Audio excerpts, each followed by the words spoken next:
Hello and welcome. Today we're going to discuss three of the primary sources regarding the Black Death in Europe, told by those who were unfortunate enough to be there at the time. The first is one of Giovanni Boccaccio, who lived from 1317 to 1375, somewhat of a quintessential account in his work The Decameron. And so, let's begin. If you like this kind of content, like and subscribe, you know the drill. Nice and relaxed, shall we? The account of Giovanni Boccaccio from the Decameron. I say, then, that the years of the beatific incarnation of the Son of God had reached the tale of 1348, when in the illustrious city of Florence, the fairest of all the cities of Italy, there made its appearance that deadly pestilence, which, whether disseminated by the influence of the celestial bodies, or sent upon us mortals by God in his just wrath by way of retribution for our iniquities, had had its origins some years before in the East, whence, after destroying an innumerable multitude of living beings, it had propagated itself without respite from place to place, and so calamitously had spread into the West. In Florence, despite all that human wisdom and forethought could devise to avert it, as the cleansing of the city from many impurities by officials appointed for the purpose, the refusal of entrance to all sick folk, and the adoption of many precautions for the preservation of health, despite also humble supplications addressed to God, and often repeated both in public procession and otherwise by the devout, towards the beginning of the spring of the said year, the doleful effects of the pestilence began to be horribly apparent by symptoms that showed as if miraculous. Not such were they in the East, where an issue of blood from the nose was a manifest sign of inevitable death. But in men, a woman alike, it first betrayed itself by the emergence of certain tumors in the groin or the armpits, some of which grew as large as a common apple, others as an egg, some more, some less, which the common folk called gaviccioli. From the two said pairs, the body, this deadly gaviccioli, soon began to propagate and spread itself in all directions indifferently, after which the form of the malady began to change, black spots, or livid, making their appearance in many cases on the arm or the thigh or elsewhere, now few and large, then minute and numerous. And as the gaviccioli had been and still were infallible tokens of approaching death, such also were the spots on whomsoever they showed themselves. Which maladies seemed set entirely at naught both the art of the physician and the virtue of the physic. Indeed, whether it was that disorder was a nature to defy such treatment, or that the physicians were at fault. Besides the qualified, there was now a multitude of both men and of women who practiced without having received the slightest tincture of medical science, and being in ignorance of its source, failed to apply the proper remedies. In either case, not merely were those that covered few, but almost all within 3 days from the appearance of the said symptoms, sooner or later, died, and in most cases, without any fever or other attendant malady. Moreover, the virulence of the pest was the greater reason by the intercourse was apt to convey it from the sick to the whole, just as fire devours things dry or greasy. When they are brought close to it, the evil went yet further. For not merely by speech or association with the sick was that malady communicated to the healthy with consequent peril of common death, but any that touched the clothes of the sick, or aught else that had been touched, or used by these, seems thereby to contract the disease. So marvellous sounds, that which I have now to relate, that had not many, and I among them, observed it with their own eyes, I had hardly dared to credit it, much less to set it down in writing, though I had had it from the lips of credible witnesses. I say then, that such was the energy of the contagion of the said pestilence, that it was not merely propagated from man to male, but, what is much more startling, it was frequently observed that things which had belonged to one sick or dead of the disease, if touched by some other living creature, not of the human species, were the occasion not merely of sickening, but of almost instantaneous death, whereof my own eyes, as I said a little before, had cognizance, one day among others, by following the experience. The rags of a poor man who had died of the disease being strewn about the open street, 2 hogs came thither, and after, as is their wont, no little trifling with their snouts, took the rags between their teeth and tossed them to and fro about their chaps. Whereupon, almost immediately, they gave a few turns, and fell down dead, as if by poison, upon the rags which in an evil hour they had disturbed. In which circumstances, not to speak of many others of a similar or even greater complexion, divers apprehensions and imaginations were engendered in the minds of such as were left alive, inclining almost all of them to the same harsh resolution, to wit, to shun and abhor all contact with the sick and all that belonged to them, thinking thereby to make each his own health secure. Among whom there were those who thought that to live temperately and avoid all excesses would count for much as a preservative against seizures of this kind.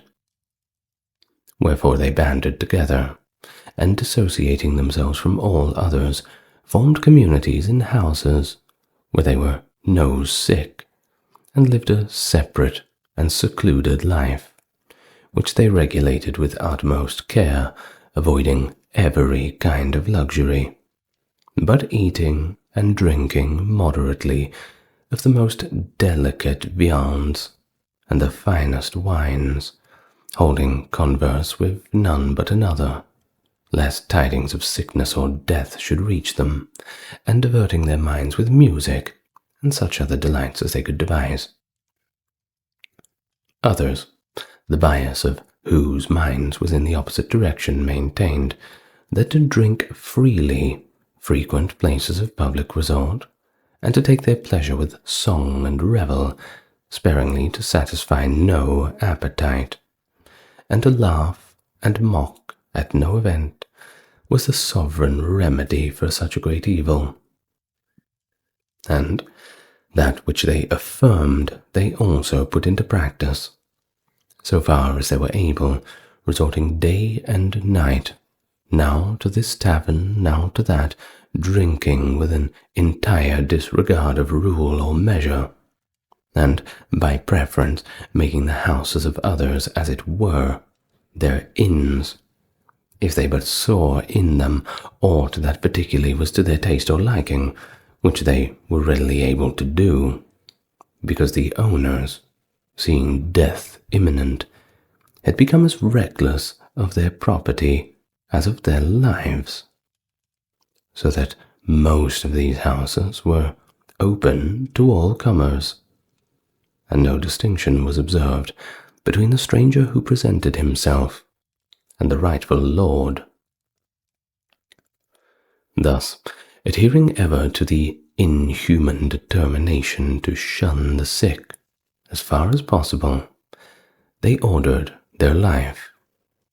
In this extremity of our city's suffering and tribulation, the venerable authority of laws human and divine was abased and all but totally dissolved for lack of those who should have administered and enforced them, most of whom, like the rest of the citizens, were either dead or sick, or so hard-bested for servants that they were unable to execute any office, whereby every man was free to do what was right in his own eyes.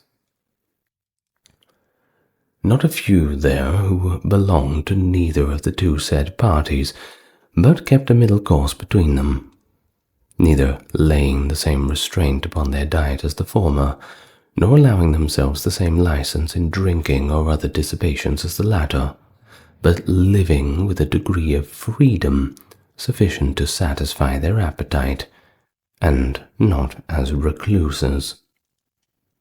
They therefore walked abroad, carrying in their hands flowers or fragrant herbs or divers sorts of spices which they frequently raised to their noses, deeming it an excellent thing thus to comfort the brain with such scents and perfumes, because the air seemed everywhere laden with the reeking stench emitted by the dead and dying, the odors of drug. But some, again, the most sound perhaps in judgment, as they were also the most harsh in temper of all, affirmed that there was no medicine for the disease superior or equal ineffective to flight. Following which prescription, a multitude of men and women, negligent of all but themselves, deserted their cities, the houses, their estates, their kinsfolk, everything they had, and thus went into voluntary exile, or migrated to the country parts as if God, visiting men with this pestilence in requital of their iniquities, would not pursue them with his wrath wherever they might be, but intending the destruction of such alone as remained within the circuit of the walls of the city, or deeming, perchance, that it was now time for all to flee from it, and that its last hour had come. Of the adherents of all these diverse opinions, not all died, neither did all escape, but rather there were each sort in every place many that sickened, and by those who retained their health were treated after the example which they themselves while whole had set, being everywhere left to languish in almost total neglect.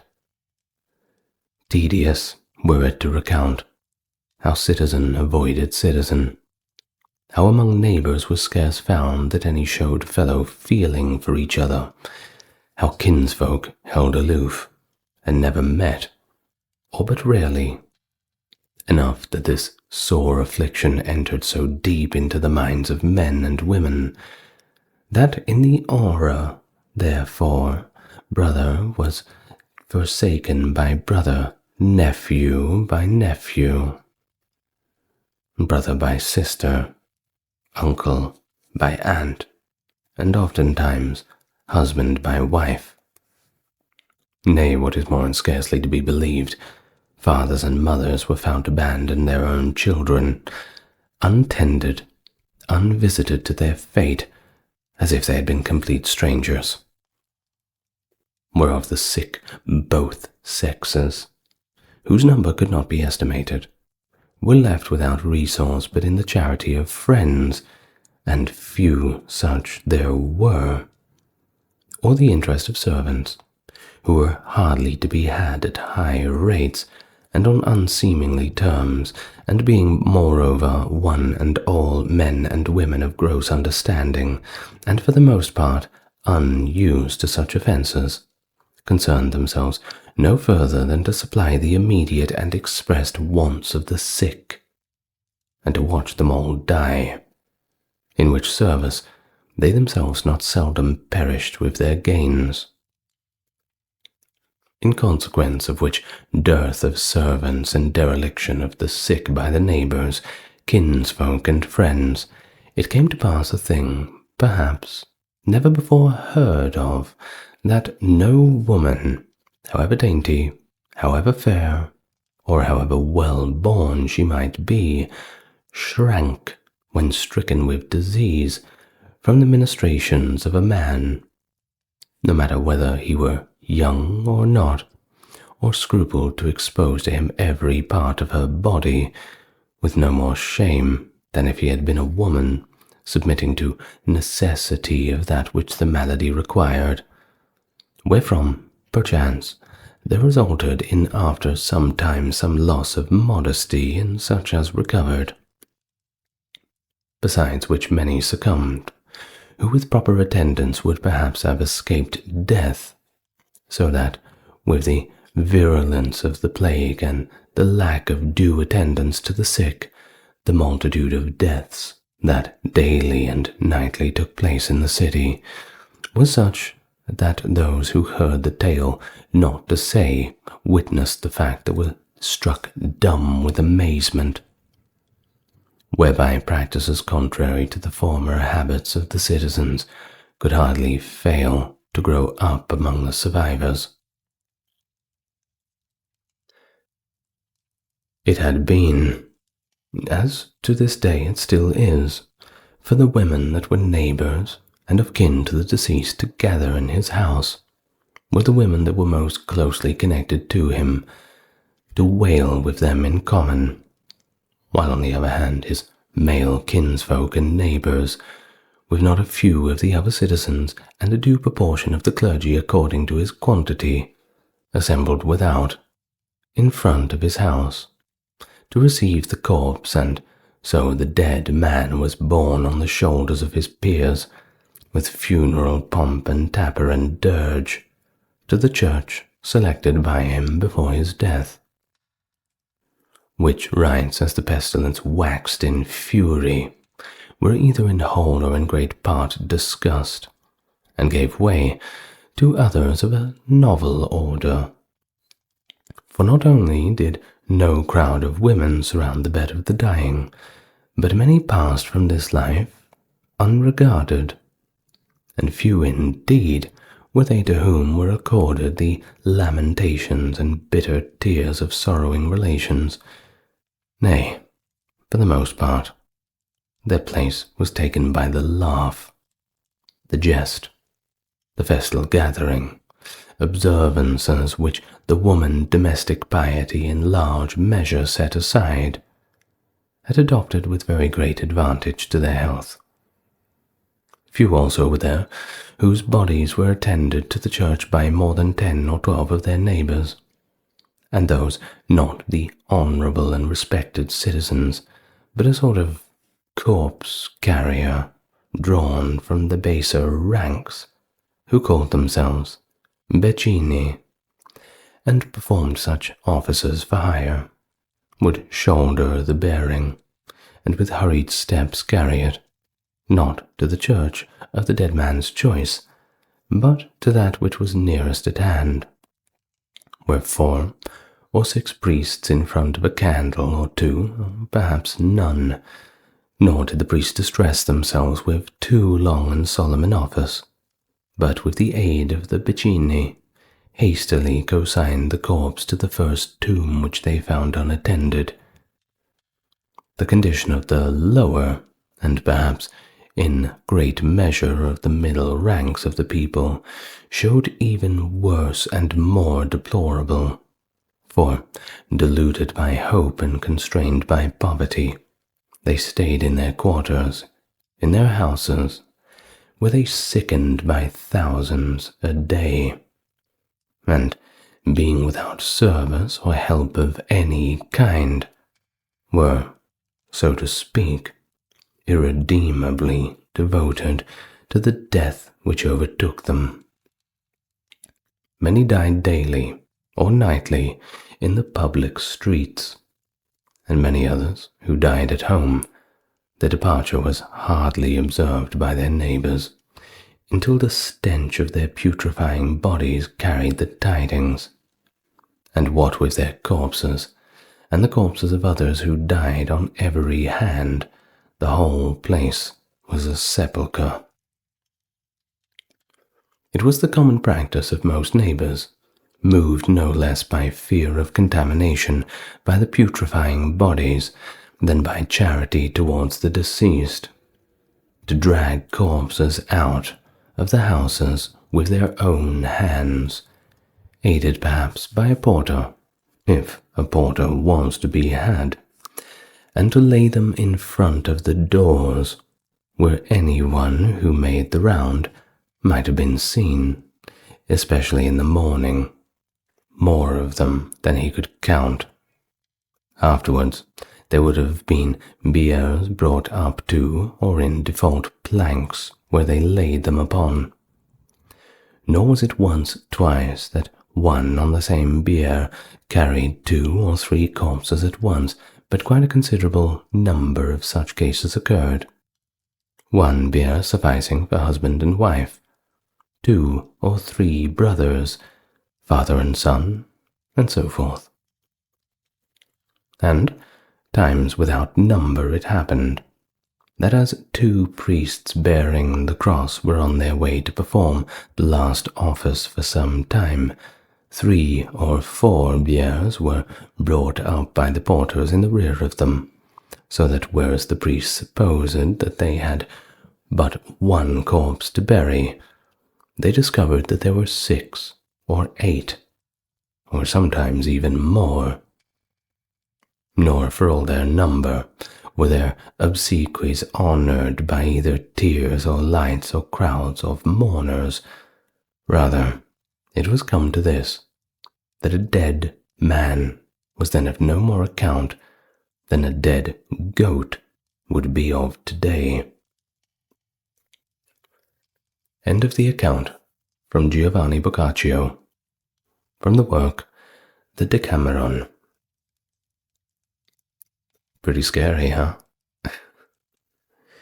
Well, some of the language is a little bit dated, I'm sure, but we really should remain faithful to the source material. Now, let's move on, as we have another account. And this one is a little short, but it's interesting. It is from the great traveller Ibn Battuta. If you've not heard of him, I've done a full video on him. Quite fascinating. Pretty much walked for a very, very long time, if we want to boil it down to that. Now, he was around in 1348 in Damascus, which of course at the time, with crusades going on and all the rest, was always fought over back and forth between the Eastern powers and the Western powers, or we could just say the Christians and the Muslims, with the occasional Mongol interference. Well, we're lucky enough that we still have his account, as he kept quite an extensive journal, and this is what he wrote about experiencing the scenes of the plague in 1348 in that city of Damascus, modern-day Syria. One of these celebrated sanctuaries at Damascus is the Mosque of the Footprints, Al-Akhdam, which lies 2 miles south of the city, alongside the main highway which leads to the Hijaz, Jerusalem, and Egypt. It is a very large mosque, very blessed, richly endowed, and very highly venerated by the Damascenes. The footprints from which it derives its name are certain footprints impressed upon a rock there, which are said to be those marking Moses's feet. In this mosque there is a small chamber containing a stone with the following inscription: "A certain pious man saw in his sleep the chosen one Muhammad, who said to him, 'Here is the grave of my brother Moses.'" I saw a remarkable instance of veneration in which the Damascenes hold this mosque during the great pestilence on my return journey through Damascus in the latter part of July 1348. The Viceroy Aragon Shah ordered a crier to proclaim through Damascus that all people should fast for 3 days, and that no one should cook anything edible in the market during the daytime. For most of all people, there eat no food, but what had been prepared in the market. So the people fasted for 3 successive days, the last of which was a Thursday. Then they assembled in the great mosques, amirs, sharifs, qadis, theologians, and all other classes of people, until the place was filled to overflowing. And there they spent the Thursday night in prayers and litanies. After the dawn prayer the next morning, they all went out together on foot, holding Korans in their hands, and the amirs barefooted. The procession was joined by the entire population of the town, men and women, small and large. The Jews came with their book of the law and the Christians with their gospel, all of them with their women and children. The whole concourse, weeping and supplicating, and seeking the favor of God through his book of prophets, made their way to the mosque at the footprints, where they remained in supplication and in invocation until near midday. They then returned to the city and held the Friday service, and God lightened their affliction, for the number of deaths in a single day at Damascus did not attain 2,000, while in Cairo and Old Cairo it reached the figure of 24,000 a day. End of the account from Ibn Battuta. What'd you think of that one?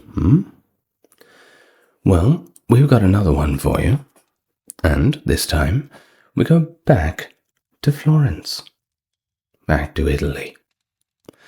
It's a little bit of a later account, kind of a retrospect, from one Marcione di Copo Stefani in a work called the Florentine Chronicle, which was written around the 1370s. So let's begin. In the year of our Lord, 1348, there was a very great pestilence in the city and district of Florence. It was of such a fury, and so tempestuous, that in houses in which it took hold, previously healthy servants who took care of the ill died of the same illness. Almost none of the ill survived past the 4th day. Neither physicians nor medicines were effective, whether because these illnesses were previously unknown or because physicians had not previously studied them. There seemed to be no cure. There was such a fear that no one seemed to know what to do. When it took hold in a house, it often happened that no one remained who had not died. And it was not just that men and women died, but even sentient animals died. Dogs, cats, chickens, oxen, donkeys, sheep showed the same symptoms and died of the same disease. And almost none, or very few who showed the symptoms, were cured.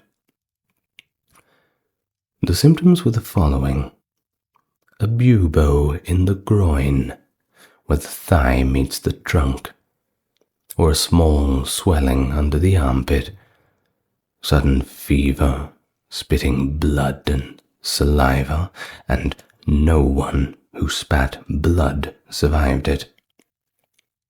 It was such a frightful thing that when it got into a house, as was said, no one remained. Frightened people abandoned the house and fled to another. Those in town fled to villages. Physicians could not be found, because they had died like the others. And those who could be found wanted vast sums in hand before they entered the house. And when they did enter, they checked the pulse with face turned away. They inspected the urine from a distance, and with something odoriferous under their nose. Child abandoned father. Husband abandoned wife. Wife the husband. One brother the other. One sister the other. In all the city, there was nothing to do but to carry the dead to burial. And those who died had neither confessor nor sacraments, and many died with no one looking after them. And many died of hunger, because when someone took to bed sick, another in the house, terrified, said to him, "I'm going for the doctor." Calmly walking out the door, the other left and never returned. Abandoned by the people, without food, but accompanied by fever, they weakened. There were many who pleaded with their relatives not to abandon them when night fell. But the relatives said to the sick person, "So that during the night you did not have to awaken those who serve you and who work hard day and night, take some sweetmeats, wine or water. They are here on the bedstead by your head. Here are some blankets." And when the sick person had fallen asleep, they left, and they did not come back. If it happened that he was strengthened by the food during the night, he might be alive and strong enough to get to the window. If the street was not a major one, he might stand there a half-hour before anyone came by. And if someone did pass by, if he was strong enough that he could be heard when he called out to them, sometimes there might be a response, and sometimes not. But there was no help.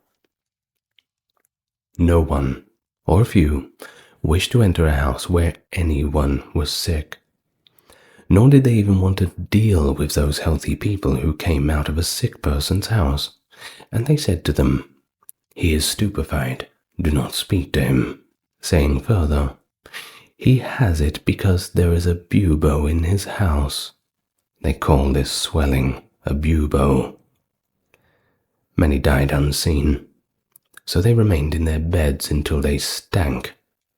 And the neighbors, if there were any, having smelled the stench, placed them in a shroud and sent them for burial. Their house remained open, and yet there was no one daring enough to touch anything, because it seemed that things remained poisoned, and that whoever used them picked up the illness.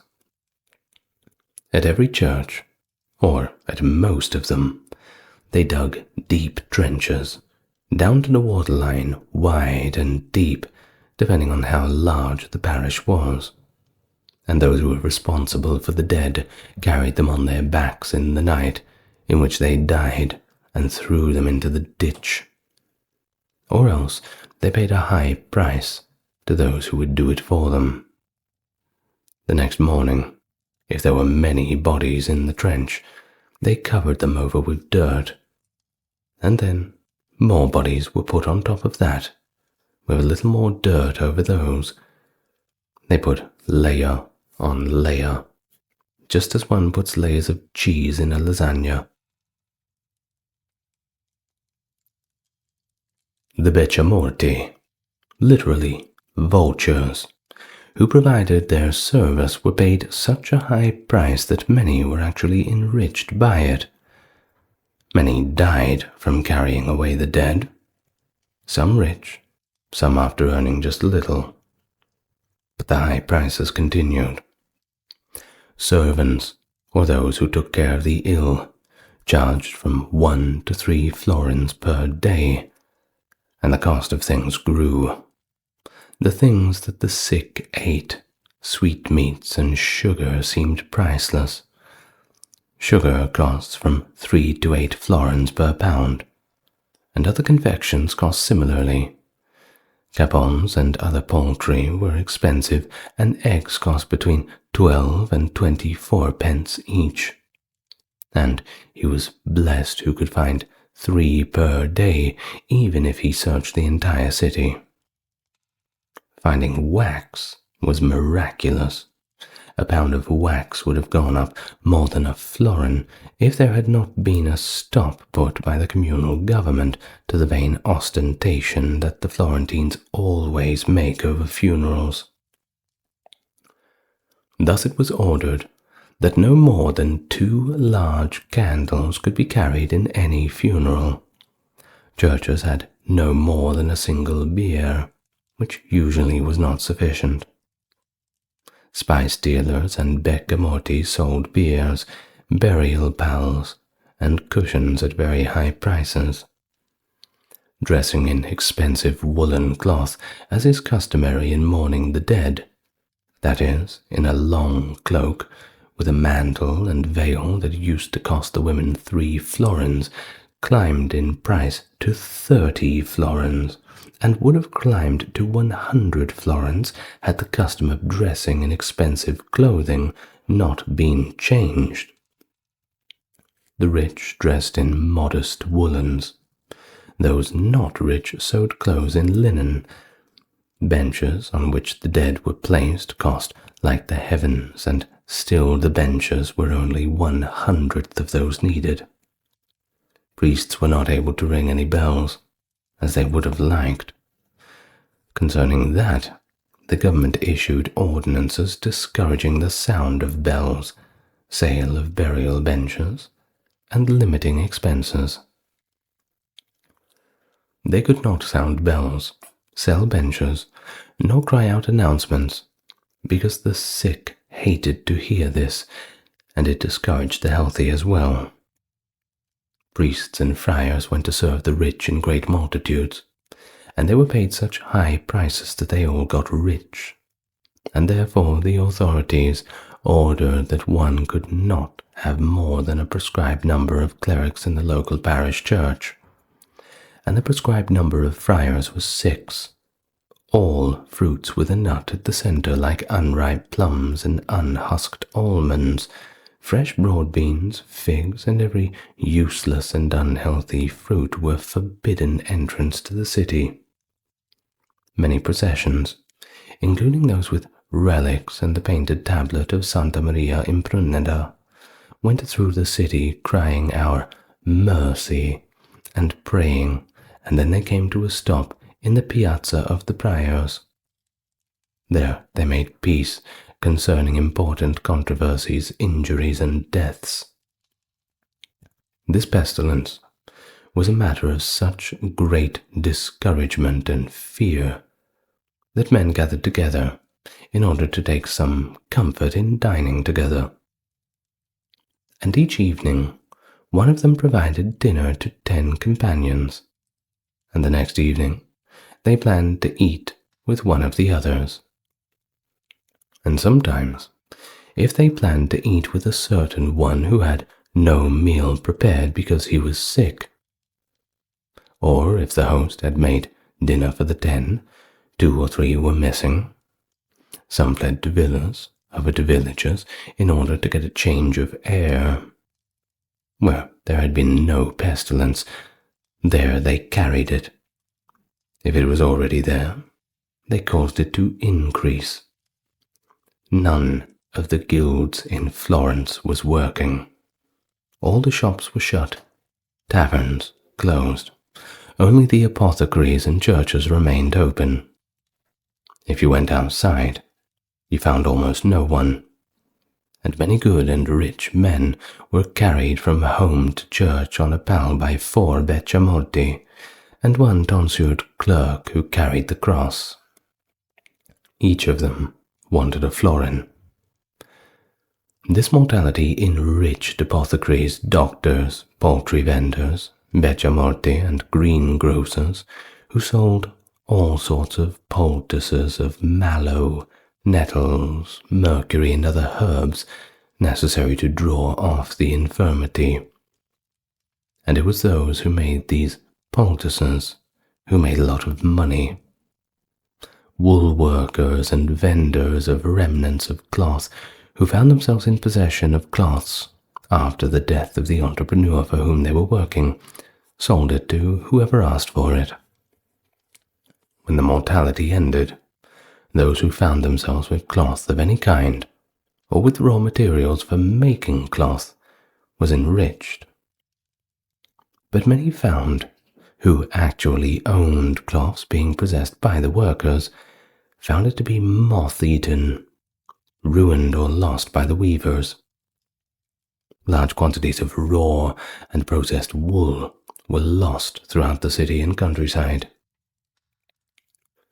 The pestilence began in March, as was said, and ended in September of 1348, and people began to return to look after their houses and possessions, and there were so many houses full of goods without a master that it was stupefying. Then those who would inherit these goods began to appear, and such it was by those who had nothing found themselves rich with what did not seem to be theirs, and they were unseemly because of it. Women and men began to dress ostentatiously.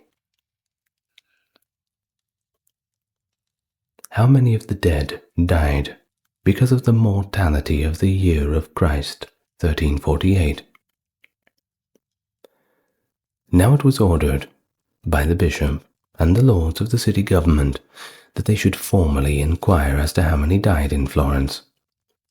When it was seen at the beginning of October that no more persons were dying of the pestilence, they found that among males, females, children, and adults, 96,000 died between March and October.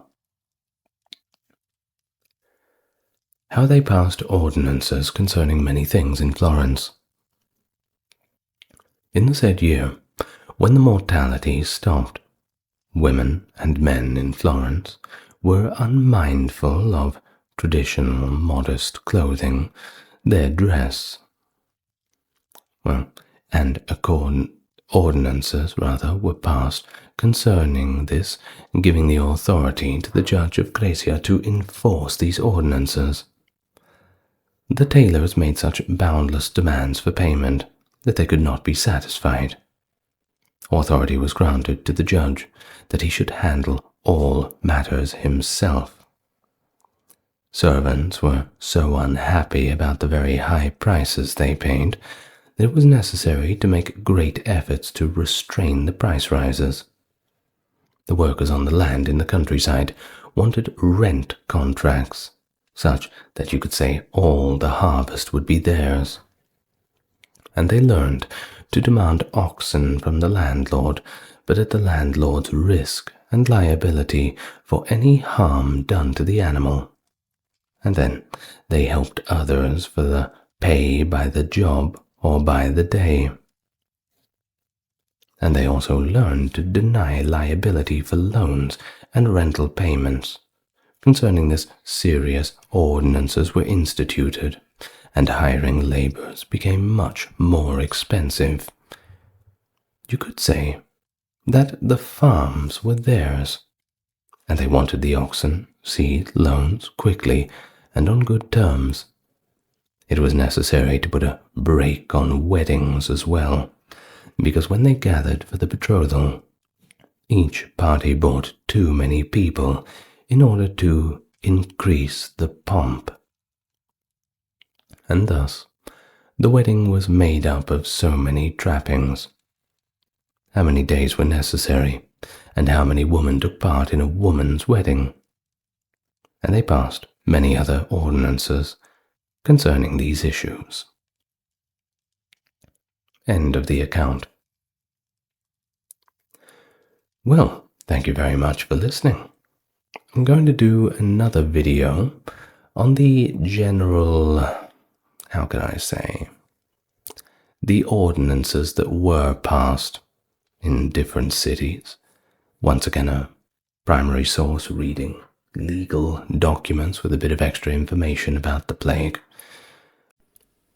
Dante Alighieri is renowned as a preeminent poet in global literature, particularly for his monumental work, The Divine Comedy, a groundbreaking masterpiece which revolutionized the utilization of the Italian language in literary works, presents an expedition through the domains of Inferno, Purgatorio, and finally Paradiso, under the guidance of the Roman poet Virgil, and Dante's source of inspiration, Beatrice. In addition to its exceptional literary brilliance, the Divine Comedy provides a vivid depiction of medieval society and had a profound impact on religious and philosophical thinking of the time. But Dante's life was so much more. It was a life closely connected to the political upheaval of the era, resulting in his banishment from the great city of Florence in 1302 due to conflicts arising from the Guelph and Ghibelline rivalry, which greatly influenced his literary works, of course. He also spent his last years in different Italian courts, where he finished his epic work, and also wrote La Vita Nuova, a collection that expresses his deep affection for his Beatrice. He died in 1321 in Ravenna, leaving behind a celebrated legacy known for its humanism, intricacy, and significant impact on the evolution of Western literature. I will assume that you've read The Divine Comedy. If not, that's okay. I do advise that you do. But we're going to be talking about the man behind the work today. A biography, all about Dante Alighieri. But first, let me, as is customary, welcome you to the channel. For the newcomers, it's good to meet you, and those returning, great to have you with me again. Now, we are on Facebook now, so if you want to talk on Facebook and get involved with the community, well, go ahead and search me up. You'll find me. Also, if you want to support the channel, just click the like and subscribe. That always helps. Well, let's all just get nice and relaxed first. And let's discuss the topic for today, the life of Dante Alighieri. We go back to Florence, where Dante was born, which was part of the Republic of Florence at the time in what is now known as Italy. Of course, Italy as a country did not really exist as it does in our modern sense then. Now, in terms of the precise date of when Dante was born, that is a little uncertain, although it's estimated to be about in the May of 1265, though this is yet to be completely confirmed. But we can infer this from the autobiographical references in the Divine Comedy. You see, the first section of Dante's work, the Inferno, starts with the line, "midway upon the journey of my life," suggesting that Dante was approximately 35 years old, and this estimation is based on the biblical reference in Psalm 89:10, which states that the average lifespan is 70 years. So that's where we get that midway on our journey of life from. Well, considering that Dante's fictional journey to the netherworld occurred in the year 1300, it can be inferred that he was likely born around 1265, and according to some verses in the Paradiso section of the Divine Comedy, there is a suggestion that the author was born under the astrological sign of Gemini. So, in these verses, the author describes observing the eternal twins and witnessing a threshing floor that incites our ferocity, which can be seen as a reference to the characteristics associated with the sign of Gemini. Now, the specific verses 22, 151 to 154, the sun was positioned in the zodiac sign of Gemini from around May 11th to June the 11th in the year 1265. And of course, Dante, like many of the other poets at the time, were quite fascinated with the world that came before them, that golden age of Roman power. So, he was not shy about asserting that his lineage traced back to the ancient Romans. However, the earliest known ancestor he could identify was his great-great-grandfather, Cacciaguida de Alici, who was born around 1100 or perhaps a little later. Well, Dante's paternal parentage consisted of Alighiero de Bellinzione, a prominent entrepreneur, but also a usurer. That basically means you lend money out at interest. Generally a frowned-upon practice at the time, that's for sure. While his maternal lineage can be traced to Bella, plausibly affiliated with the esteemed Abati lineage, a notable Florentine dynasty. But she had passed away when Dante was still quite young. In fact, he was less than 10 years old. Alighiero then entered into another marriage with one Lapa di Chiarissimo Chialuffi, and I'll do my best with the Italian pronunciations, by the way. Well, the veracity of their marriage remains disputed due to the societal constraints imposed on widowers. It wasn't so easy back then. However, it is undeniable that she gave birth to 2 children from their union. Now that is Dante's half-brother, Francesco, and also his half-sister, Tana, also known as Gaetana. Now in general, in the era of Dante, the majority of city-states in northern Italy were divided into 2 political factions, kind of a red team and a blue team. There was the Guelphs, who backed the papacy, and the Ghibellines, who supported the Holy Roman Empire. Now, the Holy Roman Empire was effectively, well, we can boil it down to the Germans. The Guelphs had the loyalty of Dante's family, but the Ghibellines seized control of Florence with the Battle of Montaperti in 1260, resulting in the expulsion of numerous Guelphs. Despite Dante's family being a part of that faction, they did not face any retaliations after the fight, and this was likely due to the lack of influence that Alighiero carried in the public sphere. Certainly a good time to keep your head down. Well, in 1266, the Guelphs engaged in another conflict with the Ghibellines at the Battle of Benevento, successfully reclaiming Florence from their control, albeit the city was a little bit battered up. When Dante recounted his initial encounter with Beatrice Portinari, the child of Folco Portinari, stating that he encountered her for the first time at the age of 9 years old.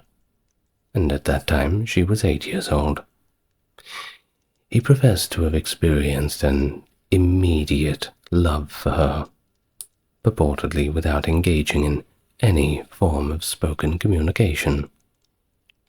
At the age of 12 years old, he was, however, betrothed to Gemma di Manetto Donati, the daughter of Manetto Donati, a prominent member of the influential Donati family. You see, arranging marriages for children at a young age was, well, it was pretty prevalent back then.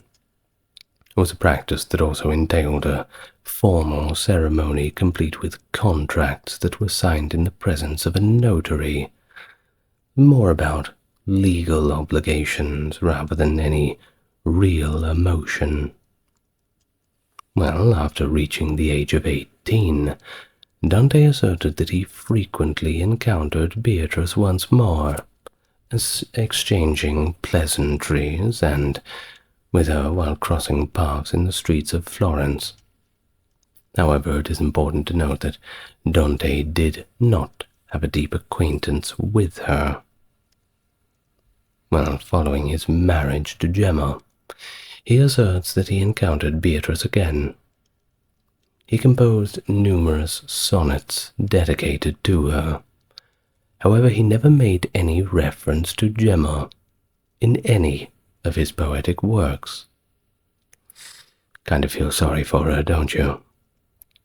Well, in his Divine Comedy, Dante alludes to various members of the Donati family, including Forese and Picarda.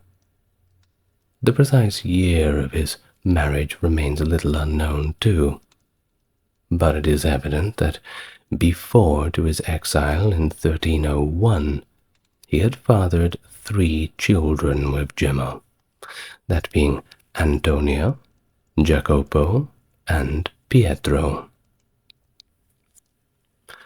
When Dante was in combat alongside the Guelph cavalry during the Battle of Campaldino on June the 11th, 1289, and they won.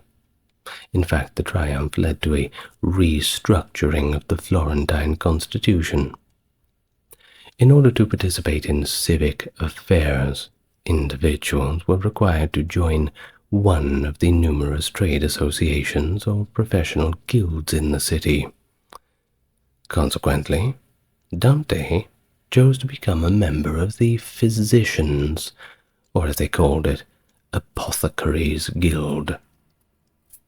Well, occasionally his name is documented as actively participating in the deliberations or casting votes in the Republic's councils.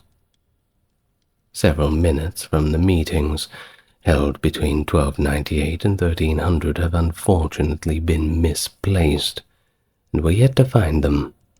Maybe they're in some old archive, or the Vatican's hiding them from us for some silly reason, I don't know. But either way, it makes it difficult to determine the exact extent of his involvement. Oh, and don't be too surprised what the Vatican's actually got in the archives. They have a very large collection of questionable materials. It's very hard to get in there. But they certainly like collecting. And hey, I like collecting too, so I can't blame them too much. But not the kind of things that they collect. Well, little information is also available regarding Dante's education. It is believed that he either received instruction at his residence, or perhaps at a school that was affiliated with a church or a monastery in Florence. He is, however, recognized for his study of Tuscan poetry and his admiration for the works of the Bolognese poet Guido Ghinzelli. Now in Purgatorio 16, he referred to Ghinzelli as his father, so they were certainly quite close. Now, this occurred during a period when the cultural group known as the Sicilian School was gaining traction in Tuscany, and with traction comes power. In addition, he encountered the Provençal poetry of the troubadours, such as Arnaud Daniel, as well as the works of Latin writers from classical antiquity, beginning his fascination, notably with Cicero, Ovid, and particularly Virgil. His relations with Beatrice exemplify this concept of courtly love and affection, a phenomenon that originated in French and Provençal poetry of earlier ages. Dante's encounter with such love was characteristic, yet his articulation of it was unparalleled. His impact on the dolce stil nuova, a word he himself defined, was driven by his love. Alongside other poets and writers of his time, Dante delved into unexplored dimensions of this amore, as they say in Italian, amor in French. You know the song? That's amore. Well, that's what it is. It's love. And of course, this love and affection for Beatrice served as his primary motivation for producing poetry, and, well, his primary motivation for existing at all. She is portrayed as semi-divine in numerous poems, continuously observing and offering spiritual guidance, a guardian angel, although occasionally in quite a stern manner. After the death of Beatrice in 1290, Dante found solace in Latin literature. He was also a big fan of the works of Thomas Aquinas, or should I say Saint Thomas Aquinas? I suppose I should. Now, to rewind a little bit, when Dante was about 18 years old, he encountered Guido Cavalcanti, Lapo Gianni Sina da Pistoia, and shortly thereafter Brunetto Latini. They collectively emerged as the prominent figures of the Dolce Stil Nuovo movement. You see, Brunetto was subsequently acknowledged in the Divine Comedy for the knowledge he imparted to Dante. But of course, it wasn't all hanging around with your friends and having fun, writing poetry and all the rest. Dante, like pretty much everybody else in Florence at the time, was deeply involved in that war between the Guelphs and the Ghibellines. And yes, he participated in the Battle of Campolino on June the 11th, 1289, fighting on the side of the Florentine Guelphs against the Arezzo Ghibellines. He served as a feditore, leading the initial assault, and quite bravely at that. Well, following their victory over the Ghibellines, the Guelphs split into two groups. First, there was the White Guelphs, headed up by Vieri de' Cerchi, and representing Dante's party. And then there was the Black Guelphs, led by Corso Donati. Well, initially the division occurred inside the family, but later on, ideological disagreements emerged due to contrasting perspectives on papal influence in Florentine matters. The Black Guelphs were in favor of the Pope's authority, while the White Guelphs desired greater autonomy from Rome. And the Whites assumed control initially and forcibly removed the other half. Pope Boniface devised a strategy to militarily seize control of Florence. Charles of Valois, the sibling of King Philip IV of France, was anticipated to travel to Florence in 1301. This voyage was prompted by the Pope's appointment of Charles as a mediator to establish peace in Tuscany. However, the municipal administration had previously mistreated the Pope's envoys a few weeks ago, as they were striving for autonomy from the influence of the papacy. And the Pope doesn't like it when you mistreat his envoys. Due to suspicions that Charles had been given additional unofficial directives, the council dispatched a delegation, which included Dante, all the way to Rome with the aim of convincing the Pope to refrain from sending Charles to Florence. Now you see, remember when we mentioned that he was in that guild of physicians and apothecaries? Well, by virtue of this guild membership, he was granted the privilege of holding public office in Florence, and as a politician he occupied multiple positions over several years in a city characterized by its political turmoil. So when the time came to send their little delegation to Rome, well, Dante was the perfect guy to send with them. Join the party.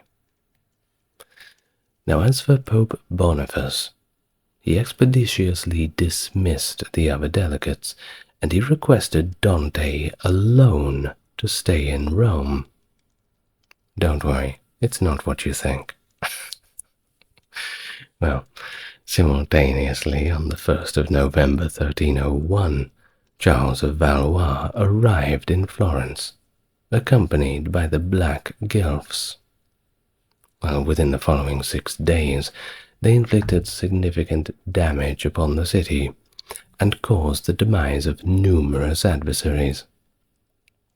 A fresh administration of Black Guelphs was established, and Cante de Gabriele de Gubbio was designated as the podesta of the city.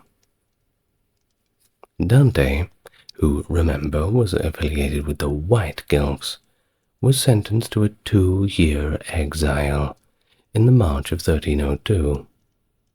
Additionally, he was also charged with a substantial fee, along with the Gherardini family. Gherardini, rather, do apologize. Now, Dante had faced allegations of corruption and financial misconduct from the Black Guelphs during his 2-month tenure as the Prior of Florence, the city's highest office. This was all accused of him doing this in 1300. So, in 1302, Dante remained in Rome because the Pope, who had supported the Black Guelphs, strongly advised him to do so. Well, due to his association with the Black Guelphs, Florence saw Dante as a fugitive. Talk about a rock and a hard place. Poor guy. Well, as for that fine, Dante was not about to just pay that. Of course, if he did pay it, I suppose it'd make him look like he was admitting guilt. So he simply refused due to his conviction of innocence, and also the fact that his assets in Florence had been confiscated by the Black Guelphs. So first they take all of his money, all of his property in Florence, and then they charge him a ridiculous fine, telling him he has to pay it with the money they've just stolen from him. You can tell the Black Guelphs are not really the best people to have around. Well, he was sentenced to permanent banishment.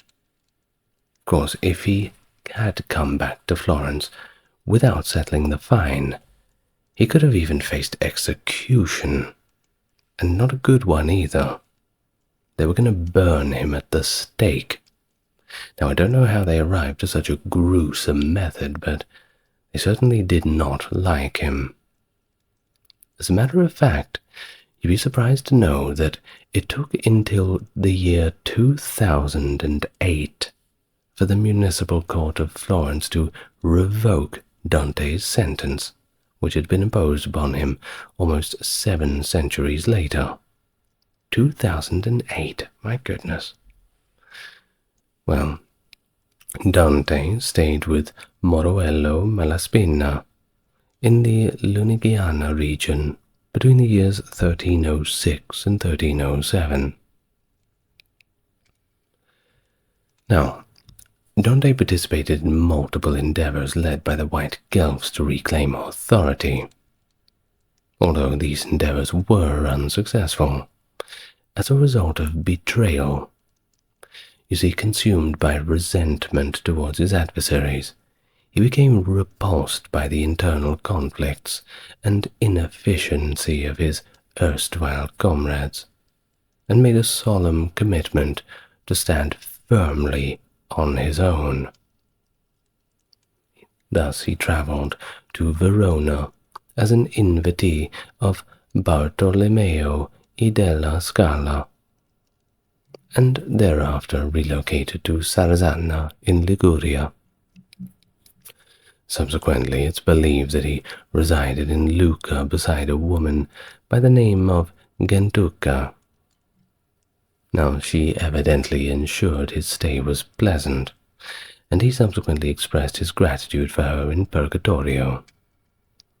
There are also some unreliable sources that suggest that he travelled to Paris from 1308 to 1310, and even less reliable sources claim that he found himself travelling to Oxford. Of course, these claims were initially made in Boccaccio's book on Dante many years later after his death, and they appear to be influenced by readers who were impressed by the poet's extensive knowledge and scholarship.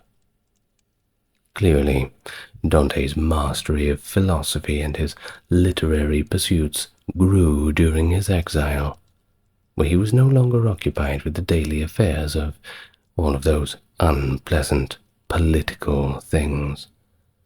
You couldn't pay me enough to be a politician. Well, this is apparent in his written works during the time, as he certainly expresses it openly. But there is a lack of concrete proof to support the claim that he departed from Italy completely. Dante's letter to Henry VII of Luxembourg affirms his residency in April of 1311, specifically stating that he was living below the springs of Arno, near Tuscany, and of course Tuscany is well and truly within Italy. And now in 1310, when Emperor Henry VII of Luxembourg leads a military expedition into Italy with a force of 5,000 soldiers. Not good news, bad time to be an Italian. Well, Dante perceived in him a potential leader akin to Charlemagne, who would revive the authority of the Holy Roman Emperor and reclaim Florence from the Black Guelphs. Thus he corresponded with Henry and multiple Italian rulers, issuing a demand for the annihilation of the Black Guelph party. By blending religious beliefs with personal matters in his works, he provoked a divine wrath against his city and identified specific individuals who were also his personal adversaries as potential targets. Of course, during this period he also authored De Monarchia, advocating for a global monarchy, led by Henry VII himself. So you can see how much Dante liked him.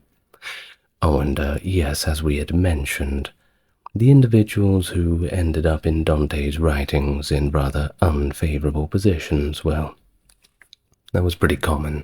If you look through Inferno, you'll find a few of Dante's, well, the people that he did not really like very much in rather horrible circumstance.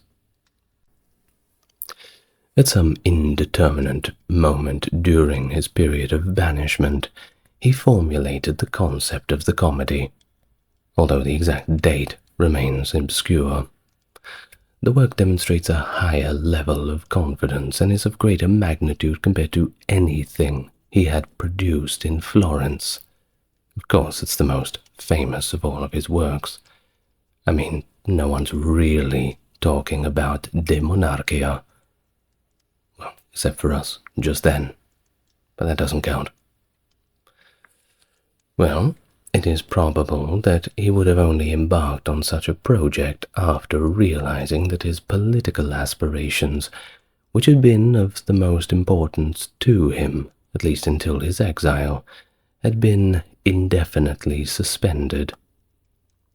While it is evident that Beatrice's presence in his imagination had become stronger and more significant than it was in the Vita Nuova.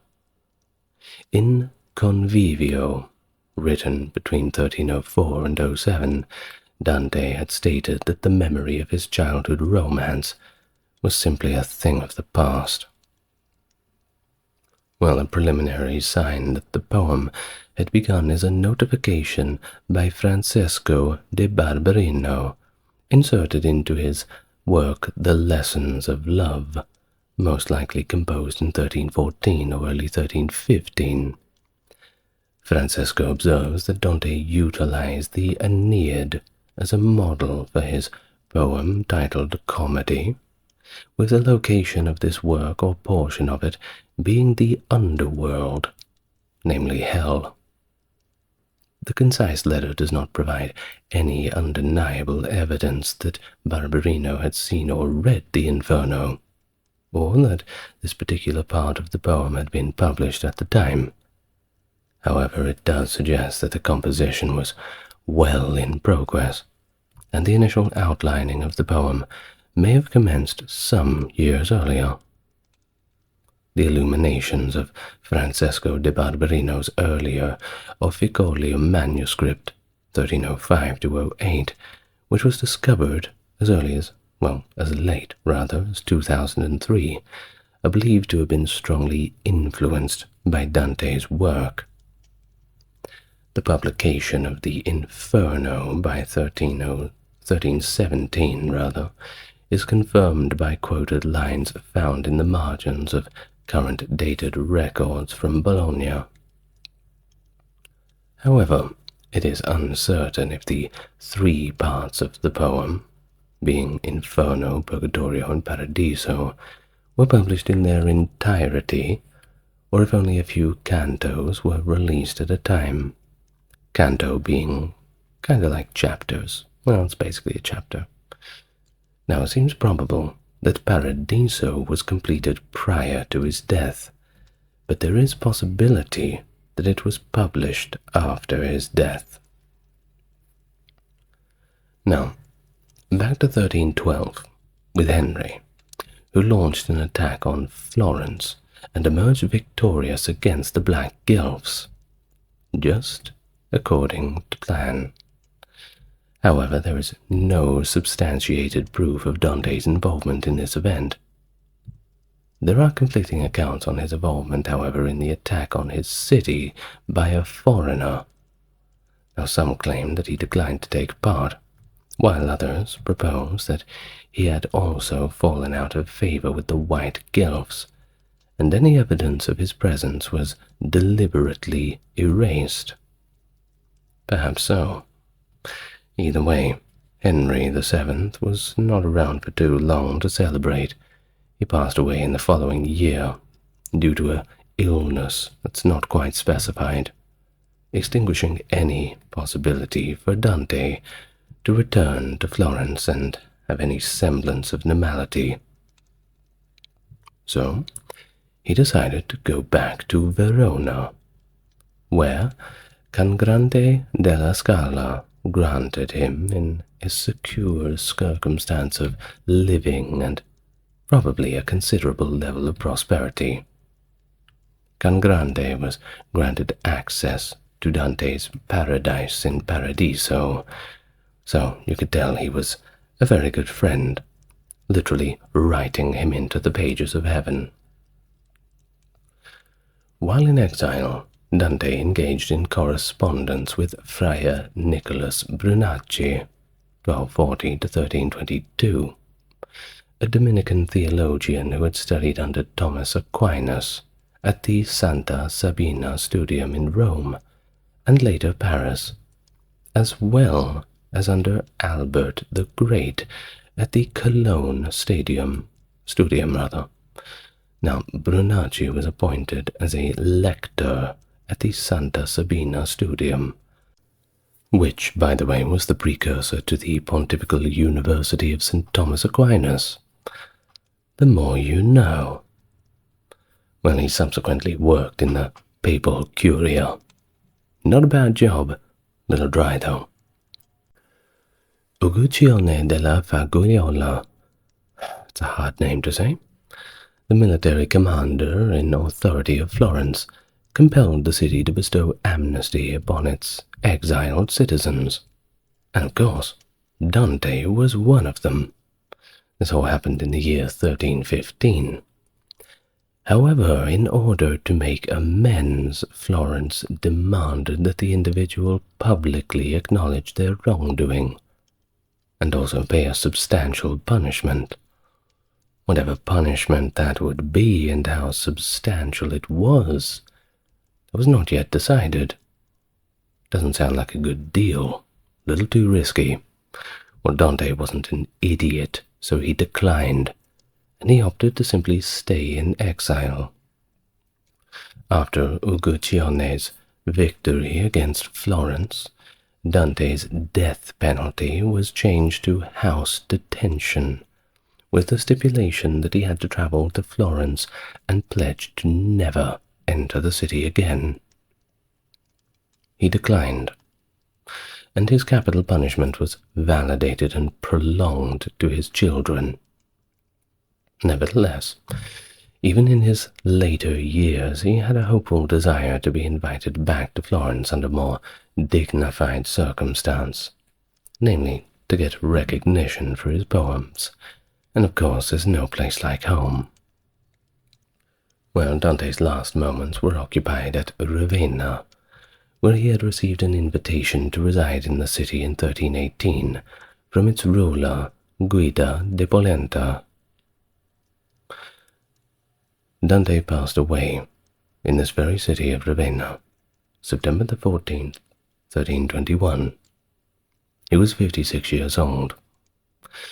Reportedly, it was due to quartan malaria that he had contracted during his return from a diplomatic mission to the Republic of Venice.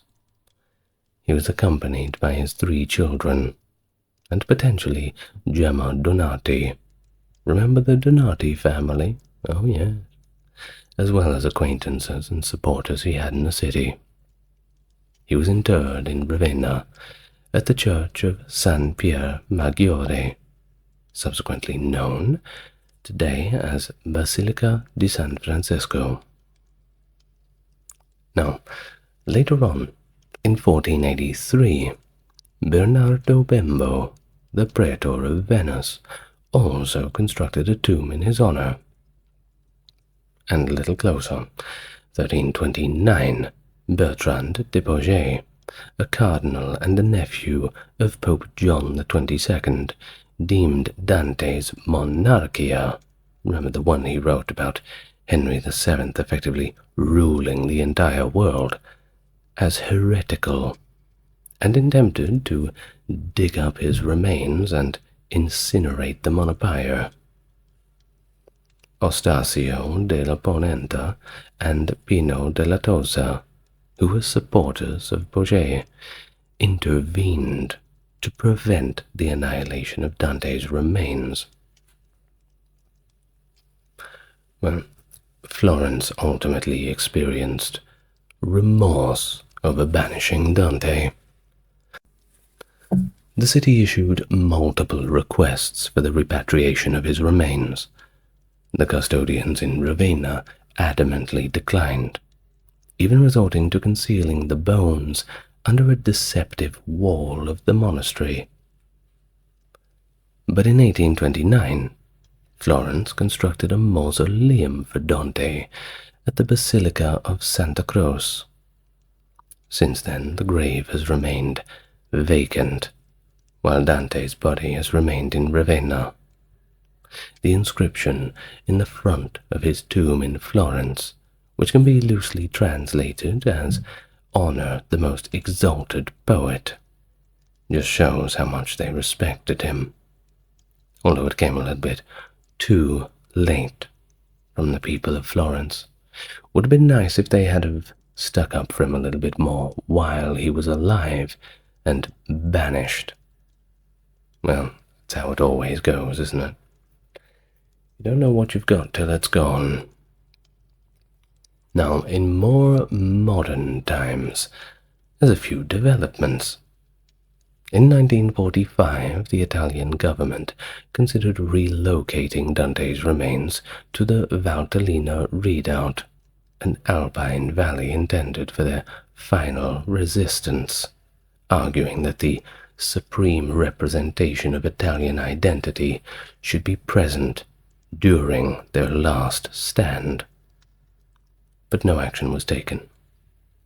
Either way, since 1911, a replica of Dante's purported death mask has been displayed in the Palazzo Vecchio, but historians believe that it is not authentic, likely sculpted much later in 1483 by Pietro and Tullio Lombardo.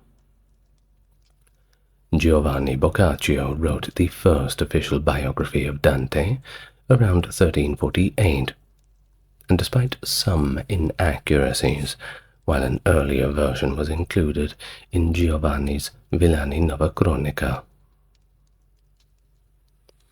In the 16th century, English Protestants like John Bale and John Fox, who by the right way wrote the Book of Martyrs, if you're interested in that kind of thing, viewed Dante as a precursor to Protestantism due to his opposition to the Pope. The 19th century saw a revival around Dante, part of the broader medieval revival within Romanticism, with figures like Thomas Carlyle, Leigh Hunt, Henry Wadsworth championing his work. Italy's first dreadnought battleship, which was completed in 1913, was also named Dante Alighieri. While the majority of Dante's literary work was written subsequent to his banishment in 1301, La Vita Nova, or The New Life, is the sole significant piece that precedes it. It comprises a compilation of lyric poetry, including sonnets and ballads, accompanied by prose commentary. The planned distribution of this work was in manuscript form, as was customary for such poems in the day. Now, furthermore, it includes, or at least creates, the narrative of his affection for Beatrice Portinari, who therefore after became the ultimate representation of deliverance in the Divine Comedy, a role that was originally hinted at in the last pages of the Vita Nova. The book includes a collection of Dante's love poems written in the Tuscan language. This was not uncommon, as the use of vernacular for lyrical works had been a frequent practice throughout the 13th century, but nevertheless Dante's analysis of his own work is also presented in the vernacular tongue, as seen in both the Vita Nova and Convivio, rather than the often employed Latin. Of course, the Divine Comedy, being his most famous work, recounts Dante's own odyssey through the realms of hell, purgatory, and paradise. Initially, he is accompanied by the esteemed Roman poet Virgil, but later he is joined by Beatrice too. Among these three books, Purgatorio is undoubtedly the most lyrical, making references to a greater number of contemporary poets and artists, at least compared to the Inferno. But on the other hand, Paradiso is the most extensively theological, and according to many historians, it contains the Divine Comedy's most exquisite and mystical passages. Of course, most people just read Inferno, well, because it's the coolest. But you do owe it to yourself to read Purgatorio and Paradiso as well. If you want. Whatever, it's no pressure. But I would if I were you, if I was going to assign you any sort of homework. Well, of course, due to its profound purpose, elevated literary status, and the extensive variety of its content, both in terms of style and theme, the comedy quickly became a fundamental element in the development of Italian as a recognized literary language. Dante himself possessed a heightened awareness compared to other early Italian writers regarding the diverse Italian dialects and the necessity to establish a literature and a unified literary language that surpassed the constraints of Latin writing during that era. In this regard, he can be considered a precursor of the Renaissance, which aimed to produce vernacular literature that rivaled the works of earlier classical writers, as difficult as that would be. But they did a decent job of it.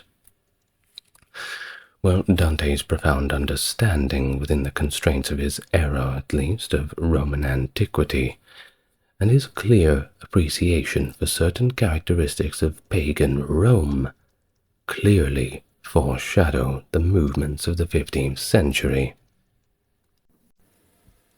The 100 Years Croatian-Ottoman War, a prolonged period of conflict between the Kingdom of Croatia and the Ottoman Empire, which spanned between the late 15th century to the late 17th century.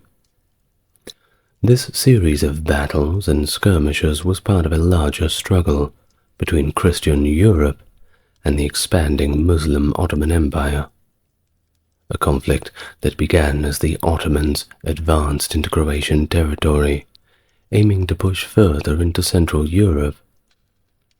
Over the course of the years, the Croatian defense, supported intermittently by their Habsburg allies, featured notable engagements and sieges, such as the Siege of Sigetvar in 1566. The war demonstrated the resilience and bravery of the Croatian forces, and left a lasting impact, deeply influencing Croatian national identity and heritage. Hello and welcome to the channel. Is it your first time here? If it is, welcome. And if you're coming back, good to see you again. As always, if you like what I do and want to support the channel, Patreon link is in the description. Otherwise, help me reach my goal of 10,000 subscribers, which I've hopefully met by the time you're viewing this video, but in case I haven't, subscribe to the channel, like, comment, all that good stuff. Now, without further ado, I'd like you to get yourself relaxed, take a very deep breath, and we may begin. The duration of the war, as it is called a 100 Years' War, is a little bit tricky. Still a subject of debate among many historians, with differing opinions on a precise timeline. One faction believes that the conflict commenced with the Battle of Grabava Field in 1493, and concluded with the Battle of Sisak in 1593. Another set of scholars posits that the war spanned the latter half of the 15th century through the entirety of the 16th. There is a third group, however, that asserts that the war ended with the Peace of Zitvatarok in 1606. Well, either way, by the conclusion of this conflict, Croatia had been severely diminished, with its territory reduced to a mere 16,800 square kilometers, a state described as remnants of the remnants. So you can see how destructive this conflict certainly was.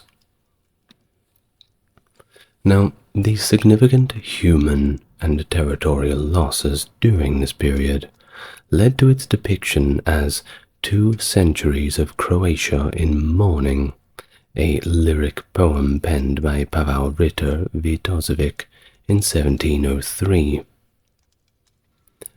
Well, it shows that this era certainly left a huge mark on the Croatian people, deeply felt and vividly recounted through poignant literary expressions.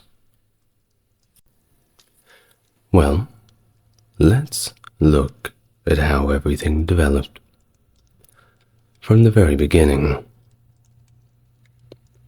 establishing a stronghold in Gallipoli around the mid-14th century, the Ottoman Empire began its expansive journey into Europe, subsequently encircling the Byzantine capital of Constantinople and extending itself into the Bulgarian Empire. The Ottomans marked a significant milestone in 1361 by seizing Adrianople, declaring it as their new capital.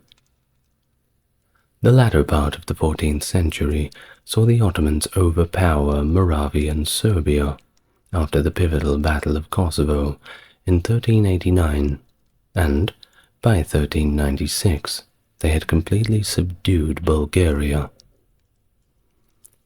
This expansion continued as the Serbian despotate became a vassal to the Ottomans, setting the stage for further incursions into the western territories, including the Kingdom of Bosnia and the kingdoms of Croatia and Hungary, which had been united under a personal union since the year 1102.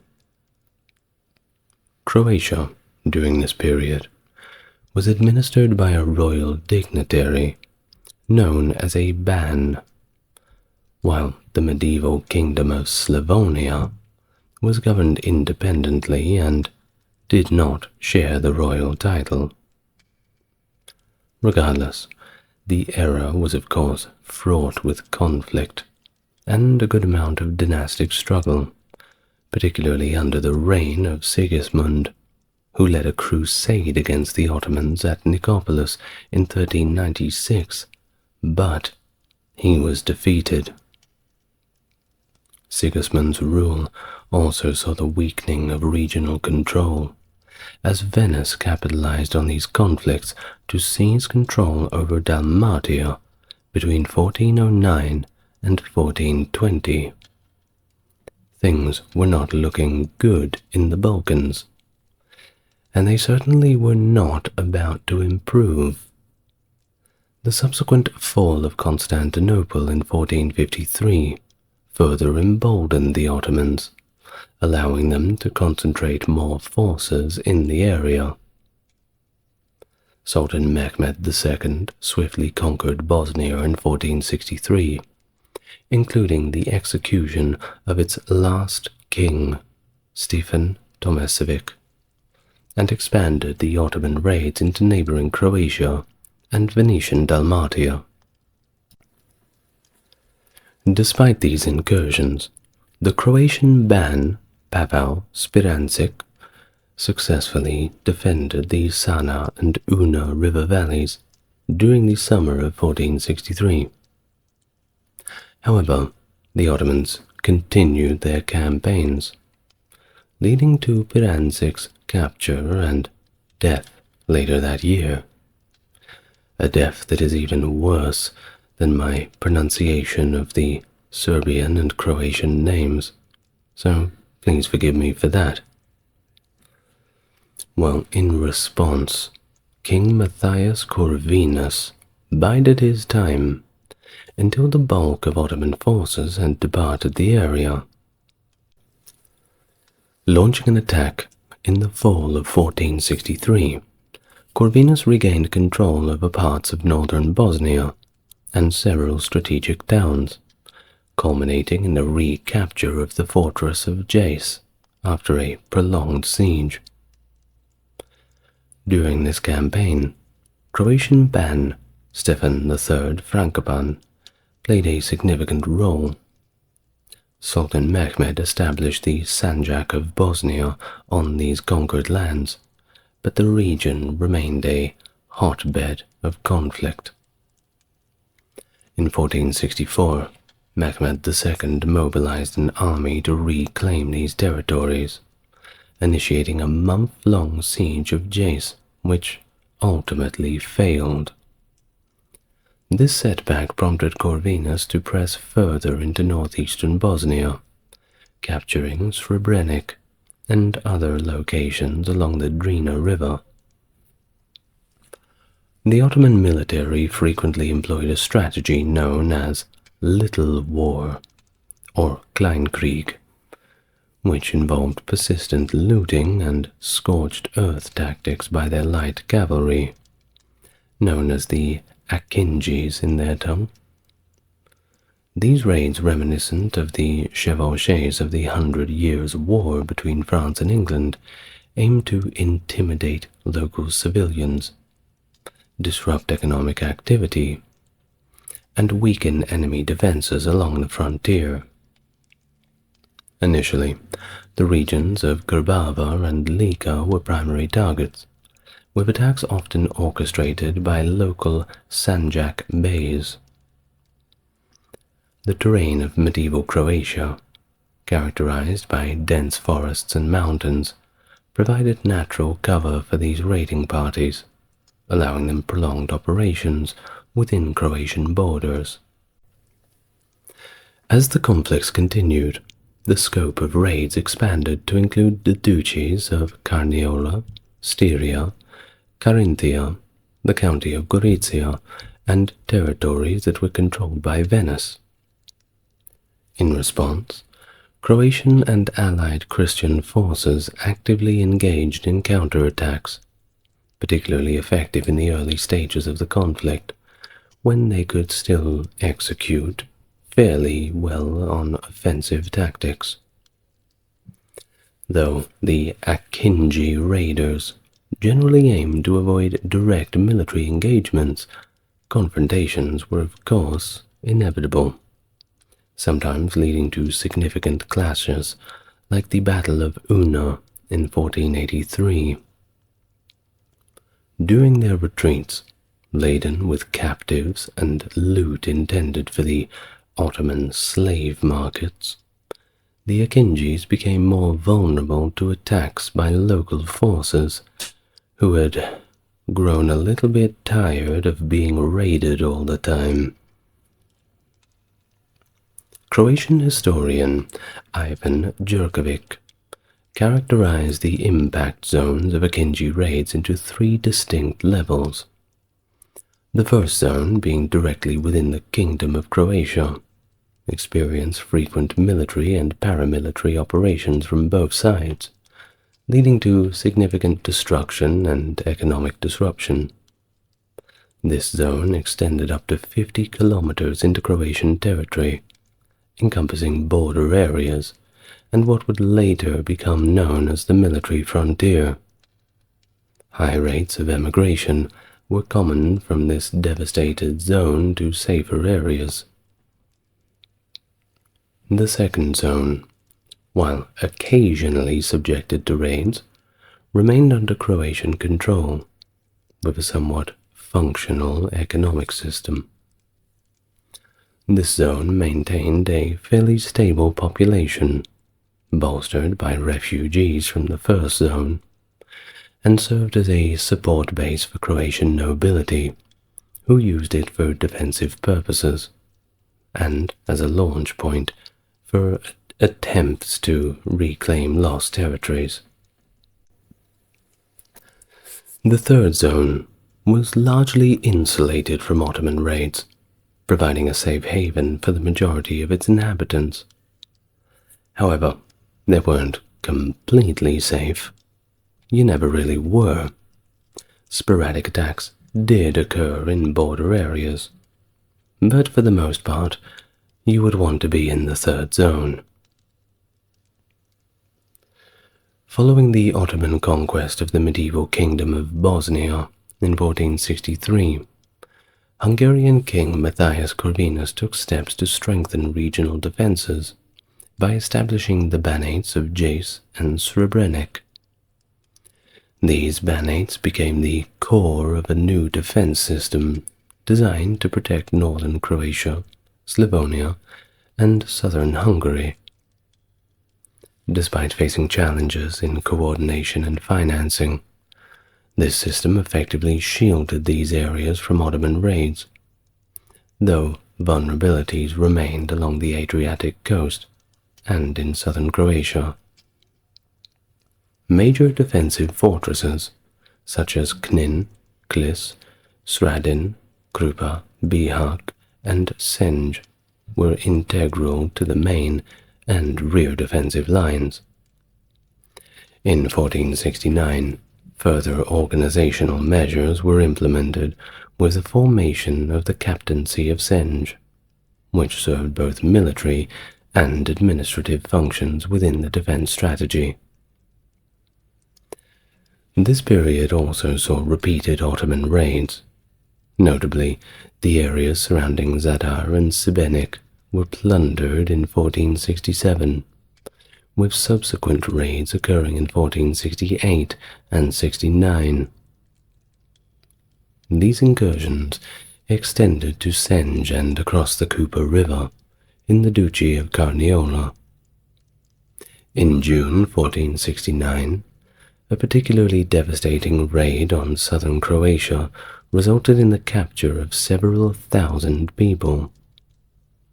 The estates of prominent Frankopan and Kurjakovic families suffered extensively during these reigns, many of them ending up straight to the Ottoman slave markets. Additionally, the centralization efforts by Corvinus impacted the Frankopans by stripping them of Senj and other holdings. Simultaneously, the Ottomans continued to expand their reach, capturing Mostar by 1466 and establishing the Sanjak of Herzegovina on 1470. Within Croatia, the military relied on a banderial system, which included both soldiers paid directly by the ban and those supported by magnates and nobles. The challenging mountainous terrain of Croatia meant that the infantry of course outnumbered cavalry, with the bulk of the forces comprising middle and lower nobility. This system, however, lacked the mobility needed to effectively counter the swift Ottoman Akinji cavalry, often resulting in successful enemy incursions and ambushes. Despite these challenges, there were moments of defensive success. For instance, in 1475 and 78, Croatian forces under the Zrinski family successfully ambushed Ottoman troops returning from raids in the Una Valley, inflicting significant losses. In an effort to enhance military organization and response, the officers of the Ban of Croatia and the Ban of Slavonia were merged in 1476, fostering political integration and streamlining command structures. Nevertheless, internal conflicts among Croatian and Slavonian nobility persisted on, complicating efforts to mount an efficient defense against the ongoing Ottoman threat. Under the rule of Sultan Bayezid II, Ottoman incursions into Croatian territories persisted, albeit with less intensities compared to the 1470s. In 1482, the Ottomans completed their conquest of the realm previously ruled by Stefan Vucic-Kozaka by capturing Herceg Novi. The following year, Croatian forces led by Ban Matthias Gereb achieved a significant victory against an Ottoman raiding party in the Battle of Una near Novigrad. This military success paved the way for a 7-year peace treaty, signed later in 1483, between Bayezid and the Hungarian king Matthias Corvinus. The relentless conflicts by this time had left many villages completely deserted, and severely disrupted major trade routes between Zenj and Zagreb, extending all the way into Hungary. Upon the death of Corvinus in 1490, Vladislaus II ascended to the throne. The expiration of the peace treaty soon after led to the immediate renewal of hostilities. Thus, in 1491, the Croatian forces once again demonstrated their prowess by defeating an Ottoman raiding group returning from Carniola in the Battle of Virpile Gorj in Lika, forcing the Ottomans to suspend their attacks for an entire year. At the same time, the Frankopans, in July of 1493, sought to regain control over Senj, which had been appropriated by King Matthias Corvinus as part of his defensive strategy to establish the Senj captaincy. Their efforts sparked a conflict when Croatian ban Emeric Derensin, culminating in the siege of Sokolac. However, this siege was interrupted, and it ended in August when the news of another Ottoman raiding party prompted a quick truce so that forces could be redirected to address this new threat. Ban Emeric Derensin, rallying a number of Croatian nobles and their troops, attempted to intercept the Ottomans on their return to Bosnia. Despite recommendations from Croatian nobles to stage an ambush in the mountains, Derensin opted for an open battle on the field. This decision led to a catastrophic defeat for the Croatian forces at the Battle of Krbava Field on the 9th of September. The Ottoman tactical and strategic superiority in this battle was evident, marking a significant turning point and certainly quite a morale boost to the Ottomans. Although the immediate impact of this defeat was not fully realized at the time, it significantly hastened the decline of the power of the Croatian nobility, particularly affecting the lower and middle ranks. This battle underscored the ongoing challenges faced by the Croatian forces in stemming the Ottoman advances, significantly altering the political and military situation of the region. In 1503, a 7-year peace treaty was brokered between the Hungarian King Vladislaus II and Sultan Bayezid of the Ottoman Empire. As part of the treaty, the Ottomans retained control over the strategically vital towns of Kamengrad and Cluj, effectively isolating the Bayonet of Jace from the rest of Croatia.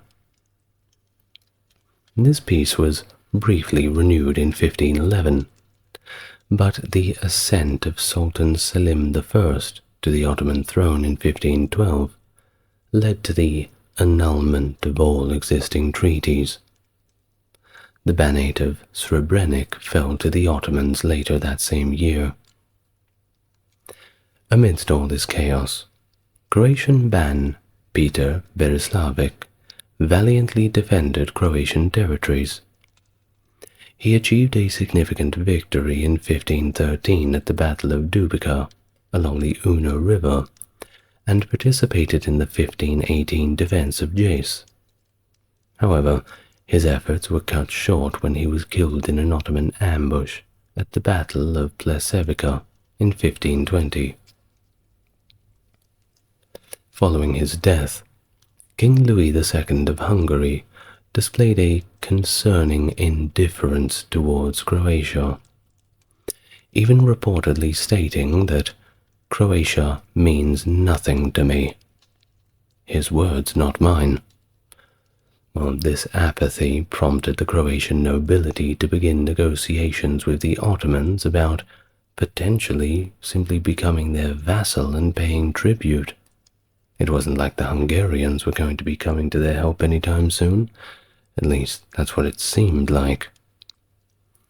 The situation grew more dire when the Ottoman captured Belgrade in 1521.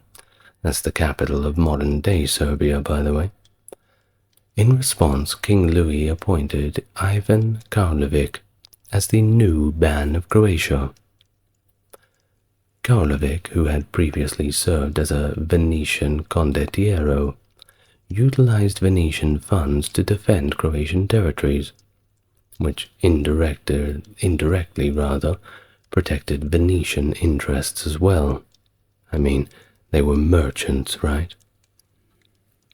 Well, despite his reliance on external support, Karlovic also sought aid from Ferdinand Habsburg, who provided limited military assistance due to resistance from the inner Austrian duchies against deploying their troops permanently outside the Holy Roman Empire.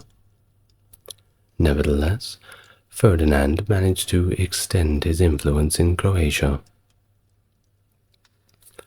In the May of 1522, the old Croatian capital of Knin, along with Skradin, fell to the Ottomans under the command of Bosnian Sanjak Bey Gazi Huzrev Beg.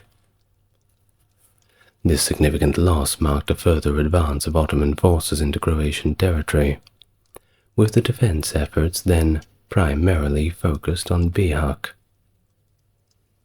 The Habsburg military leader, Nicholas, Count of Salm, later arrived in Croatia to strategize further defenses with Karlovic. However, by 1524, the continuous state of warfare had devastated Karlovic's estates and left him quite empty in the pockets. Faced with minimal support from the weak Hungarian monarchy, Karlovic decided to resign from his position as a Ban of Croatia. In 1526, the Hungarian army, led by King Louis II, faced a devastating defeat by Ottoman forces under Sultan Suleiman the Magnificent at the Battle of Mohacs. This battle marked the collapse of the Kingdom of Hungary, with King Louis II dying on the battlefield without leaving an heir. Well, the death of Louis and the resulting power vacuum led to a contentious period where Croatia and Hungary both became disputed territories. The contenders for control were Ferdinand I of the House of Habsburg and John Zapolya, the Voivode of Transylvania. Amidst this turmoil, most Croatian nobles threw their support behind Ferdinand. On January 1st, 1527, the Croatian parliament convened in Cetingrad, with a unanimously elected Ferdinand as the King of Croatia, in a pivotal decision known as the election of Cetin. While Ferdinand pledged to provide financial and military support to the Croatian nobility who elected him, he soon found himself somewhat unable to fulfill these commitments adequately. A little bit overstretched in the budget, it seems. Well, the Croatian nobility were quite persistent, and urged him to invest in the reconstruction of fortifications along the borders facing the Ottoman Empire, and also to deploy troops to defend these areas. They argued that by securing Croatia, Ferdinand would also be safeguarding the Holy Roman Empire from further Ottoman incursions. Makes sense, doesn't it? Well, however, the Croatian nobles also hinted at the possibility of shifting alliances, suggesting that they might allow Ottoman forces to simply pass through Croatia to attack the Holy Roman Empire if their needs were not met. Well, despite these pressing demands, Ferdinand was initially preoccupied with his civil conflict against Zapolya, which constrained his ability to assist Croatia. Only limited help could be offered to the Croatian frontier until his dispute with Zapolia was resolved.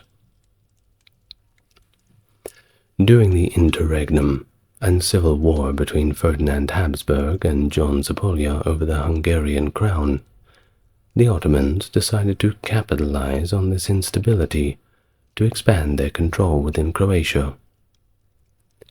They successfully captured key forts such as Obravac, Udbina, Komik, and effectively dominated the entire Grbava county. This strategic foothold enabled further advances into the neighboring regions of Lika. By April of 1529, Ivan Karlovic, the Ban of Croatia, reported in his correspondences that the Ottoman cavalry had overrun both Grbava and Lika, using these areas as bases for future incursions into both Croatia and Carniola. Thus, the following years saw a series of significant losses for Croatia, as key towns fell to the Ottomans. Jace in 1528, Požega in 1536, Klis in 1537, and both Nadin and Vrana in 1538. These conquests pushed the Croatian-Ottoman border to a new line, stretching roughly from Požega to Bihać, over Velebit, down to Zermanja and the Cetina rivers. In 1537, after overcoming Zapolia in a civil war, and under continuous pressure from Croatian nobility, Ferdinand Habsburg appointed Johann Katianer as the supreme royal captain for the Slavonian kingdom during a joint Croatian-Slavonian parliament session held in Krizevki in the spring. The parliament declared a general insurrection and tasked the bishop of Zagreb, Simon Erdődy, with managing the logistics for the upcoming campaign. However, the parliament did not confirm Katianer as the supreme commander, leaving a crucial leadership role unsettled as they launched their offensive. An army of 24,000 men was assembled near Koprivnica and set off for Slavonia with the primary goal of recapturing the town of Osijek. As the Habsburg forces reached Virovitica, internal conflicts among commanders began to flare up, and the troops faced a dire shortage of food. As we all know, you're not yourself when you're hungry. Additionally, autumn rains brought disease, significantly weakening the army. With the Osijek garrison reinforced by Mehmed, and thus too strong to besiege, Katianer ordered a full retreat. However, his forces were intercepted by the Ottomans near Gorjani. In a catastrophic turn of events and terrible luck, the top commanders, Katianer and Bishop Erdődy, fled the night before a decisive battle. The remainder of Katianer's army was then annihilated by the Ottomans in the Battle of Gorjani on October the 9th, 1537, marking yet another grievous setback for the Croatian defense forces. The disastrous outcome of Katianer's campaign marked another pivotal moment for the Habsburg monarchy and Croatian-Slavonian nobility, leading to a strategic shift towards the creation of a defensive buffer zone. This zone was based on a system of fortifications along the borderlands, which required significant upgrades to meet contemporary Renaissance standards. Additionally, the desperate military forces confronting the Ottomans needed to be unified under a single command structure to prevent discord among commanders, and a systematic, permanent financing mechanism had to be established. This strategic realignment resulted in the creation of the military frontier, a series of smaller capitancies that collectively formed a defensive line. In the area adjacent to Ottoman Slavonia, the Slavonian frontier was established, which connected the Croatian frontier centered around the newly founded town of Karlovac from 1579. The Carinthian, Carniolan, and Styrian nobilities contributed to financing the military frontier to prevent the Ottomans from advancing into their territories. But due to financial strains, Croatian nobility often transferred control of their forts to Styrian and Carniolan counterparts. One particular section of this frontier, financed by the Ban of Croatia, and stretching between Bovic and Brixavina, was known as Ban's frontier, later referred to as Banovina or Banija. Unlike other parts of the military frontier, the defense of Ban's frontier was the responsibility of Croatia itself. While the defense strategy also included the deployment of regular garrisons in fort along the military frontier, complemented by smaller, square-shaped wooden palisades with defensive towers at each corner. These structures were designed to protect local villagers during the Ottoman incursions. High observation posts equipped with guards were placed between these smaller forts, allowing for the rapid mobilization of forces in response to enemy attacks through visual signals or gunfire. In response to Catiana's downfall, King Ferdinand deployed 3,000 to 4,000 Spanish mercenaries to Slavonia in January of 1539 to man the fortifications, with Nicola Jurisic appointed as the supreme royal captain. The Croatian Slavonian parliament was urged to ensure the troops were adequately supplied with food and salaries. Don't want any repeats of last time. Well, to counteract the frequent Ottoman raids, the Croatian Slavonian parliament decided to recruit a 300-strong Haramija force. The presence of the Spanish army temporarily halted the Ottoman advances in Slovenia, resulting in no major territorial losses between 1539 and 1540. However, by the end of 1540, the Ottomans had occupied the Croatian territories between Skradin and Karin, diminishing their role as a buffer zone. The situation worsened in 1573 as the Dalmatian hinterland, largely under Venetian control, continued to shrink due to further Ottoman conquests. In 1580, the formation of the Bosnia Eyalet consolidated various sanjaks, including Bosnian, Herzegovina, Lika, Pakrac, Zvornik, along with Prizren and Vukovar, creating a large administrative province under the control of the Bosnian Pasha that incorporated the conquered Croatian lands. In 1590, the Ottoman Empire signed a peace treaty with the Safavid Persian Empire, setting the stage for a period of relative calm. However, the internal divisions within the Ottoman leadership affected their foreign policy decisions.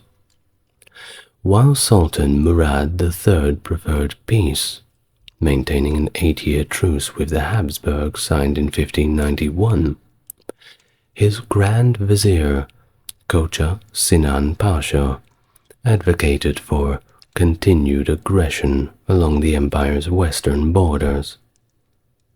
To this end, Kocha Sinan Pasha encouraged Telil Hasan Pasha, the newly appointed governor of the Bosnian Eyalet, to instigate provocations along the Croatian border to trigger a response that would justify a war in Europe.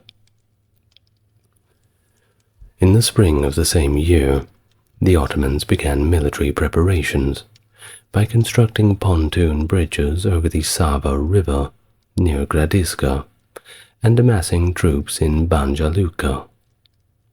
Intelligence reports to the Croatian Sabor in Zagreb indicated that Hasan Pasha was mobilizing forces from all the Sanjaks under his command for an impending attack on a Croatian border fort.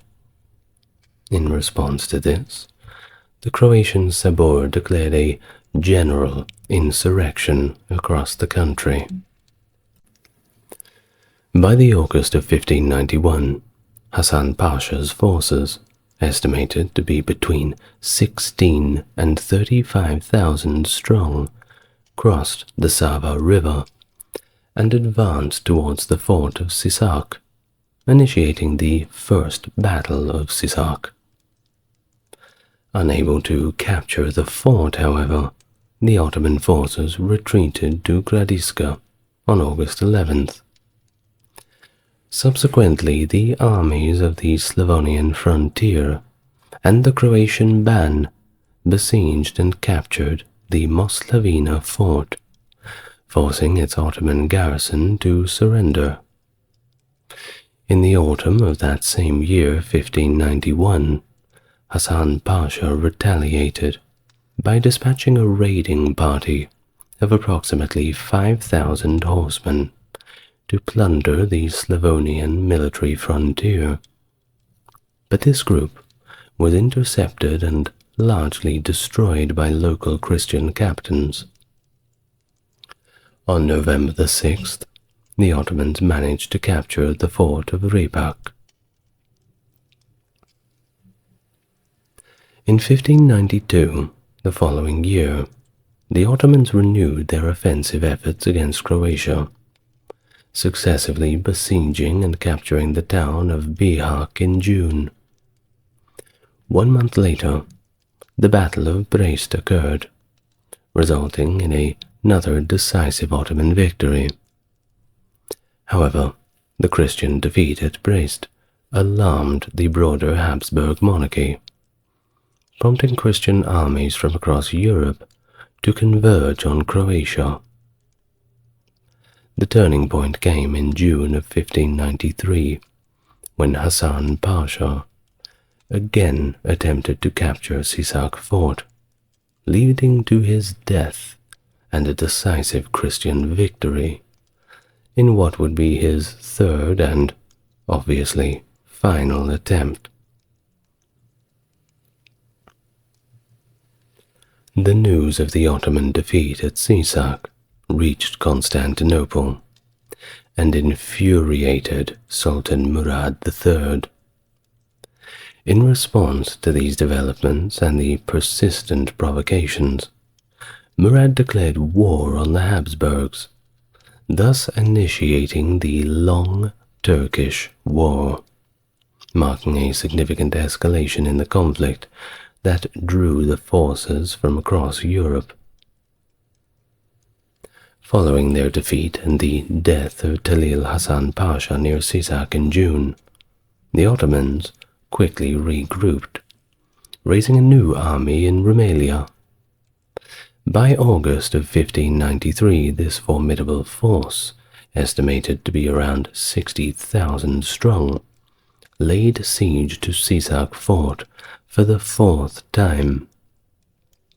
The garrison at Sisak, commanded by Zagreb cannons Andrika Kovacic and Kaspar Granda, was significantly outnumbered, consisting of only 100 men. With no relief forces arriving to aid the defenders, the vastly superior Ottoman soldiers easily overwhelmed the garrison. But of course, the Croatians bravely fought to the death. During the final fray, Granda was killed, and Kovacic, along with 20 of his men, were captured. The fall of Sisak sent shockwaves through Croatia, as it represented the last line of defense before Zagreb. However, the Rumelian Ottoman army, having depleted its food supplies, withdrew back to Bosnia and eventually moved towards Hungary. Well, I must say that if they had depleted their food supplies, they were well and truly Hungary already, if you know what I mean. The long Turkish War, triggered by the Ottoman defeat at Sisak in June, eventually concluded with a relatively favorable peace treaty for the Habsburgs in 1606. According to Croatian historian and Turkologist Nenad Moakanin, the failure of Hasan Pasha's offensive and his death was the real turning point, and it ushered a period of relative stability along the Croatian-Ottoman border during the 17th century. The Ottoman Empire, grappling with internal challenges such as mutinies, inflation, and a crisis in the Timar system, saw a reduction in its offensive capabilities. As a result, the empire shifted its focus from offensive operations to strengthening its defenses along the border with Croatian lands, adopting a more defensive posture. Well, despite suffering major defeats, the Croatian kingdom persisted under the Habsburg monarchy, maintaining its identity, religion, and its culture. In the territories lost to the Ottomans, some Croats remained, and over the following centuries, many converted to Islam under Ottoman rule, contributing to the ethnic and religious diversity embraced by the Porte. Notably, regions like Bihać and Velika Kladuša saw significant levels of Islamization. The devastating defeat of the Croatian forces at the Krbava field in 1493 had profound implications that rippled across Europe. A Czech traveler who was in Zadar at the time, whose name is extremely difficult to say, but I'm going to abbreviate it to Jan Lobkovic, documented the palpable sorrow and misery among the Croats following the battle. This poignant record reflects the deep impact and defeat on the Croatian populace. The repercussions of the battle extended far beyond the immediate region. News of the defeat reached the ears of the English king Henry VII at Windsor, relayed by Pope Alexander VI through a letter. Henry described the news as very distressing, illustrating the concern that the battle's outcome elicited even among distant European monarchs. Additionally, the defeat was significant enough to be discussed at the German Imperial Diet, and in the same year a pamphlet detailing the events on the battle was printed in Vienna, underscoring the widespread interest and concern regarding the Ottoman advances into Europe. Pope Leo, recognizing the strategic and symbolic importance of Croatia in the defense of Christian Europe, dubbed Croatia the Bulwark of Christianity in 1519, a title that was a testament to the valiant efforts and the brave sacrifices made by Croatians in stemming the tide of Ottoman expansion. Further emphasizing the European dimension of Croatia's defense against the Ottomans, Croatian nobleman Bernardin Frankopan delivered a series of Latin speeches titled Oratio pro Croatia at the German Imperial Diet of Nuremberg in 1522. In his passionate pleas, Frankopan sought assistance against the Ottomans, whom he referred to as the common enemy of our holy faith, and begged for more support for Western powers. It was just unfortunate that they didn't really get it.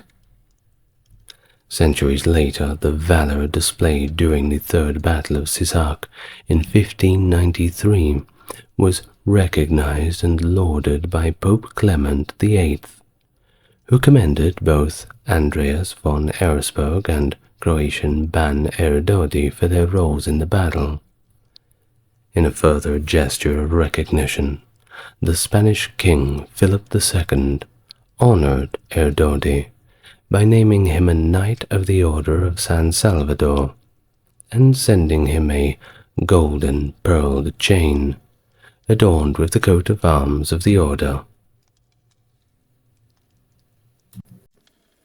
The Fourth Crusade, initially aimed at reclaiming the Holy Land from Muslim control, took an unexpected and controversial turn that culminated in the sack of Constantinople, the Christian capital of the Byzantine Empire. This diversion was prompted by a series of financial and logistical challenges, coupled with the influence of Venetian merchants who redirected the crusading forces for their own economic and political gains. The Crusaders' attack on Constantinople not only deepened the rift between the Roman Catholic and Eastern Orthodox churches, but also weakened the Byzantine Empire, contributing to its eventual fall to the Ottoman Turks. Hello and welcome to the channel. If you're new here, good to meet you. If you're coming back, good to see you again. And if you'd like to support the channel, the links to the Patreon are in the comments and description. Otherwise, those who feel inclined can leave their thoughts in the comments or like and subscribe the video. Now, this is part of a series on the other Crusades. If you want to watch the other videos, then you'll find them on my channel in the Medieval History playlist. Otherwise, let's continue with the history of the Fourth Crusade. Between 1176 and 1187, Saladin's Ayyubid Sultanate overpowered the Crusader states in the Levant, capturing Jerusalem after a siege in 1187. This loss prompted the launch of the Third Crusade. The Ayyubids then reduced the Crusader presence to a few coastal cities, Tyre, Antioch, and Tripoli. The Third Crusade set out with the aim of retaking Jerusalem, and while it didn't capture the city itself, it certainly did regain significant territories, including Acre and Jaffa. The campaign concluded with the Treaty of Jaffa in 1192 that established a truce with Saladin. This period also saw heightened friction between Western European states and the Byzantine Empire. Emperor Frederick I Barbarossa all but nearly attacked Constantinople over disputes with the Byzantine Emperor Isaac II Angelos, who was preoccupied with internal challenges. Now Richard I of England, also known as Richard the Lionheart, managed to capture Cyprus, and instead of returning it to the Byzantine Empire, as was the arrangement, he decided to hand it over to Guy of Lusignan, a former king of the Crusader state of Jerusalem. Following the death of Saladin in 1193, his empire was divided among his sons and brothers. Henry II of Champagne, the ruler of Jerusalem, extended a truce with the Egyptian Sultan Al-Aziz Uthman. However, the German Crusade of 1197 somewhat disrupted this peace, leading to further conflicts but eventually resulting in a truce that left Jaffa under Ayyubid control and Beirut with the Crusaders. Now, to the jewel in the crown. Constantinople, existing for 874 years by the time of the Fourth Crusade, remained a major Christian city, retaining much of ancient Rome's infrastructure. It was a key trade hub, attracting interest and envy from Western powers, especially Venice. Now, in 1195, Byzantine Emperor Isaac II Angelos was overthrown, and his successor, Alexios III Angelos, faced significant challenges, including financial instability and defensive neglect. All of these culminated together to further weaken the empire. In January 1198, Pope Innocent III assumed papal office, with the proclamation of a new crusade as a central ambition of his papacy. His summons went largely unanswered by the monarchs of Europe, due to various political entanglements. For example, Germany was embroiled in conflicts with papal authority, while England and France, they were a little bit too busy fighting each other. Nonetheless, inspired by the sermons of Fulk of Neuilly, a crusading force was eventually assembled at Tournament in Écris-sur-Aisne in 1199, organized by the Count Thurbart of Champagne. Now, Thurbart was initially chosen as the leader, but was succeeded by Boniface of Montferrat upon his death in 1201.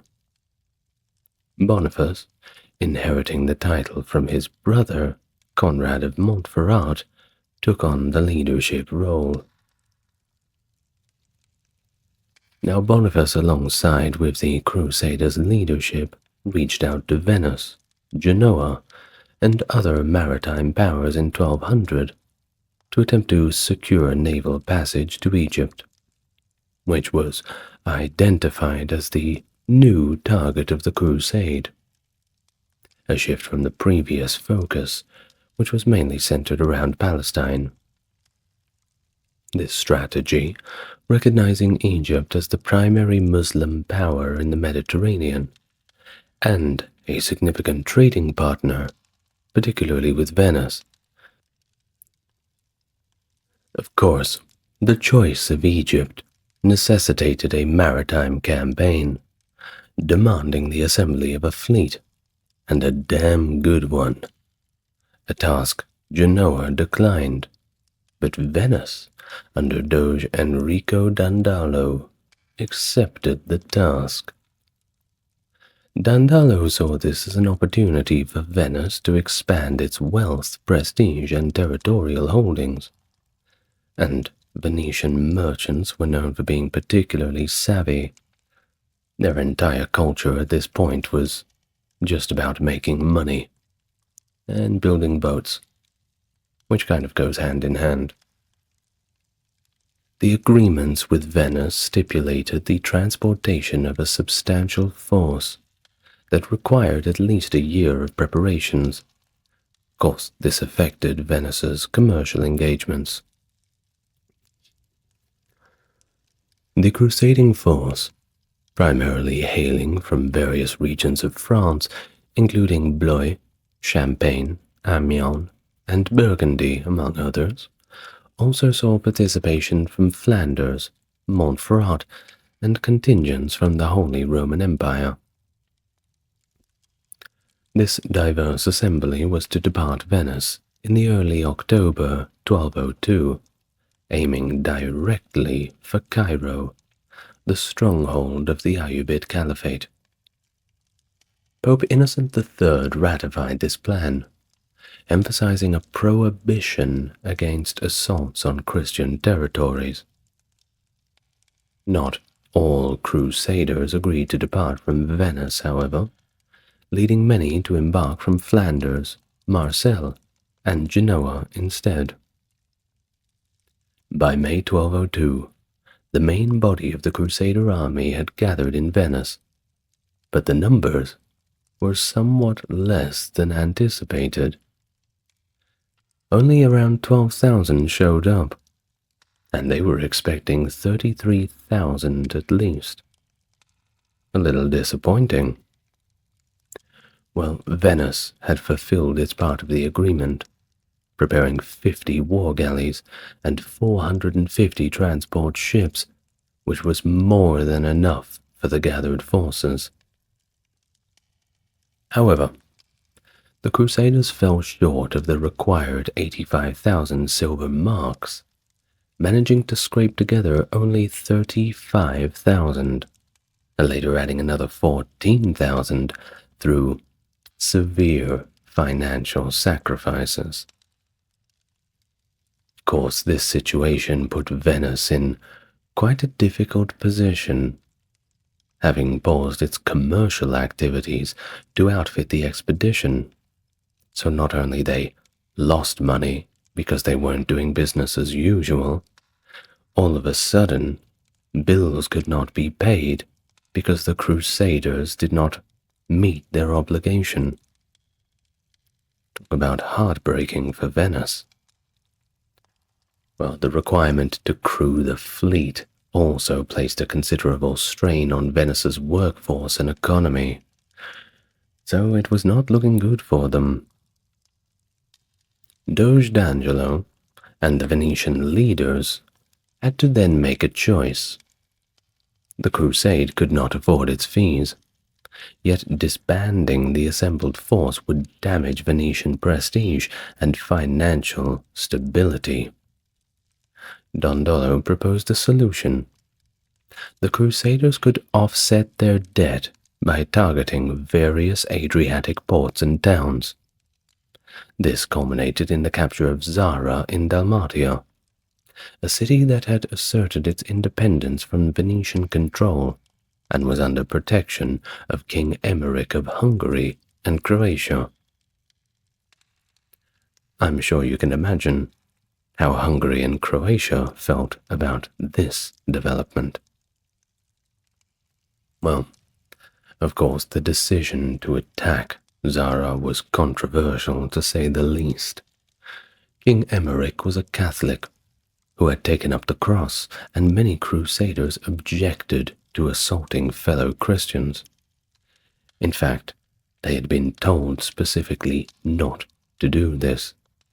It was the only rule that they were given. Well, some, including a group led by Simon de Montfort, opted out and pursued their own journey to the Holy Land independently. Despite opposition from the Pope's threat of excommunication, the Crusaders proceeded to besiege Zara, capturing it in November of 1202, after displaying its Catholic affiliation did not deter the attack. Now, Pope Innocent III, who had told them, "Whatever you do, do not attack other Christians," upon learning of the sack of Zara, excommunicated the Crusaders, urging them to adhere to the original vows and proceed directly to Jerusalem. Fearing the disillusion of their forces, the Crusade's leaders withheld the Pope's decree from their troops. Innocent III later lifted the excommunication for those not directly involved in the attack on Zara, recognizing the coercive influence of the Venetians on the Crusaders. Now, the tension between Venice and the Byzantine Empire was significantly heightened by both commercial rivalry and the historical grievances, which mainly stemmed from the massacre of the Latins. I'm not going to go into detail about that, but I'm sure you can guess what happened via the name.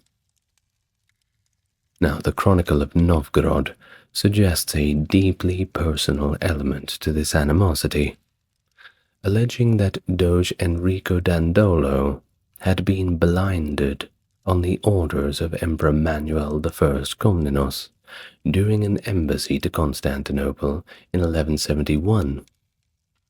This, of course, fueled quite a lot of resentment towards the Byzantines, especially from Dandolo, who was walking around with his hands in front of him.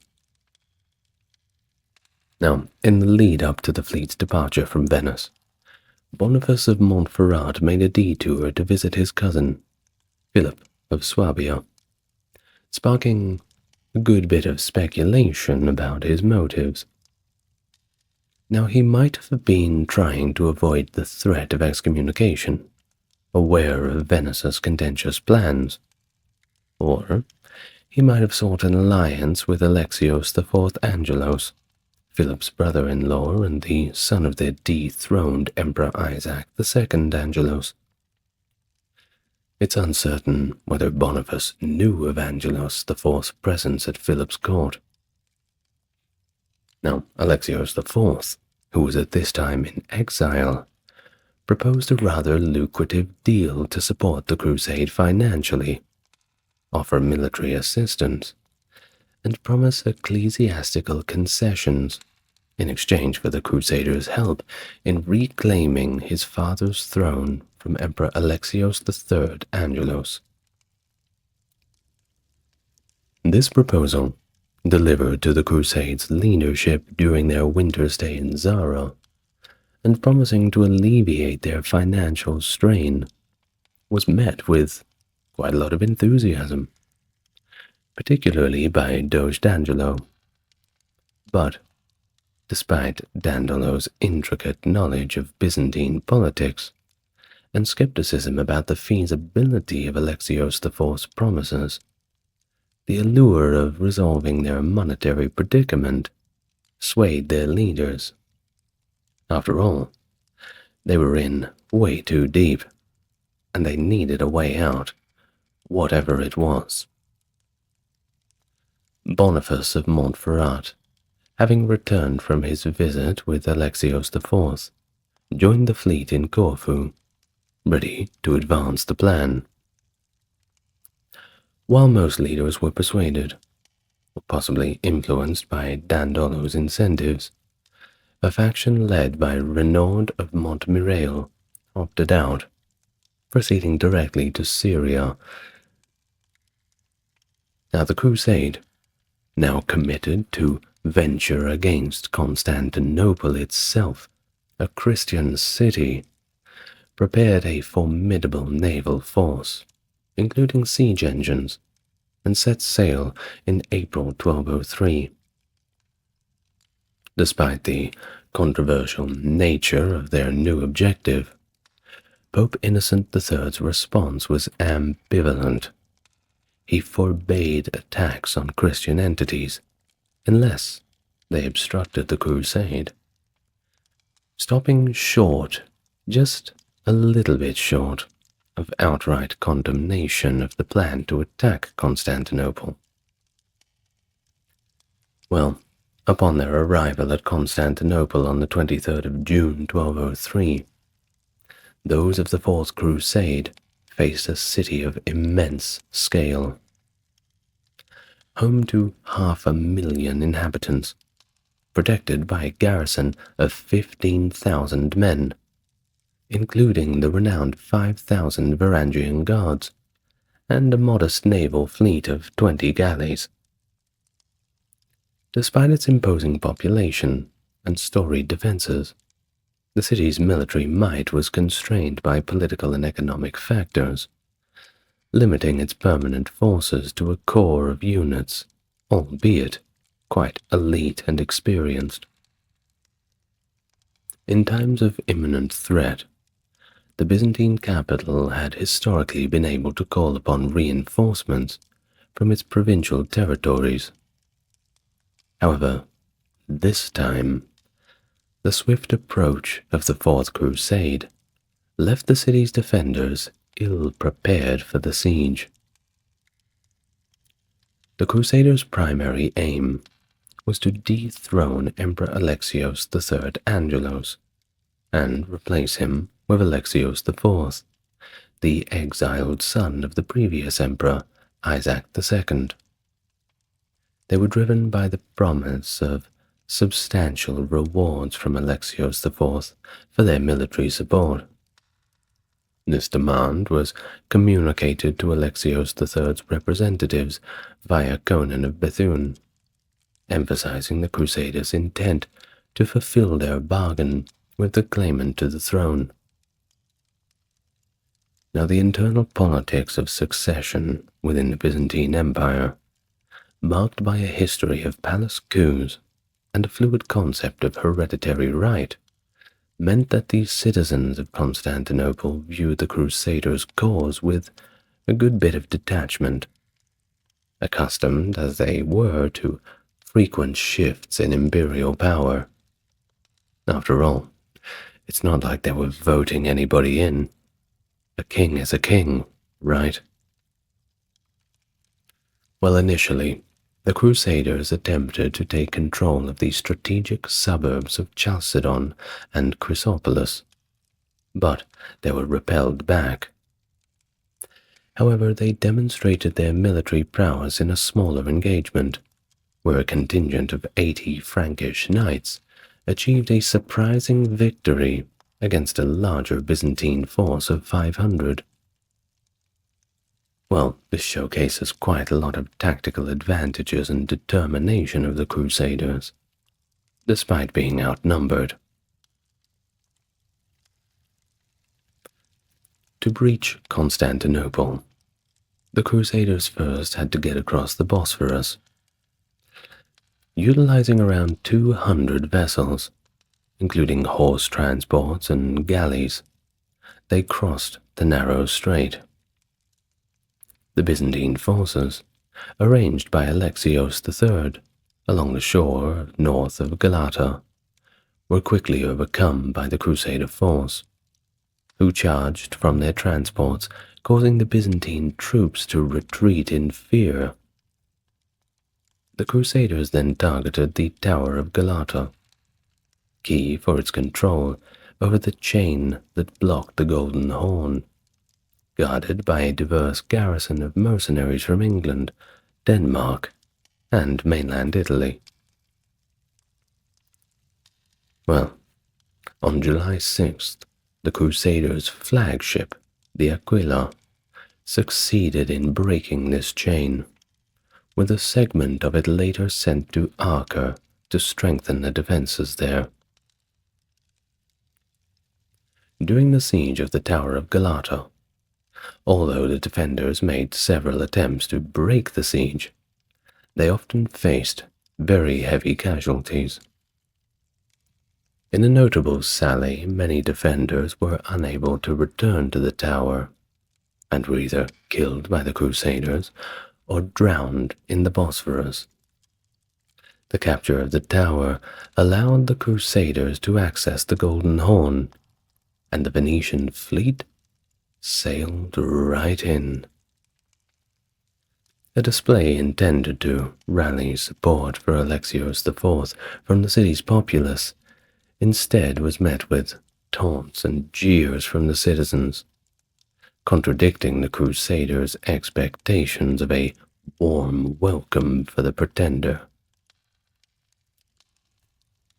On July 11th, the Crusaders positioned themselves near the Blachernain Palace, at the city's northwest. Initial assaults on the walls were repelled, but a week later, on July 17th, a more coordinated attack on the sea and land walls at the same time led to the Venetians breaching around 25 towers. The Varangian Guard repelled attacks on the land walls until a retreat covered by a Venetian fire screen inadvertently caused significant destruction and displacement within the city. In a decisive move, Alexios III marshaled a large force to confront the Crusaders, but ultimately retreated without engaging, severely impacting morale and leading to his personal flight from the city. Not a good look, Alexios. With Alexios gone, Constantinople's authorities reinstated Isaac II, faced with achieving their declared goal, but without the promised reward. The Crusaders negotiated for Alexios IV to be made co-emperor alongside his father Isaac II, culminating in Alexios IV's coronation on August 1st. Now Alexios IV, he found himself in a challenging position, unable to fulfill the grand promises he'd made to the Crusaders due to the depleted state of the imperial treasury, exacerbated by Alexios III's escape with a significant portion of the empire's wealth. Things were about to get very, very awkward. In a desperate attempt to gather funds, Alexios ordered the melting down of Roman icons for their precious metals, but he managed to raise only around 100,000 silver marks, a decision that horrified the Byzantine populace and was seen as a grievous act of sacrilege. Now this act was condemned by citizens and historians alike, with many marking it as the pivotal moment, symbolic of the empire's decline. Just imagine what we lost. All those great statues melted down. It's like taking your mother's wedding ring to a pawn shop to pay your electricity bills. Ugh. Terrible. The forced desecration of religious icons alienated Alexios IV from his people and heightened tensions within Constantinople. In a bid to secure his position, Alexios IV sought to extend his alliance with the Crusaders for another 6 months, until April of 1204, and even led a contingent to confront Alexios III. Now, during his absence, civil unrest escalated, culminating in violent riots and a devastating fire that ravaged the city, leaving approximately 100,000 people without homes, and managing to even further strain relations between the Byzantines and the Latin population, as if they were not strained enough as it was. Now the death of Isaac II in January of 1204, and the growing dissatisfaction with Alexios IV's rule, led to a brief and unsuccessful attempt by the Byzantine Senate to appoint Nicholas Cannabus as emperor. But Nicholas was not keen on the idea, and he simply declined the position. Well, if he had have taken it up, there was a good chance he would just be simply assassinated some weeks later. Perhaps we should give him a little bit more credit for being ahead of the curve. Alexios Doukas, a notable figure with military experience and respect among the populace, at least the majority of them, capitalized on the widespread discontent to seize power for himself. After deposing and executing Alexios IV, Doukas was crowned Emperor Alexios V. He promptly focused on reinforcing the city's defenses and rallying support against the Crusader threat. Well, infuriated by the assassination of Alexios IV, whom they had supported and put quite a lot of hope and stock into, the Crusaders and Venetians, who were still quite out of money, demanded that Emperor Alexios V honor the commitments previously made. Now, Alexios V's refusal to comply led to yet another assault on Constantinople. On April the 8th, despite the Byzantines' forces' strong resilience and their success in damaging the Crusaders' siege equipment with heavy projectiles, adverse weather conditions, and a strong shore wind hampered the Crusaders' efforts, preventing most of their ships from approaching the walls effectively. Therefore, this initial attack was a complete failure, with only one minor engagement at the city's towers, and none of which of them were captured. Back to the drawing board. Well, in the aftermath, Latin clergy within the crusading army sought to rally the demoralized troops, preaching that their cause was just and divinely sanctioned, despite the setback. You've got to be joking. I think everybody knew at this point that they were just fighting to get themselves out of debt. Well, either way, they framed the failed assault not as divine punishment, but as a test of faith, depicting the Byzantines as traitors for the murder of Alexios IV, and comparing them unfavorably. The quote was apparently made by the Latin clergy that they were even more traitorous than the Jews, which, make of that what you will. Well, this attempt to morally justify the campaign against Constantinople was met with mixed reception. But a soldier must follow orders, right? Ignoring Pope Innocent III's commands against attacking, the Crusaders made preparations for another assault, while Alexios V opted to defend from within the city.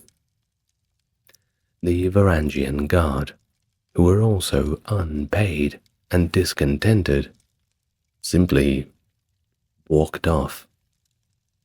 They left their posts, and Alexios V was forced to flee when nightfall hit. Now, amidst all this, there had to be a new emperor, right?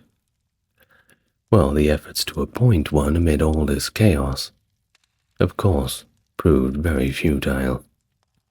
So, Constantinople was effectively a city without a ruler.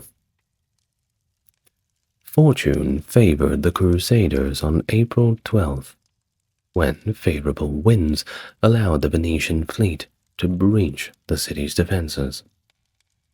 A small group of Crusaders then breached the walls, and despite fierce resistance from Byzantine forces, including negotiations by the Anglo-Saxon defenders for better pay, the Crusaders gained a foothold in the Blackernay Quarter. Their attempt to use fire as a defensive measure inadvertently caused further destruction. Who would have thought? And another 15,000 people had their homes burned down. Well, by the next day, April 13th, the Crusaders had taken complete control of Constantinople, marking a significant and devastating turn in the city's history, and a devastating turn in the broader context of the Crusades. I mean, what had the Crusades become, with Christians fighting Christians? One can only imagine the Muslim rulers watching on from Jerusalem thinking, what on earth are they doing? Well, for 3 days following their breach of Constantinople, the Crusaders engaged in unprecedented pillage. marking one of the darkest episodes in medieval history. The systematic destruction and looting inflicted upon the city saw loss or damage of countless Greco-Roman and medieval works, alongside widespread violence against the civilian population. Churches and monasteries, despite the sacredness afforded to them, were not spared. They were desecrated and stripped of their treasures, contravening even the threat of excommunication. No one cared. They just wanted to loot. Well, eyewitnesses from the period, including Nikitas Choniates and Geoffrey of Villehardouin, documented the ruthless greed and destruction that characterized the sack. Not seen since the fall of Rome back in 410. The looting of Constantinople resulted in the acquisition of approximately 900,000 silver marks worth of treasure. While the Venetians claimed their agreed portion, the distribution of the spoils among the Crusaders was uneven, with a significant amount concealed by some knights. Deep pockets, of course. The brutality of the sack, characterized by murder, looting, and was noted for its sheer scale, drawing comparisons to the sacking by historical barbarian tribes, yet surpassing them in ferocity. The Venetians, partly Byzantine in culture themselves, managed to save some of the priceless art. However, many crusaders from other regions who were perhaps not quite as high class didn't recognize the value of these things and engaged in acts of profound desecration and violence. Which leads us to the Hagia Sophia, the pinnacle of Christian architecture in Constantinople, which was subjected to some of the most egregious violations.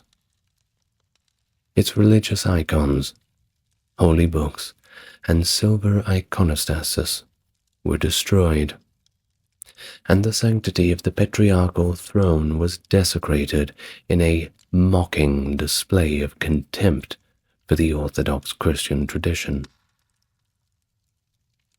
This event not only represented the significant loss of culture and religious heritage, but also deepened the schism between the Eastern Orthodox and Western Catholic churches, exacerbating the estrangement of East and West.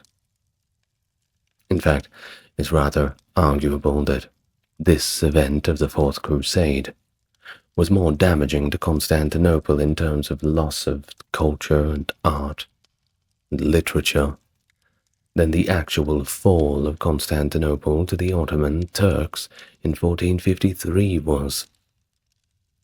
Think about that. The consequences of the Fourth Crusade's diversion to Constantinople extended beyond the immediate horrors and destruction. It signaled a pivotal decline in Byzantine power, which hastened its vulnerability to future conquests and ultimately facilitating the rise of the Ottoman Empire. This rather ironic outcome starkly contrasted with the Crusade's initial goals, leading to a resurgence of Islam in regions once held by Christian powers. Pope Innocent III was understandably quite angry about this. His reaction to these atrocities committed by the Crusaders was one of profound dismay and complete confusion, as he confronted the moral and spiritual failings of those he had sent forth under the banner of the cross.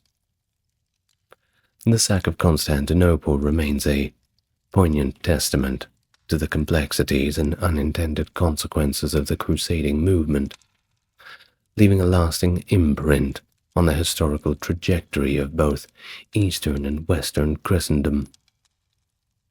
Of course, imagine being Pope Innocent III.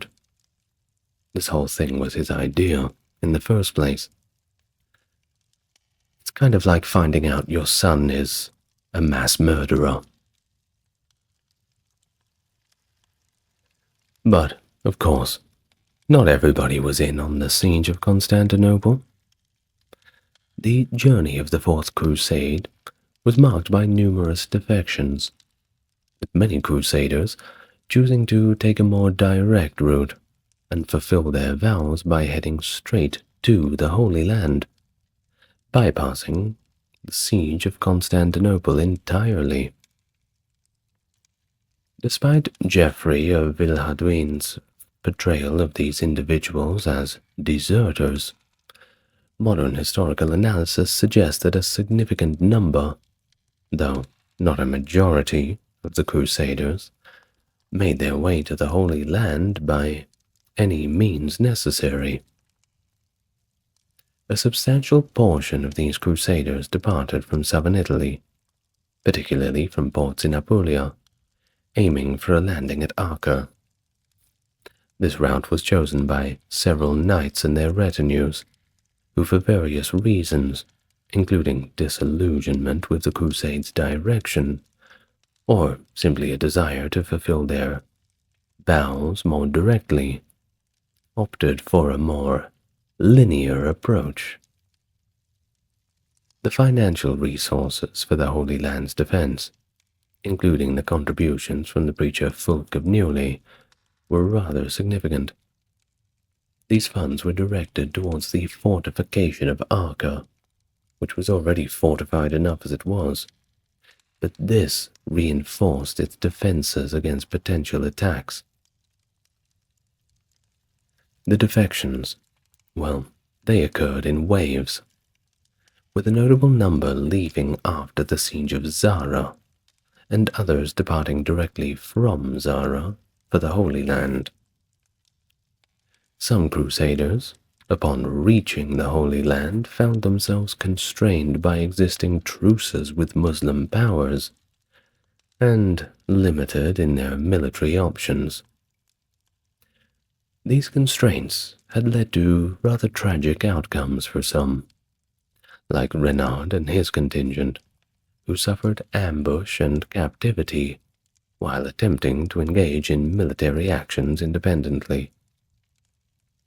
Additionally, several official and unofficial groups made their way to the Holy Land, either in defiance of or as an alternative to the main crusading force's objectives.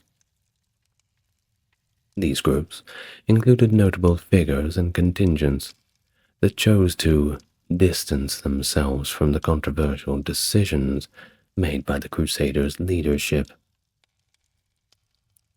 Now, in the summer of 1202, Baldwin of Flanders made the strategic decision to divide his forces for the Fourth Crusade, leading one contingent to Venice and dispatching another by sea under the leadership of John II of Nesle, Thierry of Flanders, and Nicholas of Mailly.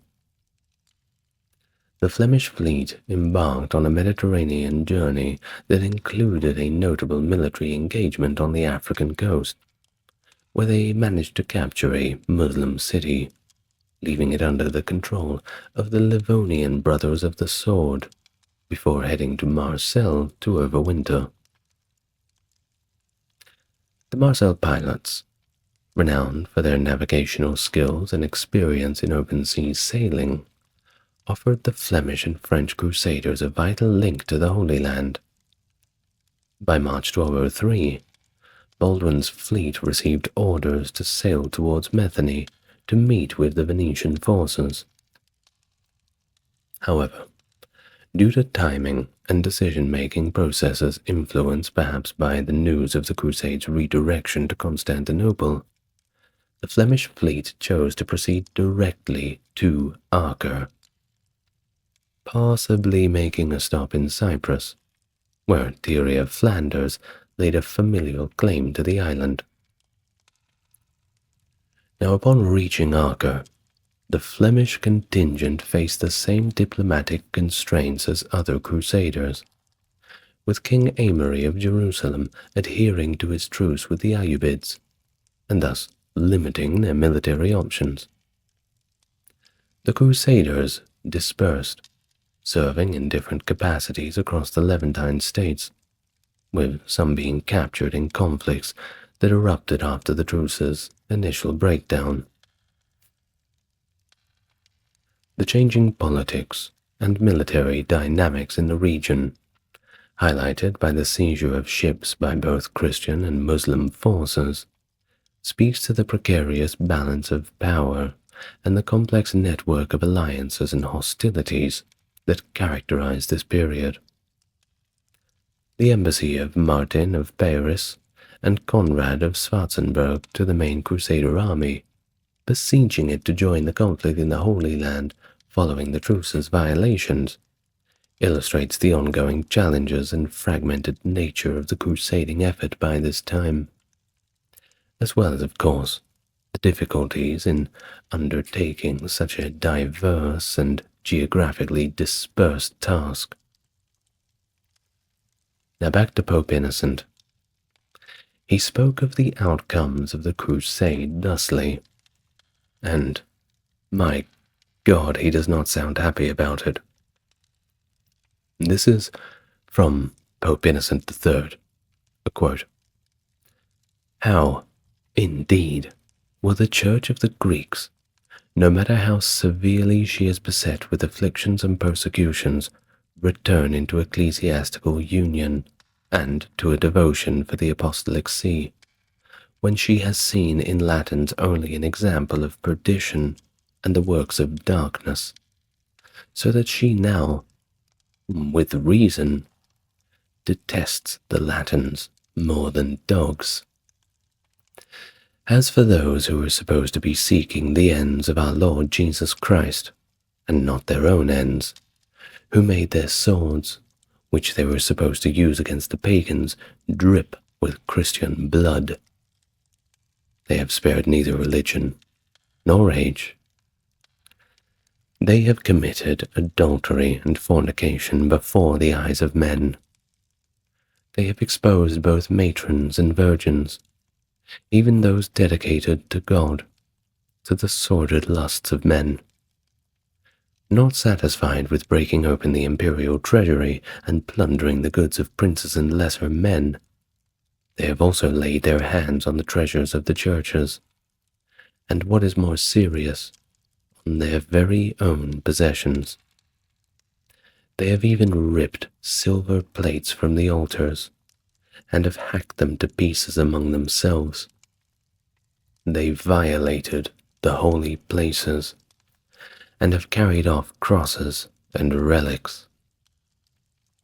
End of the quote from Pope Innocent III. Doesn't sound happy about it, doesn't he?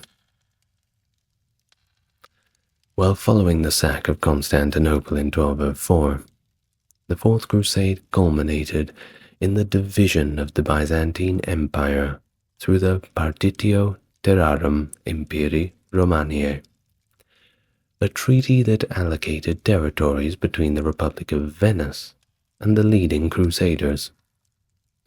This partitioning led to the establishment of the Latin Empire of Constantinople, marking a profound shift in the region's political and cultural landscape. Boniface of Montferrat, despite being a favored candidate for the emperorship among many, given his royal connections and his visibility among the Crusader forces, was ultimately bypassed in favor of Baldwin of Flanders for the imperial throne. The Venetians harbored certain reservations about Boniface, fearing his ties to the previous Byzantine regime and his potential bias towards Genoa, concerns that stemmed from Montferrat's geographical proximity to Genoa and Boniface's own familial connections through his brother Rainier's marriage to Maria Comnene, a former empress. As a result, Baldwin of Flanders was crowned the first emperor of the newly formed Latin Empire, while Boniface was compensated with the creation of the Kingdom of Thessalonica, effectively a vassal state to the Latin Empire. Now Venice, don't forget about them. They also secured significant gains, notably establishing the Duchy of the Archipelago in the Aegean Sea, further asserting its maritime dominance and expanding its commercial empire. Well, the aftermath of the Fourth Crusade also saw the emergence of Byzantine successor states as refugees and remnants of the Byzantine aristocracy sought to preserve their heritage and authority as much as they possibly could.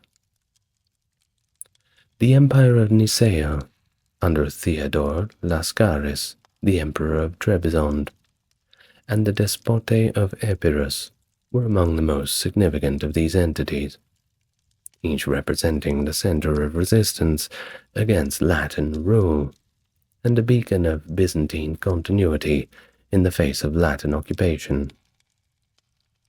And the Muslims, sitting comfortably down in Jerusalem, didn't really feel a thing.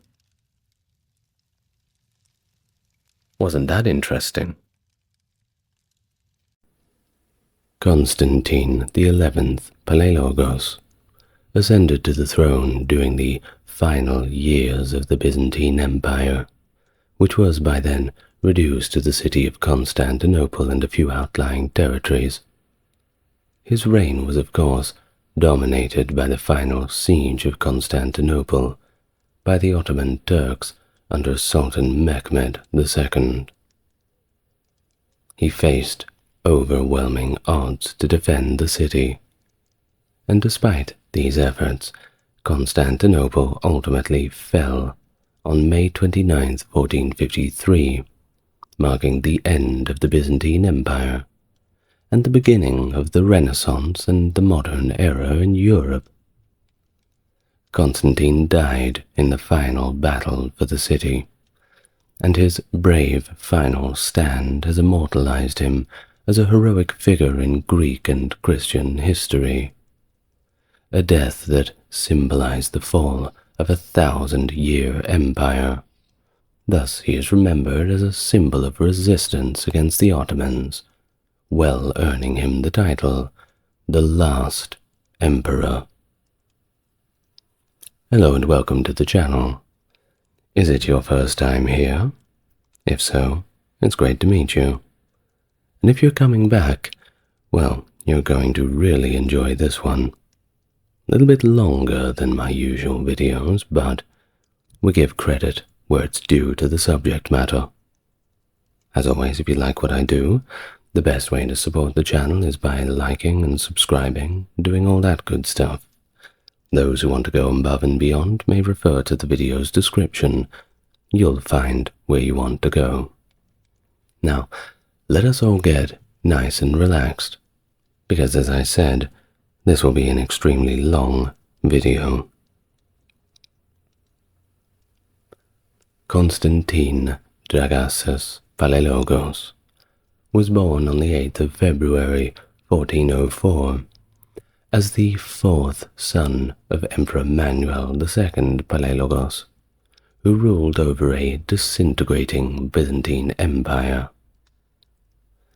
His mother, Helena Dragas, was a member of the powerful House of Dragas and daughter of the Serbian ruler Constantine Dejanovic. Constantine, often referred to as Porphyrogenitos, or born in the purple, was born during his father's reign, a mark of his legitimacy as an heir to the throne. Purple being the royal color, by the way.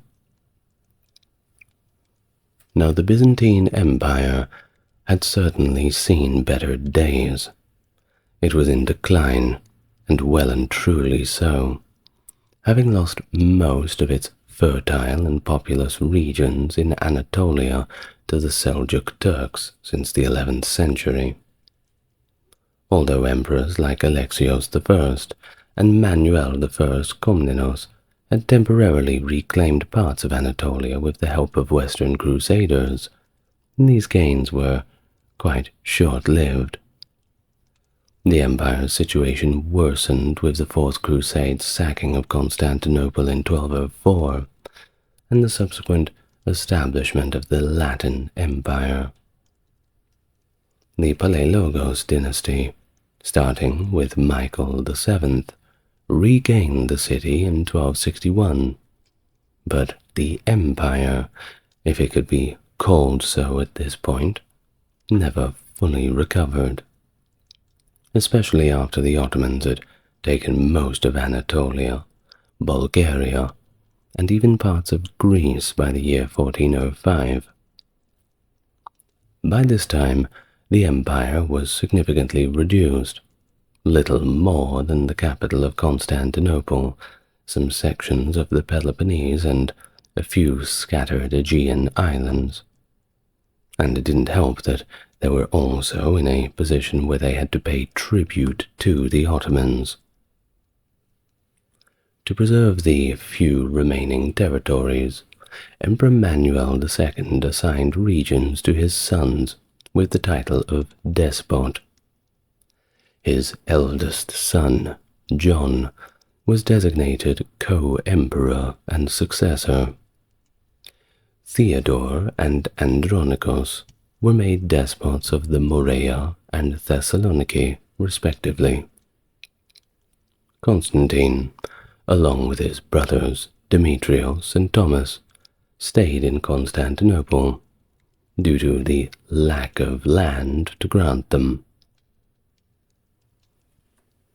Little is known about Constantine's early life, but he was noted for his skills in martial arts, horsemanship, and of course hunting. His character and actions are often described through the writings of George Soprantes, a historian who would later serve him. However, the accuracy of many accounts is questionable, as they were composed after his death, and often intended to eulogize his reign. It is known that he was competent in both military and administrative matters, and heeded the advice of his counselors on key state issues. After the Ottomans unsuccessfully besieged Constantinople in 1422, Manuel II suffered a stroke. It was all a little bit too much for him, it seems. John effectively took over the empire's governance. To prevent the Ottomans from capturing Thessaloniki, John ceded the city to Venice, who had a much larger navy, by the way. Venice and Genoa, the big naval powers of the time. Now, while John sought Western support in 1423, Manuel II, now disillusioned with hopes of Western aid, tried to dissuade him. John was impressed by Constantine's leadership during the siege, and left him as regent of Constantinople. Along with their father, Constantine negotiated a peace treaty with Sultan Murad II, temporarily halting further attacks. Upon Manuel's death in 1425, John the Eighth, Palaiologos, ascended the throne and granted Constantine a strategically important strip of land near Constantinople. It demonstrates the trust that both his father and his brother had in his leadership. John soon recalled Constantine from Mesembria and designated him as the successor to Theodore as despot of the Morea. Theodore initially expressed dissatisfaction with his role, but later settled. John assigned Constantine to the Morea in 1427 after a military campaign there. Despite threats from the Ottomans and Carlo I Tocco of Epirus, Constantine and John worked together to secure the region. In 1427, John VIII, accompanied by Constantine and George Soprantes, set out to confront Tocco. They captured Glarenza and other territories after defeating Tocco in the Battle of the Echinades. To cement peace, Tocco offered up his own niece, Maddalena Tocco, who was renamed Theodora, in marriage to Constantine, with her dowry including the recaptured territories. This union was celebrated in 1428, marking a strategic alliance that fortified the Byzantine presence in the region. His arrival in the Morea and his subsequent marriage added complexity to the region's governance, with his brother Theodore unwilling to relinquish his position as despot. The Morea, for the first time since its establishment in 1349, was governed by 2 members of the imperial family. Soon, their younger brother, Thomas, only 19 years old, was appointed as a 3rd despot, effectively splitting the nominally undivided despotate into 3 smaller principalities. Theodore maintained exclusive control over Mistras, while he granted Constantine territories across the Morea, including the northern town of Aegio, fortresses in Laconia, and areas in Kalamata and Messenia. Constantine established his capital in Glarenza, a town he gained through his marriage. Thomas received lands in the north and based himself in the castle of Calavrita. During his rule, Constantine was known for his bravery and energy, though he was generally cautious when it came to military campaigns.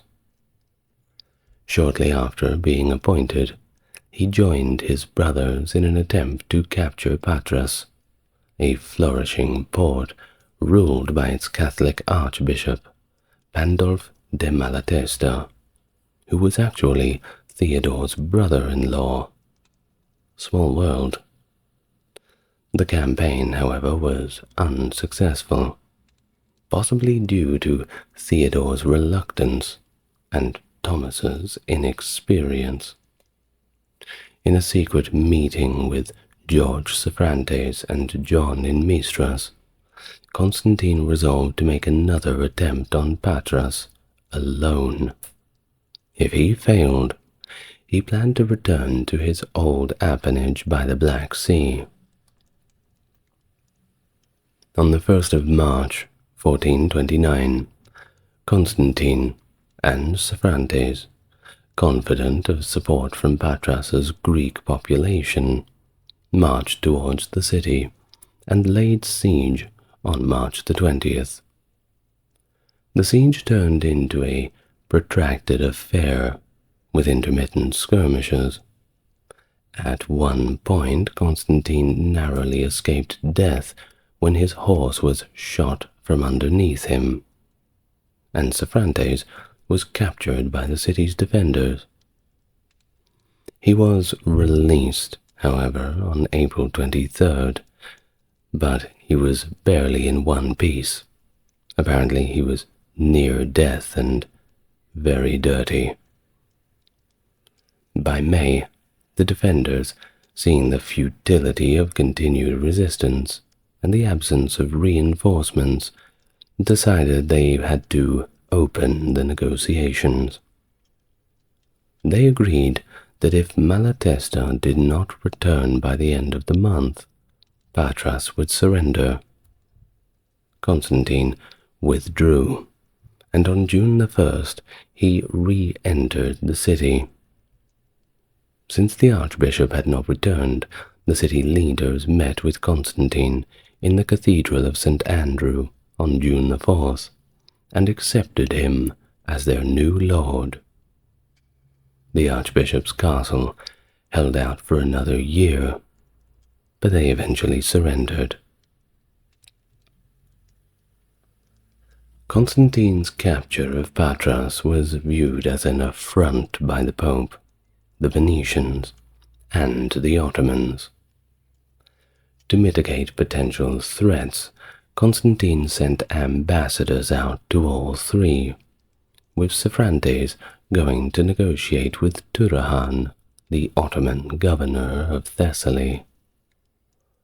Although Sophronites managed to avert a Turkish military response, the deposed archbishop returned with a mercenary army of Catalans. However, the Catalans were more interested in plunder than in restoring Malatesta, and seized Clarenza instead. Constantine had to buy back the town for 6,000 Venetian ducats, and eventually ordered its destruction to prevent it from falling into the hands of pirates. Well, during this chaotic period, Constantine faced personal tragedy when his wife, Theodora, passed away in the November of 1429. Initially, he buried her in Clarenza, but later moved her remains to Mistras.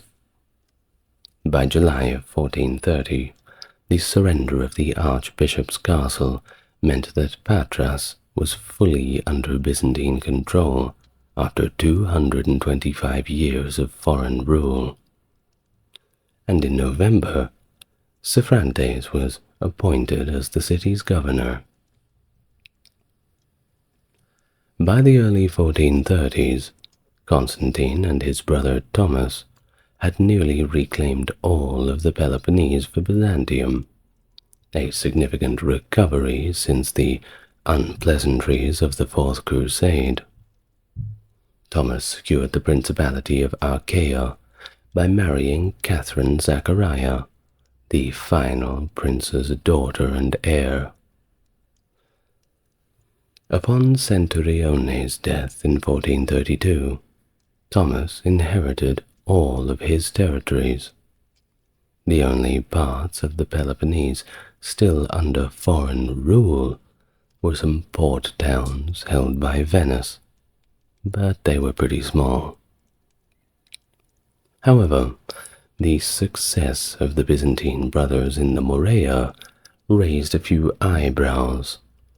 Ottoman eyebrows, especially the eyebrows of Sultan Murad II. In 1431, under his orders, Turahan sent his troops to demolish the Hexamilian Wall, a reminder to the despots of their vassal status under the Ottoman Sultan. In March 1432, Constantine, aiming to be closer to Mistras, renegotiated territories with his brother Thomas. This agreement, presumably approved by Theodore and Emperor John VIII, saw Thomas ceding the fortress of Calavrita to Constantine, who then made it his new capital. And in return, Constantine gave Thomas control of the region of Elis, which Thomas established as his new base. This exchange was part of the ongoing adjustments among the brothers to manage their respective territories effectively. Well, as time passed, relationships among the three brothers began to show some cracks. The issue of succession was a significant point of contention, Emperor John VIII had no sons, making it likely that one of his brothers would succeed him, while John's preferred successor was Constantine.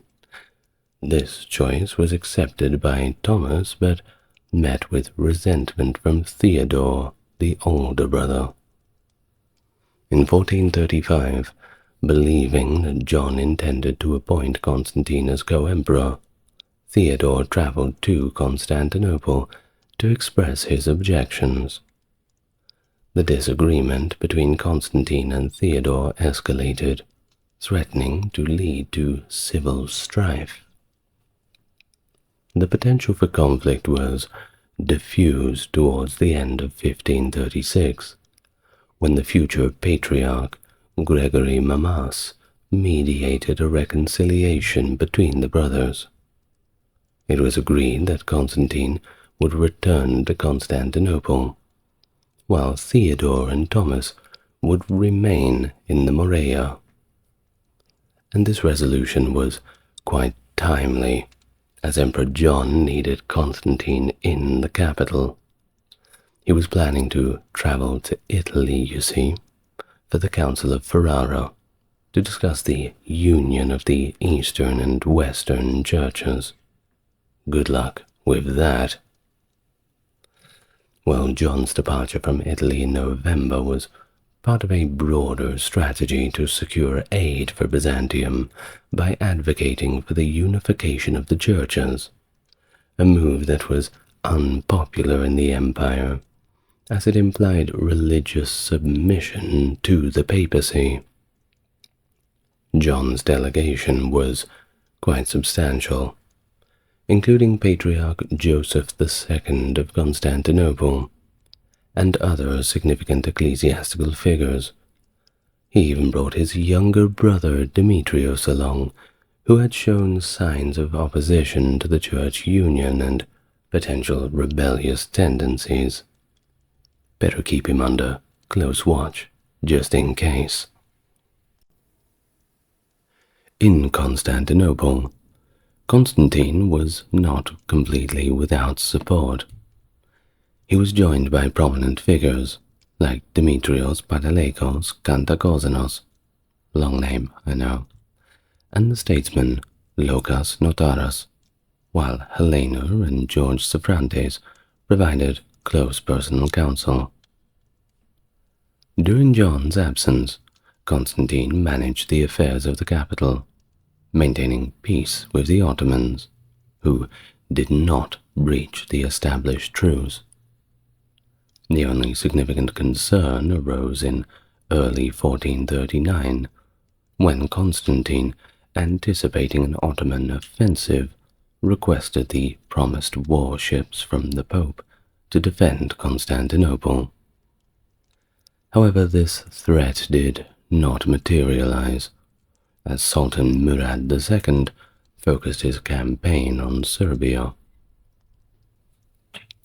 In 1439, the council in Florence declared the reunification of the churches, a decision that was met with hostility and resentment in Constantinople upon John's return in February 1440. The populace viewed the union as a betrayal of their faith, and feared it would provoke Ottoman suspicion. Constantine shared John's pragmatic view on the union. Both brothers believed that sacrificing the independence of their church could justify a Western crusade, and this, well, it just might save Constantinople. Despite being relieved of his duties as regent upon John's return, Constantine remained in the capital throughout the rest of 1440. He likely stayed to find a suitable wife, having been a widower over a decade since the tragedy of the death of Theodora. His choice landed on Caterina Gutilusio, the daughter of Dorino Gutilusio, the Genoese lord of the island of Lesbos. George Soprantes was dispatched to Lesbos in December of 1440 to arrange the details of the marriage. By late 1441, Constantine, accompanied by Soprantes and Locus Notaros, sailed to Lesbos and married Caterina in August. He left Lesbos in September, leaving Caterina with her father to travel to the Morea. Upon his return, he noted that his brothers, Theodore and Thomas, had governed the Morea effectively in his absence. Believing he could better serve the empire's interests closer to the capital, he considered switching places with his younger brother Demetrios, who governed around Mesembria in Thrace. Constantine then proposed that he regain in his Black Sea appanage, while Demetrios would take over his holdings in the Morea. He sent Soprantes to discuss this proposal with both Demetrios and Murad II, the Ottoman Sultan, who had a say in such appointments. By 1442, Demetrios had shown no interest in new appointments, and was instead eyeing the imperial throne. He had made a deal with Murad and raised an army, positioning himself as the champion of those opposing the union of the churches, and then declared war on John. When Soprantes reached Demetrios to propose Constantine's offer, Demetrios was already preparing to march on Constantinople. The threat he posed was significant enough that Constantine was summoned back from the Morea by John to oversee the city's defenses. In April of 1442, as Demetrios and the Ottomans began their attack, Constantine left the Morea. He met his wife at Lesbos, and together they sailed to Lemnos, where they were trapped for months by an Ottoman blockade. Though Venice did send ships to assist, Caterina, his new wife, fell ill and passed away in August on Lemnos. Constantine did not reach Constantinople until the month of November, by which time the Ottoman threat had already been repelled, and Demetrios, he was locked up, albeit briefly. Well, in March of 1443, Soprantes was appointed governor of Selymbria in Constantine's name. From there he kept a watchful eye on Demetrios. In November, Constantine handed over control of Selymbria to Theodore, who had abandoned his role as despot of the Morea, leaving Constantine and Thomas as the sole despots, and giving Constantine control of the Mistras, the prosperous capital of the despotate. With Theodore and Demetrios out of the picture, Constantine and Thomas switched their efforts to strengthening the Morea, which had become the cultural center of the Byzantine world. They envisioned the Morea as a safe and nearly self-sufficient principality. The philosopher Gemistrus Plato, in Constantine's service, suggested that Mistras and the Morea could become the new Sparta, a centralized and strong Hellenic kingdom. One of their major projects was the reconstruction of the Hexamilian Wall, destroyed by the Turks in 1431. By March 1444, the wall was indeed fully restored, to the impression of many, including the Venetian lords who had declined to fund the project, thinking it was impossible. Well, we sure showed them. The restoration was costly, and required significant manpower, of course. Some Morat landowners fled to Venetian territories to actually avoid financing the project, kind of like a tax evasion sort of thing, while others actually rebelled before being compelled through military means to pay their share. Constantine sought to win the loyalty of local landowners by granting them lands and privileges, and staged local athletic games where young Morats competed for prizes. In the summer of 1444, possibly encouraged by news of a crusade launched from Hungary in the previous year, Constantine invaded the Latin Duchy of Athens, at that time a vassal of the Ottomans. He was in contact with Cardinal Julian Cesarini, a leader of the Crusade, who was informed of Constantine's intentions to strike at the Ottomans from the south. Constantine swiftly captured Athens and Thebes, forcing Duke Nerio II Accaglione to pay tribute to him instead of the Ottomans. The recapture of Athens was celebrated, with one of Constantine's counselors comparing him to the ancient Athenian general Themistocles. Now, despite the crusading army being destroyed by Murad II at the Battle of Varna in November 1444, Constantine continued on in his campaign, supported by Duke Philip the Good of Burgundy, who supported him by sending 300 soldiers. Constantine raided central Greece and the Pindus Mountains in Thessaly, where he was once again welcomed as a liberator. One of his governors seized the town of Lidoriki from the Ottomans, which was renamed Cantacuzinopolis in his honor.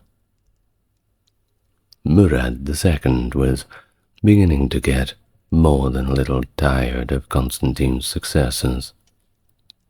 Thus, he marched on Morea in 1446, with an army of possibly up to 60,000 men. Despite the overwhelming numbers, Constantine refused to surrender his gains and prepared for battle. The Ottomans quickly took control of Thessaly. Constantine and Thomas rallied at the Hexamilian Wall. Despite their efforts and the wall's strength, Murad brought cannons with him, and that was a big problem. Well, I'm sure you can see how it ended up. By December the 10th, the wall was breached. Most defenders were either killed or captured, and Constantine and Thomas escaped, albeit barely. Murad's general Turahan was sent to take Mistras and devastate Constantine's land, while Murad led forces in the north. Although Turahan failed to take Mistras, Murad did not aim to conquer the Morea, but rather to instill terror, make an example, living memory of terrible things so that no one would stand up to the Ottomans again. The devastated and depopulated peninsula was thus left in ruins. Constantine and Thomas, well, they were in no position to negotiate. The writing was on the wall. They accepted Murad as their lord, paid him tribute, and promised never to restore the Hexamilian Wall again. Theodore, who had previously been the despot of Morea, passed away in the June of 1448, and later that year, on October 31st, Emperor John VIII Palaiologos also died in Constantinople. Among the surviving Palaiologoi brothers, Constantine was notably the most popular, both in Morea and the capital. John VIII's preferred successor was indeed Constantine, and this choice was strongly supported by their mother, Helena Dragas, who also favored him for the crown. As news of John VIII's death spread, both Thomas and Demetrios rushed back to Constantinople, reaching the capital before Constantine could leave the Morea. Despite many in the capital favoring Demetrios due to his anti-unionist stance, Helena used her authority as regent to stall Demetrios' attempt to seize the throne until Constantine's arrival. Thomas accepted Constantine's appointment without contention, and Demetrios, though initially overruled, eventually proclaimed Constantine as the new emperor. Shortly afterwards, George Soprantes informed Sultan Murad of the succession, and the Sultan also accepted Constantine's appointment on December 6, 1448. With the succession issue resolved peacefully, Helena sent two envoys, Manuel Palaiologos Largos and Alexios Philanthropenos Laskaris, to the Morea to officially proclaim Constantine as emperor, and of course to escort him to the capital. Thomas came along for the journey. Constantine was proclaimed emperor of the Romans in a modest civil ceremony at Mistras on January the 6th, 1449. Instead of the traditional crown, Constantine may have placed a pilos, which is another type of imperial headgear, on his head by his own hands. This local ceremony in Mistras was notably unconventional, as emperors were typically crowned in the Hagia Sophia in Constantinople. However, there were historical precedents for such local ceremonies, and like his predecessors, Constantine chose not to have the traditional coronation ceremony in Constantinople upon his arrival.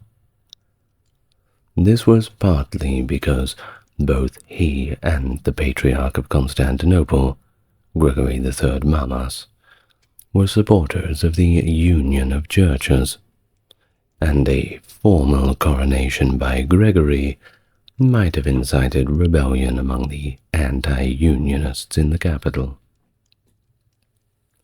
Constantine considered his proclamation at Mistras sufficient for his imperial coronation, and believed it granted him all the constitutional rights of an emperor. In his earliest known imperial document, a Chrysobull from February 1449, he referred to himself as Constantine Palaiologos, in Christ true emperor and autocrat of the Romans. He arrived in Constantinople on the 12th of March 1449, traveling there aboard a Catalan ship. Having served as regent twice and ruled numerous fiefs throughout the empire, Constantine was well prepared for his role as an emperor. By the time he ascended the throne, Constantine was significantly diminished.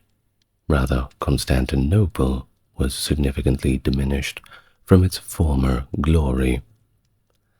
The city had not fully recovered from devastating circumstances of the Fourth Crusade in 1204, and yes, they were so devastating that even 200 years later they had not recovered.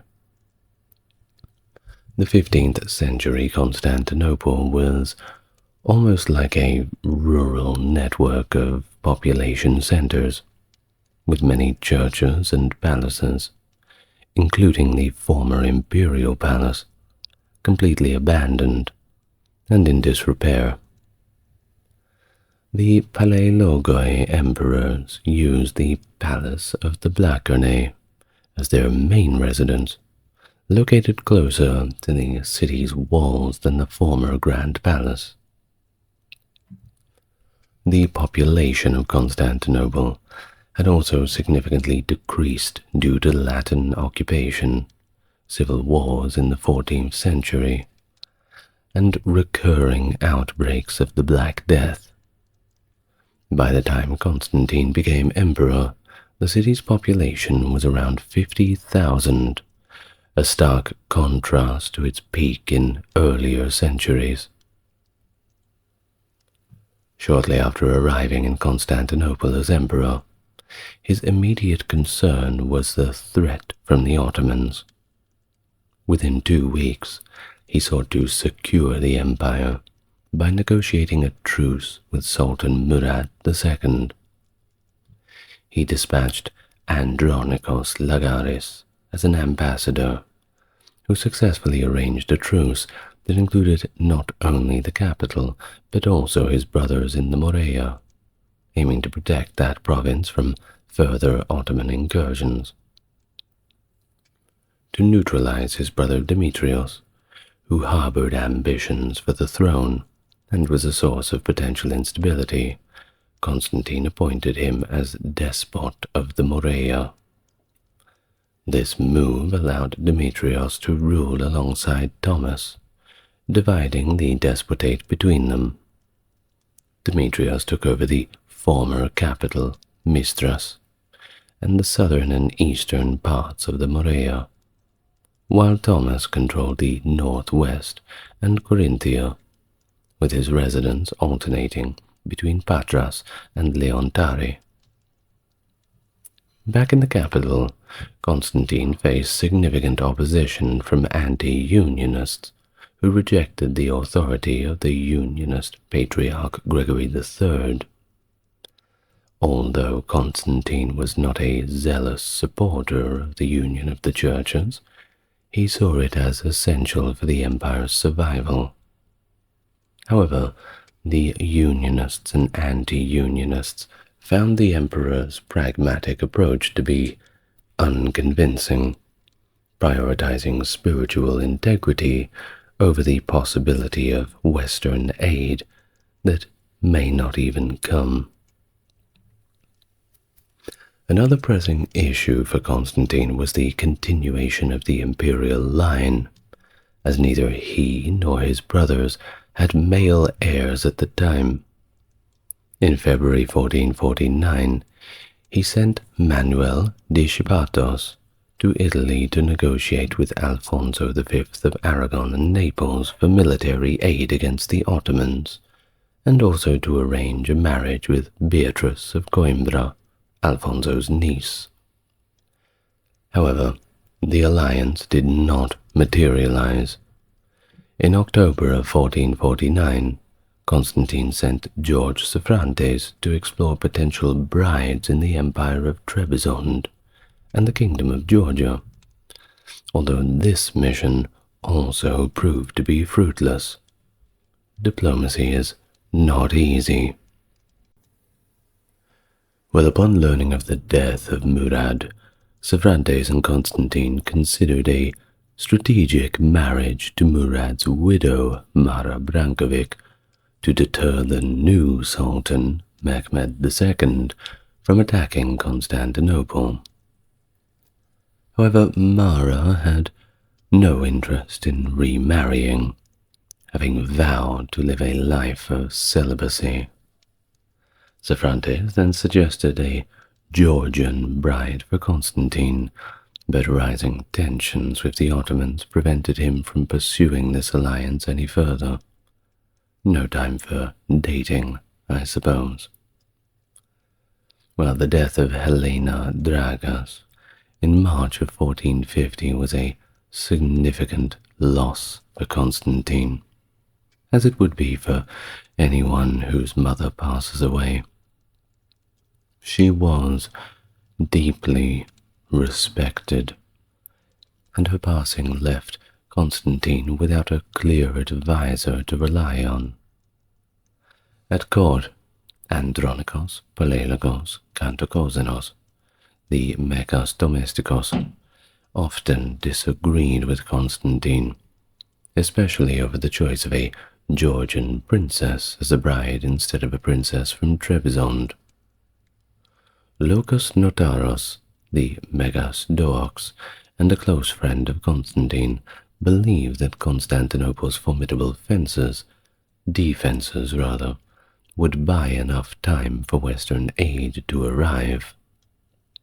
George Safrantos, now promoted to the title of First Lord of the Imperial Wardrobe, was cautious about antagonizing Mehmed II and advocated for more discreet appeals to Western aid. Well, Constantine quickly sent envoys to the new Sultan Mehmed as a truce, and Mehmed assured the Byzantine envoys of his peaceful intentions, but Constantine remained skeptical about the Sultan's reliability.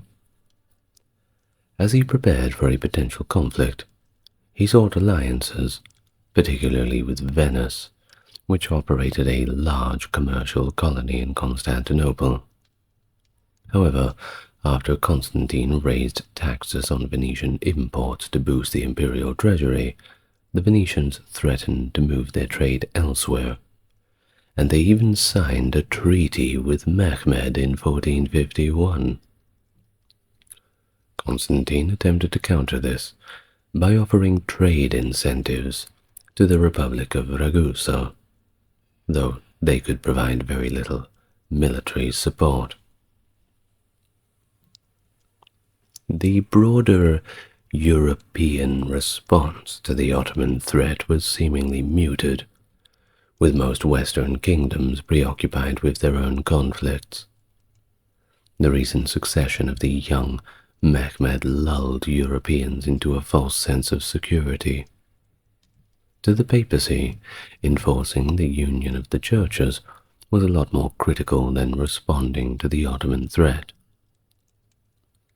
In the August of 1451, Constantine's ambassador, Andronikos Bryennios Leontaris, arrived in Rome, but Pope Nicholas V responded with an ultimatum. Further military aid would only come if the union achieved at Florence was fully accepted at Constantinople. This, of course, placed Constantine in a very difficult position, as enforcing the union risked inciting riots in the capital. Cardinal Isidore of Kiev was sent by the Pope to help enforce the union, but arrived only in October 1452, and at this time Constantinople was already facing significant threats from Mehmed. In an effort to secure the Byzantine Empire against the growing Ottoman threat, one of Constantine's initial acts as emperor was to utilize the presence of Orhan Celebi, the great-grandson of the Ottoman Sultan Bayezid I, and a potential rival claimant to the Sultanate. Orhan lived as a hostage in Constantinople, and Mehmed had previously agreed to pay annually for his keep. In 1451, Constantine sent a message to Sultan Mehmed, asserting that the payment for Orhan's upkeep was insufficient, and hinting that, without increasing the payment, Orhan might be released to possibly ignite a Ottoman civil war.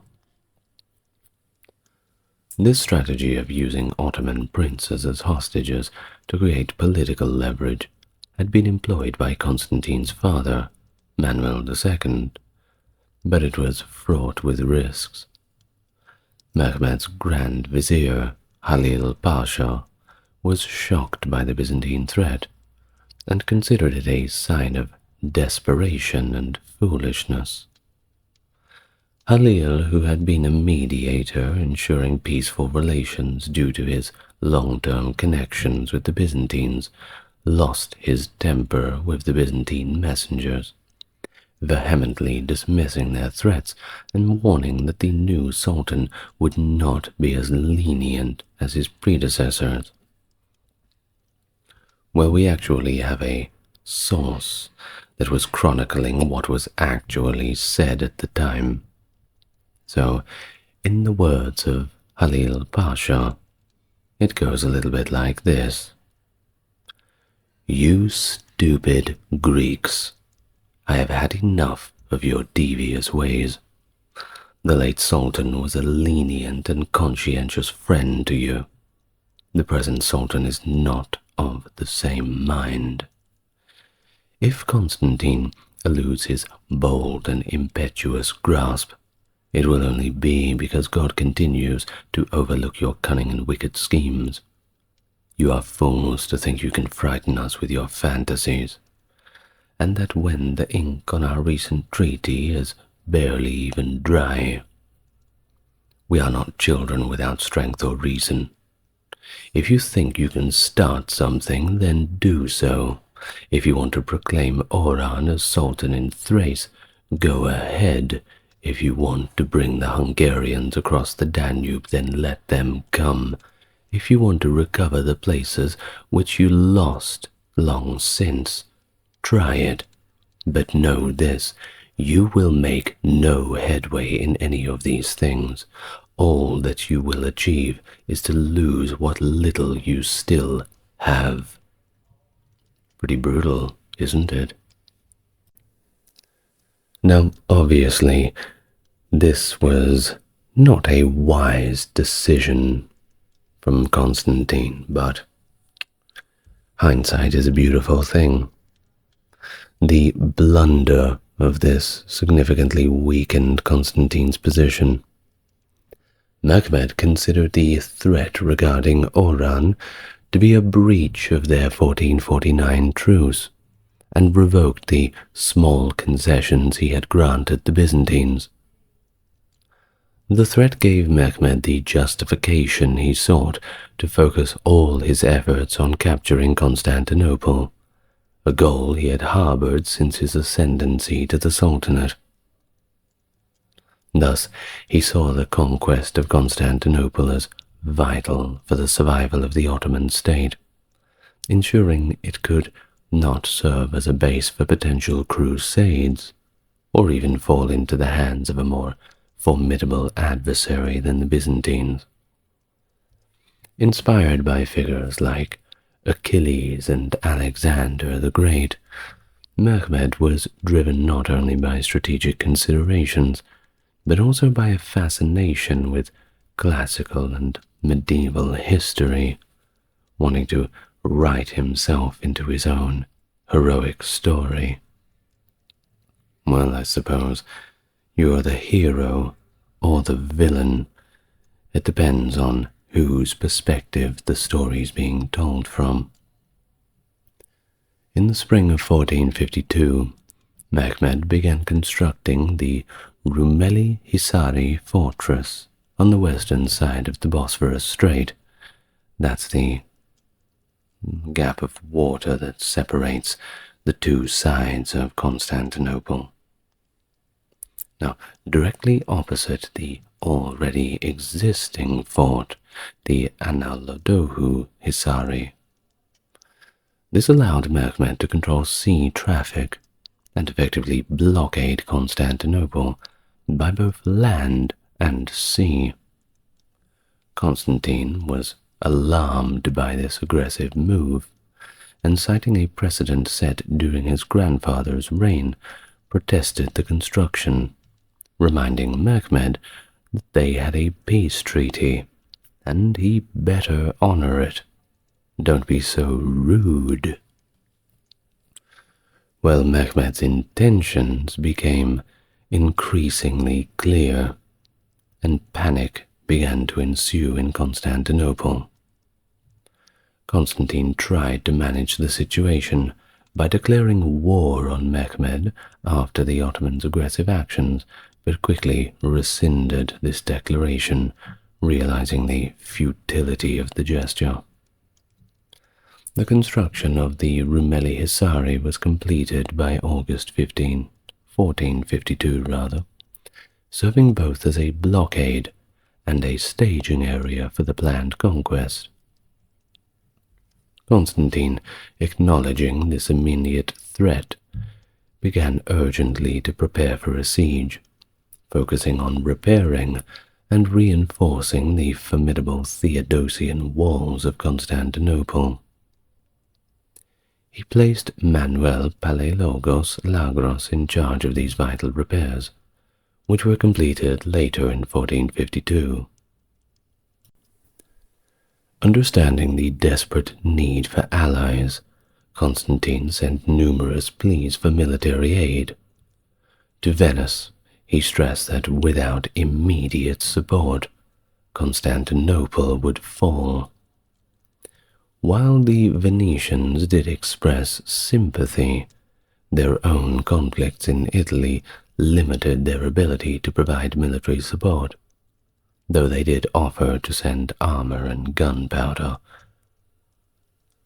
The sinking of a Venetian trading ship by the Ottomans, though, changed Venice's stance, placing them at war with Mehmed as well. Now, it wasn't just the Venetians. Constantine also reached out to other potential allies. Alfonso V of Aragon and Naples was promised the island of Lemnos for his support. John Hunyadi of Hungary was promised Mesembria or Selimbria. The Genoese on Chios were offered other incentives for their military assistance. The ambassador to Pope Nicholas V, Biernarios Leontaris, delivered a letter in 1451 outlining the challenges of implementing the union of the churches and proposing a new council to address these issues on fairer ground. However, Nicholas's response was uncompromising, demanding full acceptance of the union achieved at Florence and the reinstatement of the Unionist Patriarch Gregory III. By late 1452, as the situation grew increasingly dire, Constantine continued to fortify Constantinople and appeal in all directions for assistance. But the responses that he did get were limited and largely non-committal.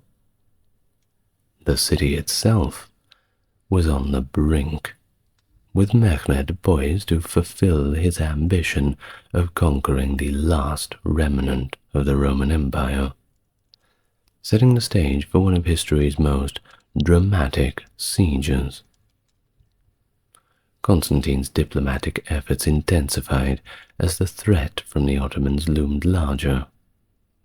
Understanding the critical nature of his situation, he sent numerous appeals out for assistance, particularly focusing on Pope Nicholas V, whose support was conditional on the full acceptance of the union of the churches and recognition of his spiritual authority over Constantinople.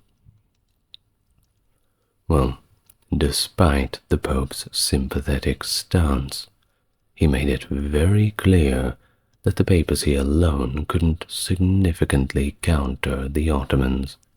They were far too strong, and he insisted on a collective response from Western Europe, mirroring Venice's position that promised only to help if other European powers also helped too.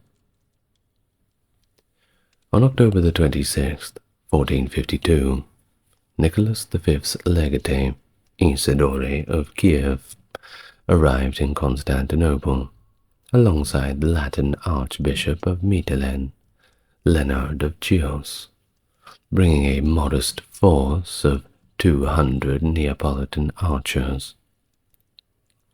While this force was not substantial enough to turn the tide of the impending conflict, their presence was more than a military statement. It was a symbol of potential larger Western support, and a direct attempt to solidify the union of the churches. Their arrival, however, stirred significant unrest among the city's staunch anti-unionists. Theodore Agelianos, a lawyer and vocal anti-unionist, encapsulated the sentiment of many in Constantinople, viewing the union as a cause of great strife and a precursor to the empire's mounting troubles. He criticized the union for scattering the faithful, and believed it was the root of Byzantine misfortunes. Constantine faced a severe backlash for his overtures towards the union. Lucas Notaras, trying to quell the unrest, reasoned with the assembly of nobles that the Catholic visit was well-intentioned, and the accompanying soldiers might indicate forthcoming aid. This did manage to convince many that temporary spiritual concessions could be a price worth paying for their survival, fostering a hope that perhaps more substantial help was on the way. Despite this, once it became more than clear that no further aid was going to come, riots and chaos broke out in the streets of Constantinople. Leonard of Chios advised Constantinople to adopt a firmer stance against the anti-unionists by arresting their leaders. But Constantine, fearing that such actions would martyr the opposition leaders and exacerbate tensions, opted instead for dialogue. He invited the leaders of the synaxes to the palace, asking them to document their objections to the union achieved at Florence. This approach, however, did very little to mitigate the broader crisis, especially as another Venetian ship was sunk by Ottoman fire from the new Rumeli Hisari castle, exacerbating fears and rallying the city around a common threat. As the forces of Sultan Mehmed tightened their grip around Constantinople, Emperor Constantine faced the daunting reality of defending his city against this seemingly impossible odds. The Ottomans, determined to capture the city, bombarded Constantinople's formidable land walls while planning to infiltrate its weaker sea defenses. Constantine, foreseeing this, had laid a massive chain across the Golden Horn, effectively blocking the Ottoman fleet's entry. This defensive measure held firm initially, preventing the fleet from aiding the land assault directly. However, the siege's tide began to change with the arrival of crucial reinforcements. A few days after the siege commenced, the massive chain was temporarily lifted to allow 3 Genoese ships from the papacy and a large supply vessel from Alfonso V of Aragon and Naples to enter the city on April 20. Their successful breach of the Ottoman naval blockade under the hostile gaze of Mehmed significantly boosted the morale of Constantinople's defenders. The Ottoman admiral Süleyman Baltoglu, under direct and frantic commands from Mehmed, failed to stop these ships, marking a significant, albeit brief, victory for the Constantinople side. Well, despite the morale boost, Mehmed was relentlessly in his strategy to conquer Constantinople. By April 23rd, to the defenders' dismay, they witnessed the Ottoman fleet being dragged across land on a series of tracks behind Galata. This ingenious move by Mehmed circumvented the chain and allowed the Ottoman ships to enter the Golden Horn. Attempts by the Venetians to counter this maneuver by attacking the Ottoman ships were unsuccessful. As the siege wore on, the strain on Constantinople's defenders grew. The sea walls, known to be weaker than the land fortifications, now also needed to be manned. Food shortages also began to take their toll. Prices began to soar, leading to starvation among the poor. Constantine ordered that the funds be collected from churches, monasteries, and private residents to buy food for the destitute. Precious metals from church treasuries were thus melted down, with Constantine promising to repay the clergy if the city withstood the siege. The Ottoman bombardment eventually created a breach in the outer walls, exposing the inner defenses and heightening Constantine's anxiety. He desperately sent messages to Mehmed, offering any form of tribute to end the siege. But Mehmed left him on red, and his resolve was firm. Mehmed responded with a stark ultimatum. Either Constantine surrendered the city for generous terms, including territories for his brother, or face complete destruction and death for himself and his nobles. Constantine, the Roman emperor, the very last of that line, bound by duty and honor, could not conceive of surrendering Constantinople, and dismissed Mehmed's offer. He had resolved to fight to the end. As hope dwindled, rumors of a Venetian fleet coming to relieve the city provided a glimmer of hope. However, when a Venetian ship scouting the blockade returned with no news of an approaching relief force, despair set in among the city's defenders.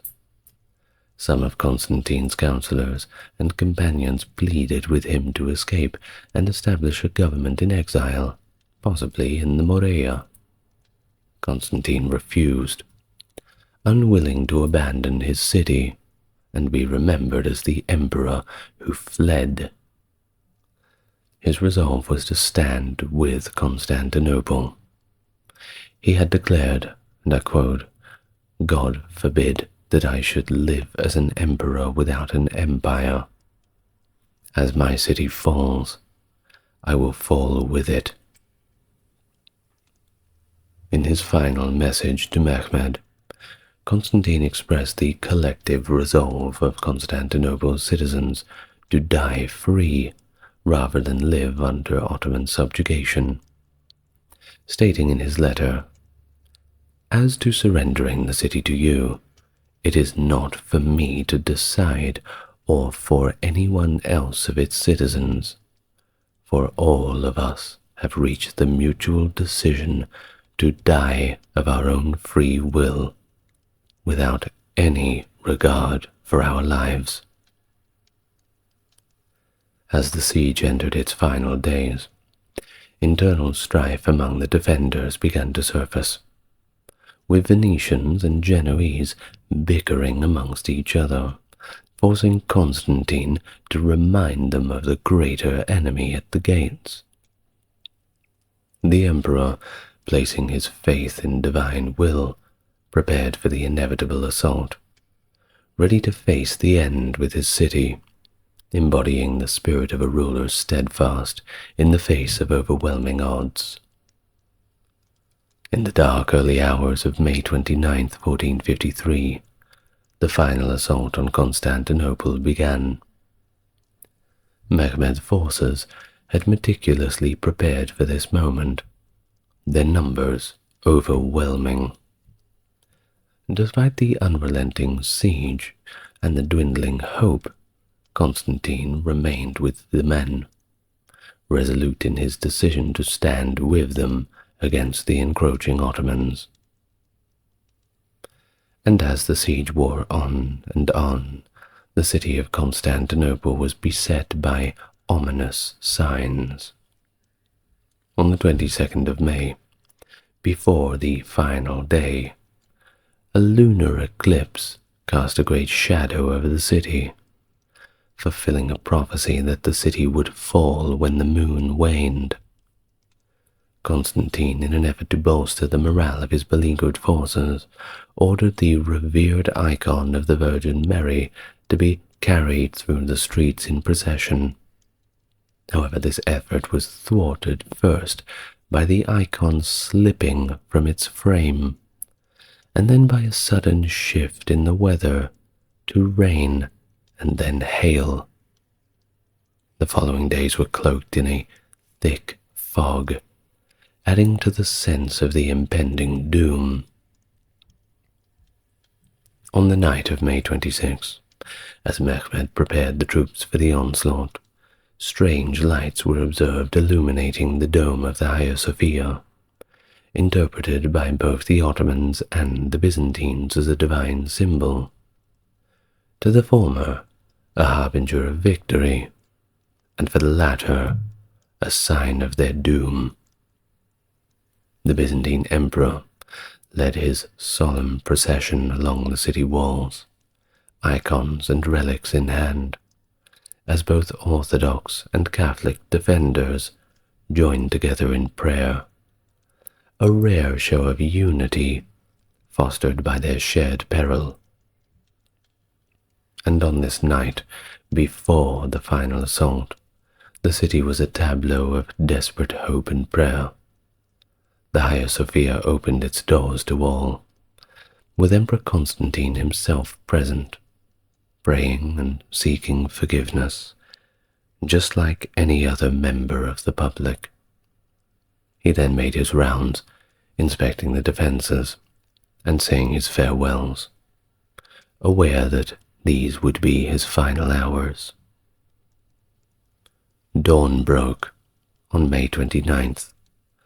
The Ottoman cannons ceased their bombardment, and silence fell, a brief, eerie calm before the storm of the final assault. The defenders, stretched thin and exhausted, fought valiantly under the command of the Genoese commander, Giovanni Giustiniani. But as the sun rose, Giustiniani himself was gravely wounded, and his withdrawal marked the beginning of the end.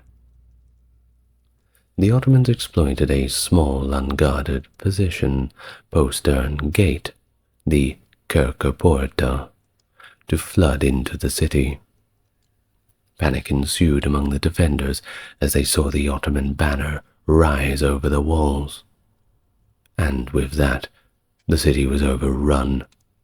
The once mighty walls that had withstood sieges for over 1,000 years finally fell.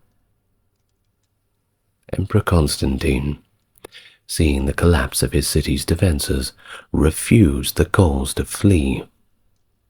His last stand was among his soldiers. There was no distinction between emperor and soldier in those final moments.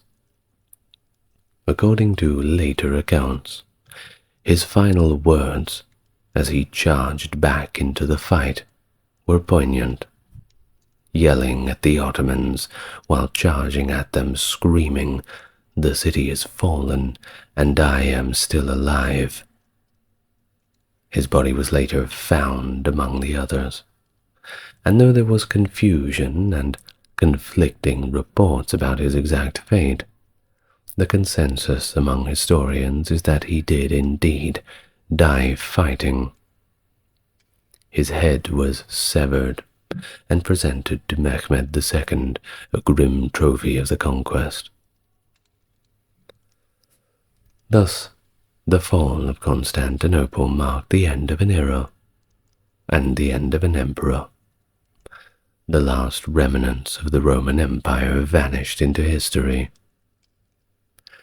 Mehmed entered the city, not only as a conqueror, but as a successor to the Roman legacy, styling himself Caesar in addition to Sultan. The city he conquered would become the heart of his empire, renamed Istanbul, and serve as a bridge between continents and cultures for centuries to come. Constantine's legacy endures as a symbol of resistance and dignity, the last emperor to stand in defense of his people and his city and Christendom against impossible odds. His death marked not just the fall of the city, but the end of the Byzantine Empire, leaving a profound legacy on both Eastern and Western history. Well, I hope you didn't cry too hard. I suppose it's all, well, if you are a European descent person, I suppose it's all a little bit too much to think about.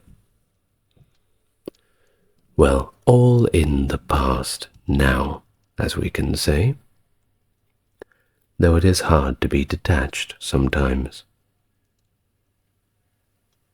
It's sad.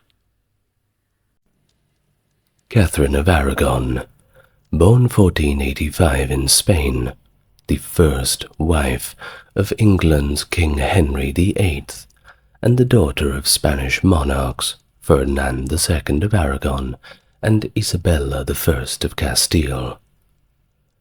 Her marriage to Henry was initially a political alliance, and she served as queen from their marriage in 1509 until their controversial divorce in 1533. Her inability to produce a male heir led Henry to seek an annulment, setting off a chain of events that ultimately led to England's break with the Roman Catholic Church and the establishment of the Church of England.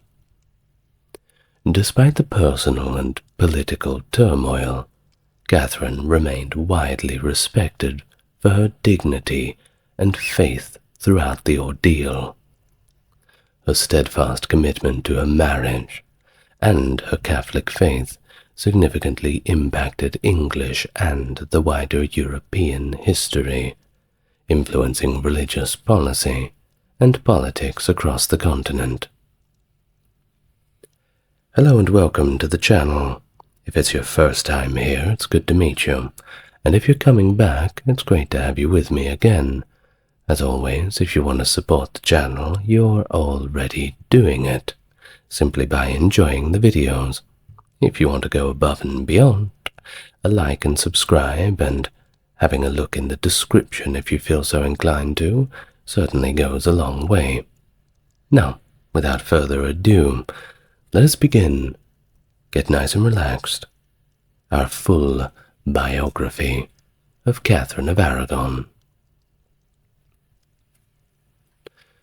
December 16th, 1485, Catherine was born at the Archbishop's Palace of Alcalá de Henares, near Madrid in modern-day Spain.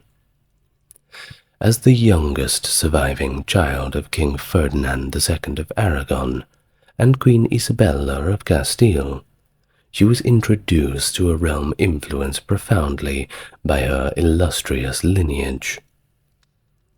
Her appearance was marked by her long red hair, wide blue eyes and a fair complexion, completed by a round face and stature on the shorter side, reflected in the artwork of the time. Her roots traced back to the English royal house of Lancaster through her maternal line. Her great-grandmother and namesake, Catherine of Lancaster, alongside her great-grandmother, Philippa of Lancaster, both daughters of John the Gaunt and granddaughters of Edward III of England.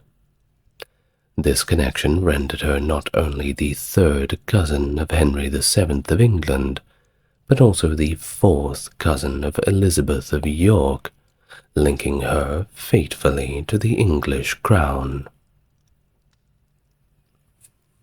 Her education in her formative years was, of course, robust and diverse, overseen by one Alessandro Gheraldini, a learned clerk of the Holy Order. Her studies spanned the normal: arithmetic, both canon and civil law, classical literature, genealogy, heraldry, history, philosophy, religion, of course, fostering a profound Roman Catholic faith that would significantly shape her later endeavors. And it wasn't just those subjects. She was also fluent in Castilian, Spanish, and Latin, also with competencies in French and Greek. Her intellectual pursuits were heavily praised by Erasmus, who noted her lifelong dedication to good literature. Beyond the scholarly, Catherine's training extended to the domestic and artistic realms.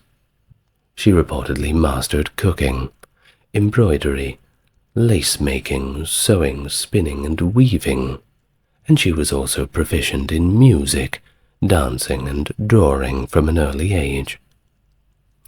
This comprehensive education not only prepared her for the rigors of court life, but also imbued her with the etiquette that was necessary to navigate these complexities of her future roles in the English monarchy.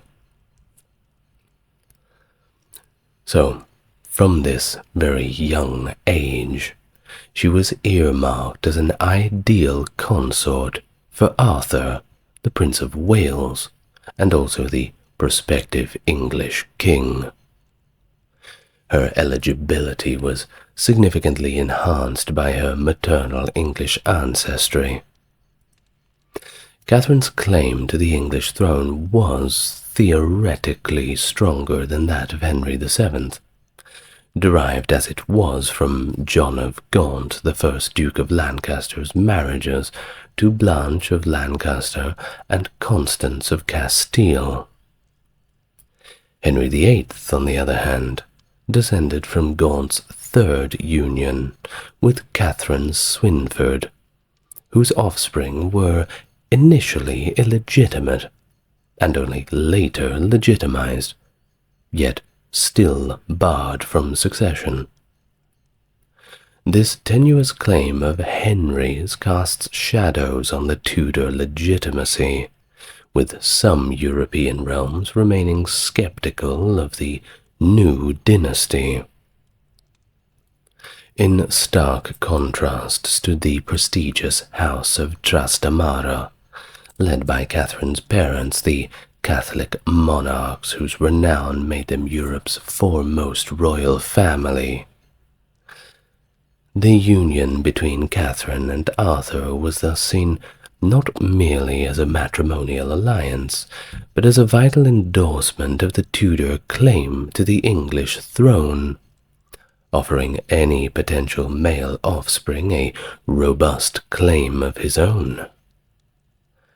The marital arrangements thus advanced swiftly, with the couple being married by proxy on the 19th of May 1499, and engaging in correspondence in Latin until deemed mature enough for cohabitation. When the time came for Catherine to journey to England, her entourage was a testament to her status. She was accompanied by illustrious figures such as Diego Fernandez de Cordoba, the third Count of Cabra, Alonso de Fonseca, the Archbishop of Santiago de Compostela, and Antonio de Royas Manrique, the Bishop of Mallorca. Notably, her retinue included the first Africans recorded in London, among them the trumpeter John Blank, a symbol of exotic luxury that highlighted the power and reach of her family. Initially expected at Gravesend, Catherine's arrival was met with a retinue of English gentlewomen in October of 1501, ready to escort her via a flotilla of barges up the Thames to the Tower of London, a majestic procession that showed the significance of her arrival, and also the hopes that were pinned upon this union. August 17th, 1501, the youthful Catherine of just 15 years old embarked on her journey from A Coruña, destined to meet her future husband, Arthur, the Prince of Wales. Their first encounter occurred on the 4th of November at Dogmersfield in Hampshire. Despite their prior exchanges, through letters written in Latin, their initial face-to-face meeting revealed a surprising barrier. Differing pronunciations of Latin rendered their spoken conversations almost unintelligible to one another. Nevertheless, Arthur expressed his joy and commitment in letters to his parents and in-laws, affirming his intent to be a, and I quote, true and loving husband, and of course his delight at finally seeing his lovely bride. The young couple's marriage was solemnized just 10 days later, on the 14th of November, 1501, at Old St. Paul's Cathedral, with both bride and groom still only 15 years old. A substantial dowry of 200,000 ducats underscored the union, half of which was promptly paid following the ceremony.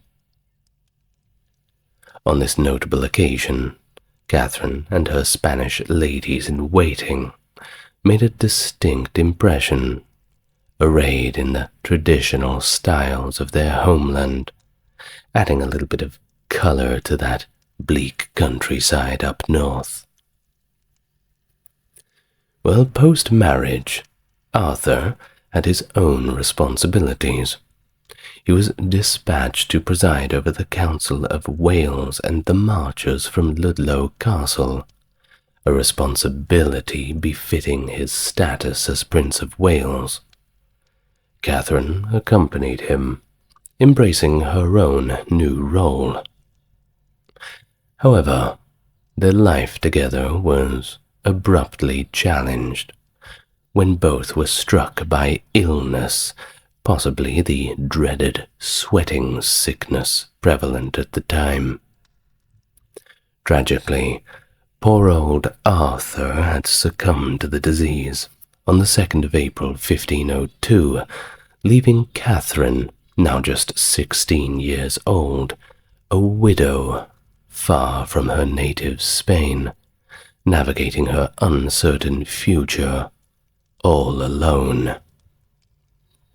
Following the premature demise of Arthur, Henry VII was confronted with a significant fiscal and diplomatic dilemma regarding that 200,000 ducat dowry of his daughter-in-law Catherine.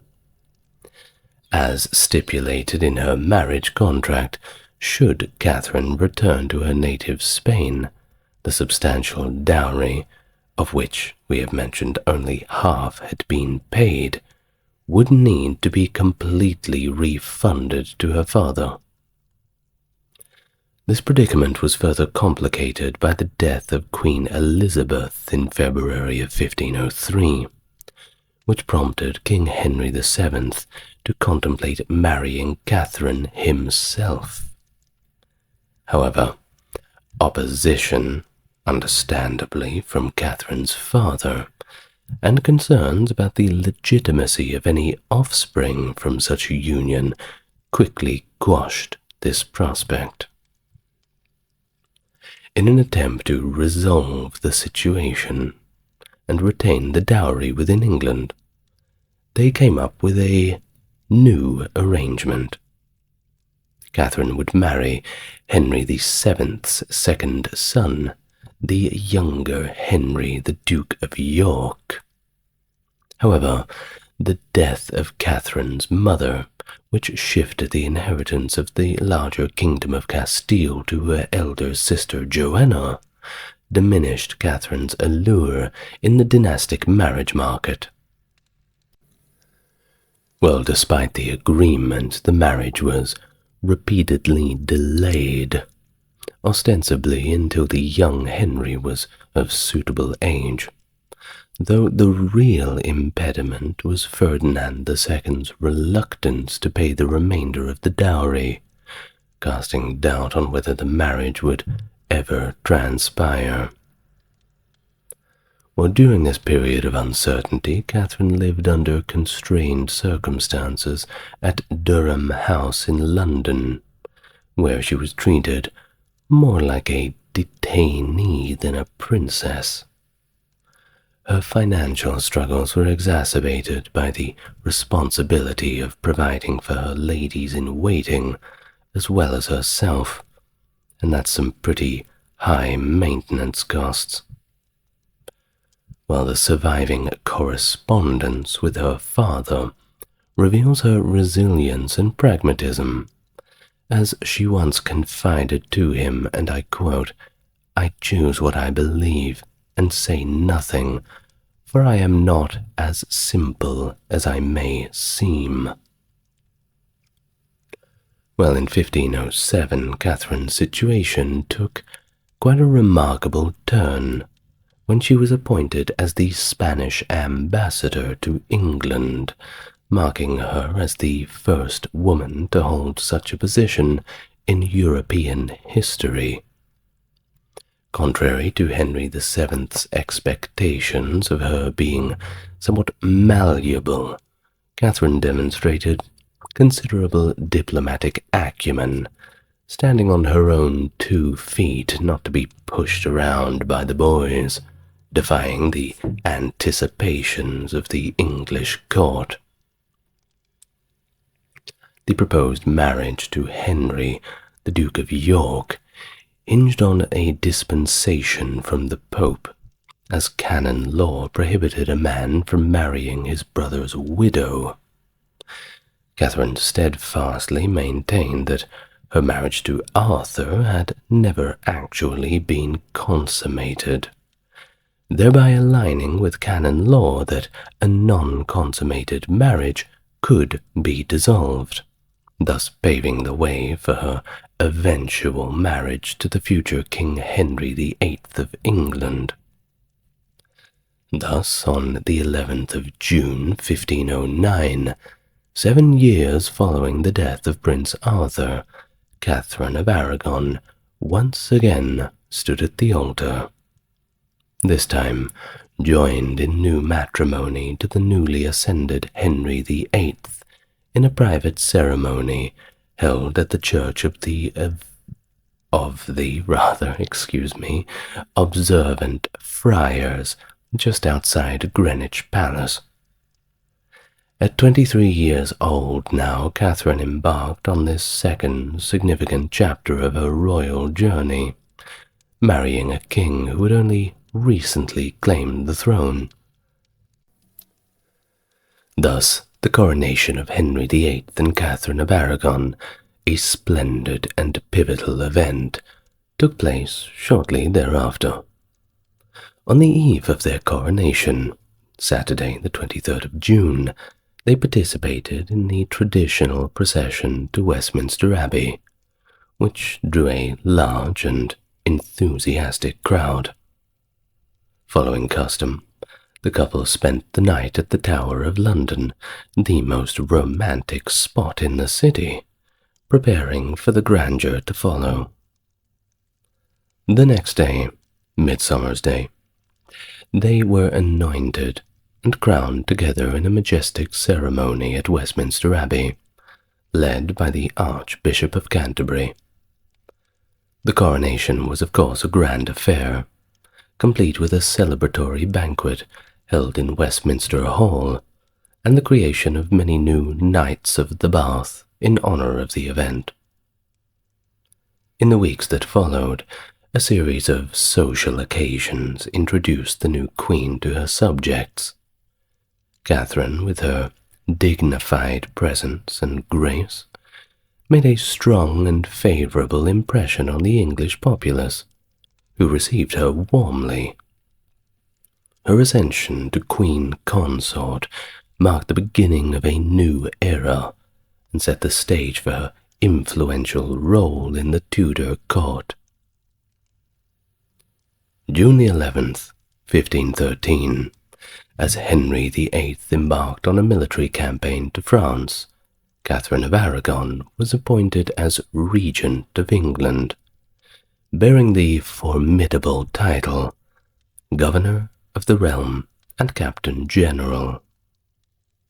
Her regency was immediately tested by the capture of Louis d'Orléans, Duke of Longueville and Thorouanne, although Henry sent Duke to Catherine's household. She, concerned about security due to the active Scottish threat to the north, expressed to her Cardinal Wolsey a preference for the Duke's confinement in the Tower of London. In her correspondence, she fervently prayed for divine favour, similar to that which the English king had enjoyed in France. The ongoing war with Scotland, of course, demanded her full attention. Catherine was industrious at Richmond Palace, personally overseeing the production of standards, banners, and badges essential for the war effort. She rallied support by writing to towns such as Gloucester for muster lists, urging the assembly of troops capable of defending the realm. The Scots' invasion propelled her to order Thomas Lovell to muster forces from the Midland counties on the 3rd of September, 1513. By the 8th of September, some 5 days later, Catherine, despite her advanced pregnancy, donned full armor and rode north to inspire her troops with a stirring address.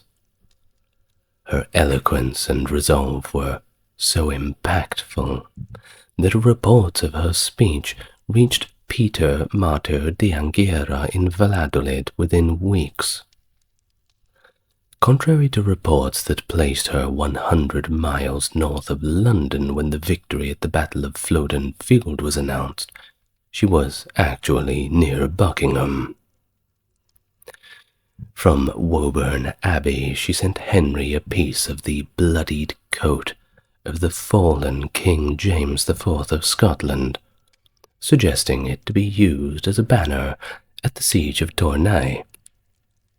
Remarkable taste, as always. Well, as she aged, Catherine's commitment to her Catholic faith deepened, paralleled by a growing interest in academia. She actively educated her daughter when she came along, Mary, and influenced the broader trend of female education, donating generously to several colleges. Meanwhile, Henry had some concerns, and they were concerns about securing a male heir.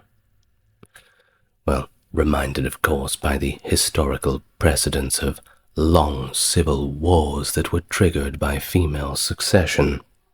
So it wasn't just Henry who was crossing his fingers for this. It was everybody else, because they could see what was going to happen a mile away if there was a struggle for power in the wake of Henry's death. It never ends peacefully. Well, in 1520, politics shifted once more with a visit from Catherine's nephew, the Holy Roman Emperor, Charles V. Catherine had advocated for an English alliance with Charles over France, Following his departure, she joined Henry in a magnificent visit to France for the Field of the Cloth of Gold.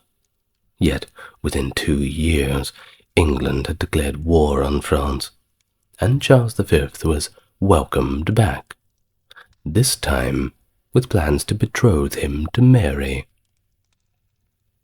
By 1525, Henry's affections had shifted dramatically towards one Anne Boleyn, a young lady-in-waiting to Queen Catherine, who was, by the way, significantly younger than the king, between 10 and 17 years his junior. As Catherine was no longer able to conceive, Henry's frustrations and desires for a male heir intensified. He began to question the legitimacy of his marriage to Catherine, driven mainly by a biblical interpretation suggesting a union with a brother's widow would be childless. Well, although Catherine maintained until her death that her marriage to Arthur had never been consummated, making her a virgin at the time she married Henry, Henry still saw their marriage as divinely cursed. Well, that's one way of getting out of it. The question of whether the Pope had the authority to override what Henry had viewed as a scriptural impediment became central in his fervent campaign to obtain this annulment. And it's highly likely that the push for an annulment was influenced early on by Henry's desperation for a son, considering the historical context of civil wars fought over the English crown before his father's reign. Bad memories. They don't want to go through that again. Well, his resolve to secure an annulment became his overriding mission. Catherine, however, dug her heels in and remained resolute, famously refusing the suggestion to retire to a nunnery with the assertion, I quote, "God never called me to a nunnery. I am the king's true and legitimate wife." Hard to argue with that, isn't it? Well, in pursuit of his goal, Henry circumvented Cardinal Thomas Wolsey, initially keeping him in the dark, and dispatched his secretary William Knight to Pope Clement VII to argue that the dispensation by Pope Julius II was actually obtained under false pretenses. However, the task proved daunting, as Pope Clement VII was then a captive of Catherine's nephew, Charles V, following a rather unfortunate sacking of Rome in the May of 1527. Now, Knight's mission was stymied, by the way, leading Henry to reluctantly involve Wolsey, who strove to secure a favorable decision the best way he could.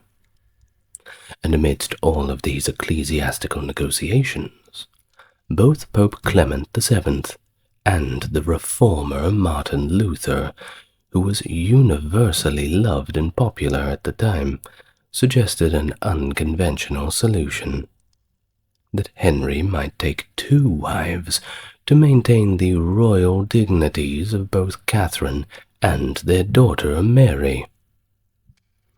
This proposal was not aimed at reintroducing polygamy broadly, but rather as a specific measure to resolve the royal dilemma. Cardinal Thomas Wolsey took significant steps to resolve Henry's dilemma by setting up an ecclesiastical court in England, with a papal representative presiding on both Henry and Catherine in attendance. Despite this effort, the Pope possibly swayed by the influence of Charles V, Catherine's nephew, recalled his legatee, thereby halting any proceedings taking place in England. Henry perceived the Pope's actions as a clear signal that an annulment of his marriage to the Emperor's aunt was not going to happen. Consequently, the Pope explicitly forbade Henry from remarrying until a decision was reached, and he meant a decision in Rome. Wolsey's failure in this endeavour led to his dismissal from public office in 1529. Subsequently, he engaged in a covert attempt to have Anne Boleyn exiled and communicated with the Pope towards this end. Upon discovery, Henry was not impressed and ordered the immediate arrest of Wolsey. His death in 1530 from terminal illness likely spared him from execution for treason. Which leads us to 1531, the following year after all of these tumultuous events, if we may say so. Catherine was removed from court, and her chambers were reassigned to Anne Boleyn. You can imagine how she felt. As a matter of fact, you don't need to imagine. We have a letter that she had wrote to Charles V expressing her despair at the time, and I'll quickly read a passage from said letter. My tribulations are so great, my life so disturbed by the plans daily invented to further the king's wicked intention, the surprises which the king gives me, with certain persons of his council, are so mortal, and my treatment is what God knows, that is enough to shorten 10 lives, much more my own. Obviously not very impressed with the goings-on in the court. Well, in terms of religious affairs, the ecclesiastical landscape shifted further when Archbishop of Canterbury William Warham passed away, and Thomas Cranmer, the Boleyn's family chaplain, was appointed to the position. As Henry pushed for an annulment, John Fisher emerged as Catherine's staunch advocate, boldly defending the sanctity of her marriage in the papal court. His outspoken stance, reminiscent of John the Baptist's readiness to sacrifice himself for his belief, certainly drew Henry's ire. More than a raised eyebrow, perhaps a clenched fist. It prompted the king to craft a detailed Latin rebuttal to Fisher's arguments. Fisher's annotated copy of Henry's address, by the way, still exists, evidencing his fearless disposition despite the king's wrath. You've got to be pretty brave to go up against the King of England. Well, following the transfer of the case to Rome, Fisher's direct involvement ended, but Henry's resentment towards him persisted. Catherine's plight garnered widespread support, not only from Fisher but also from notable figures such as Thomas More, Henry's sister Mary Tudor, the Queen of France, Maria de Salinas, Holy Roman Emperor Charles V, Pope Paul III, and even Martin Luther himself, illustrating the broad and diverse backing she received during her ordeal. Well, after a covert meeting in Calais with King Francis I of France, Henry returned to Dover and, in secret, married Anne Boleyn. The precise motives behind their hasty marriage are debated.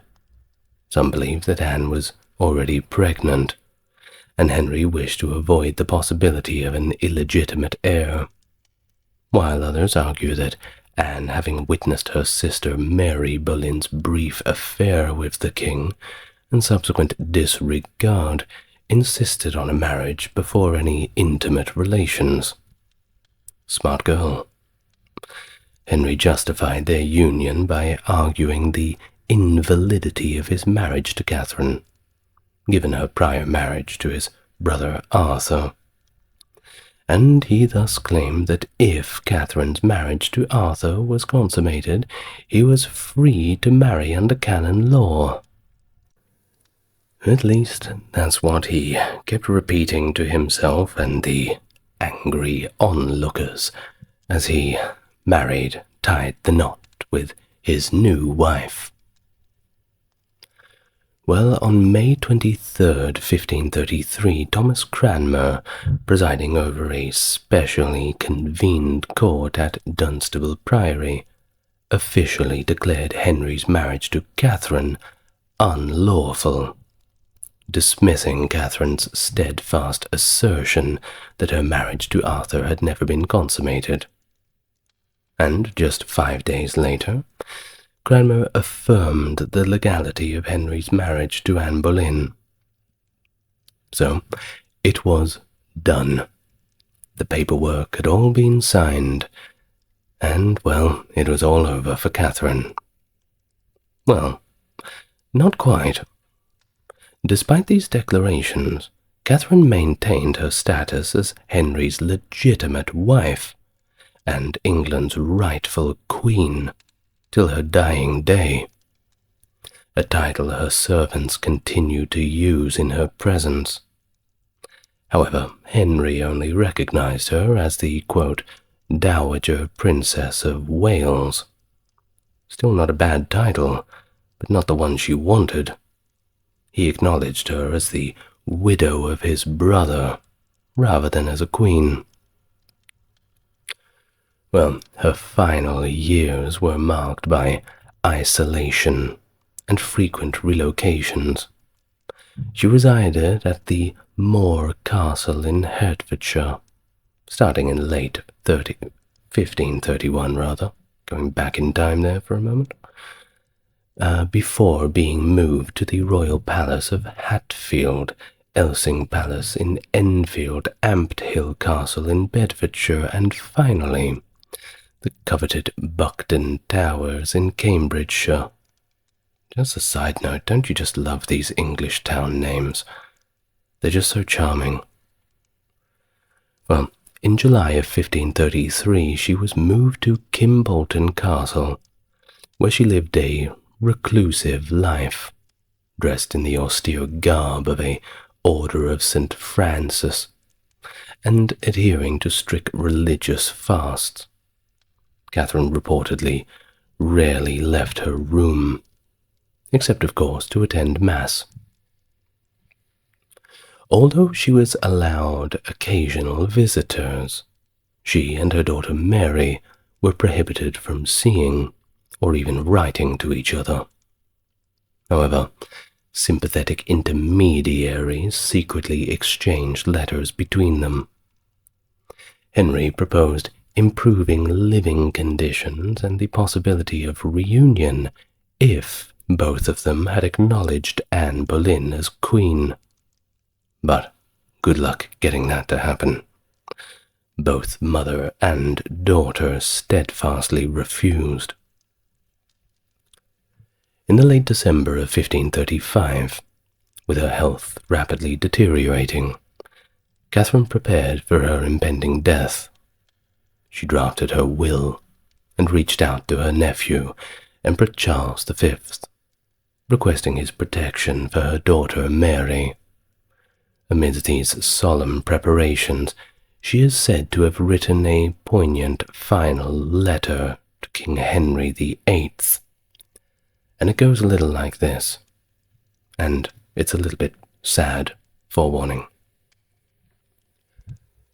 My most dear Lord, King, and husband, the hour of my death now drawing on, the tender love I owe you forceth me, my case being such, to commend myself to you, and to put you in remembrance with a few words of the health and safeguard of your soul, which you ought to prefer before all worldly matters, and before the care and pampering of the body, for which you have cast me into many calamities and yourself into many troubles. For my part, I pardon you everything, and I wish to devoutly pray God that He will pardon you also. For the rest, I commend unto you our daughter Mary, beseeching you to be a good father unto her, as I have heretofore desired. I entreat you also, on behalf of my maids, to give them marriage portions, which is not much, they being but 3. For all my other servants, I solicit the wages due them, and a year more, lest they be unprovided for. Lastly, I make this vow, that mine eyes desire you above all things. From Catherine, the Queen. I told you it was sad. While the authenticity of the letter has been debated, its contents certainly reflect the enduring grace and even forgiveness that Catherine maintained towards Henry.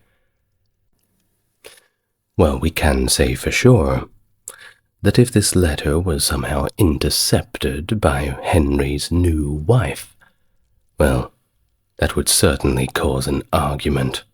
Some things never change. Thus Catherine passed away on the 7th of January 1536 at Kimbolton Castle.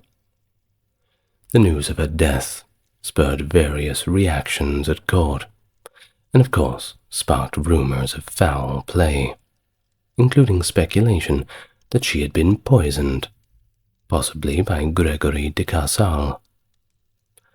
Mourning practices also attracted attention. Anne Boleyn and possibly Henry himself were reported to have worn yellow, a color associated with mourning in Spain, though this was seen by some as inappropriate or perhaps even celebratory.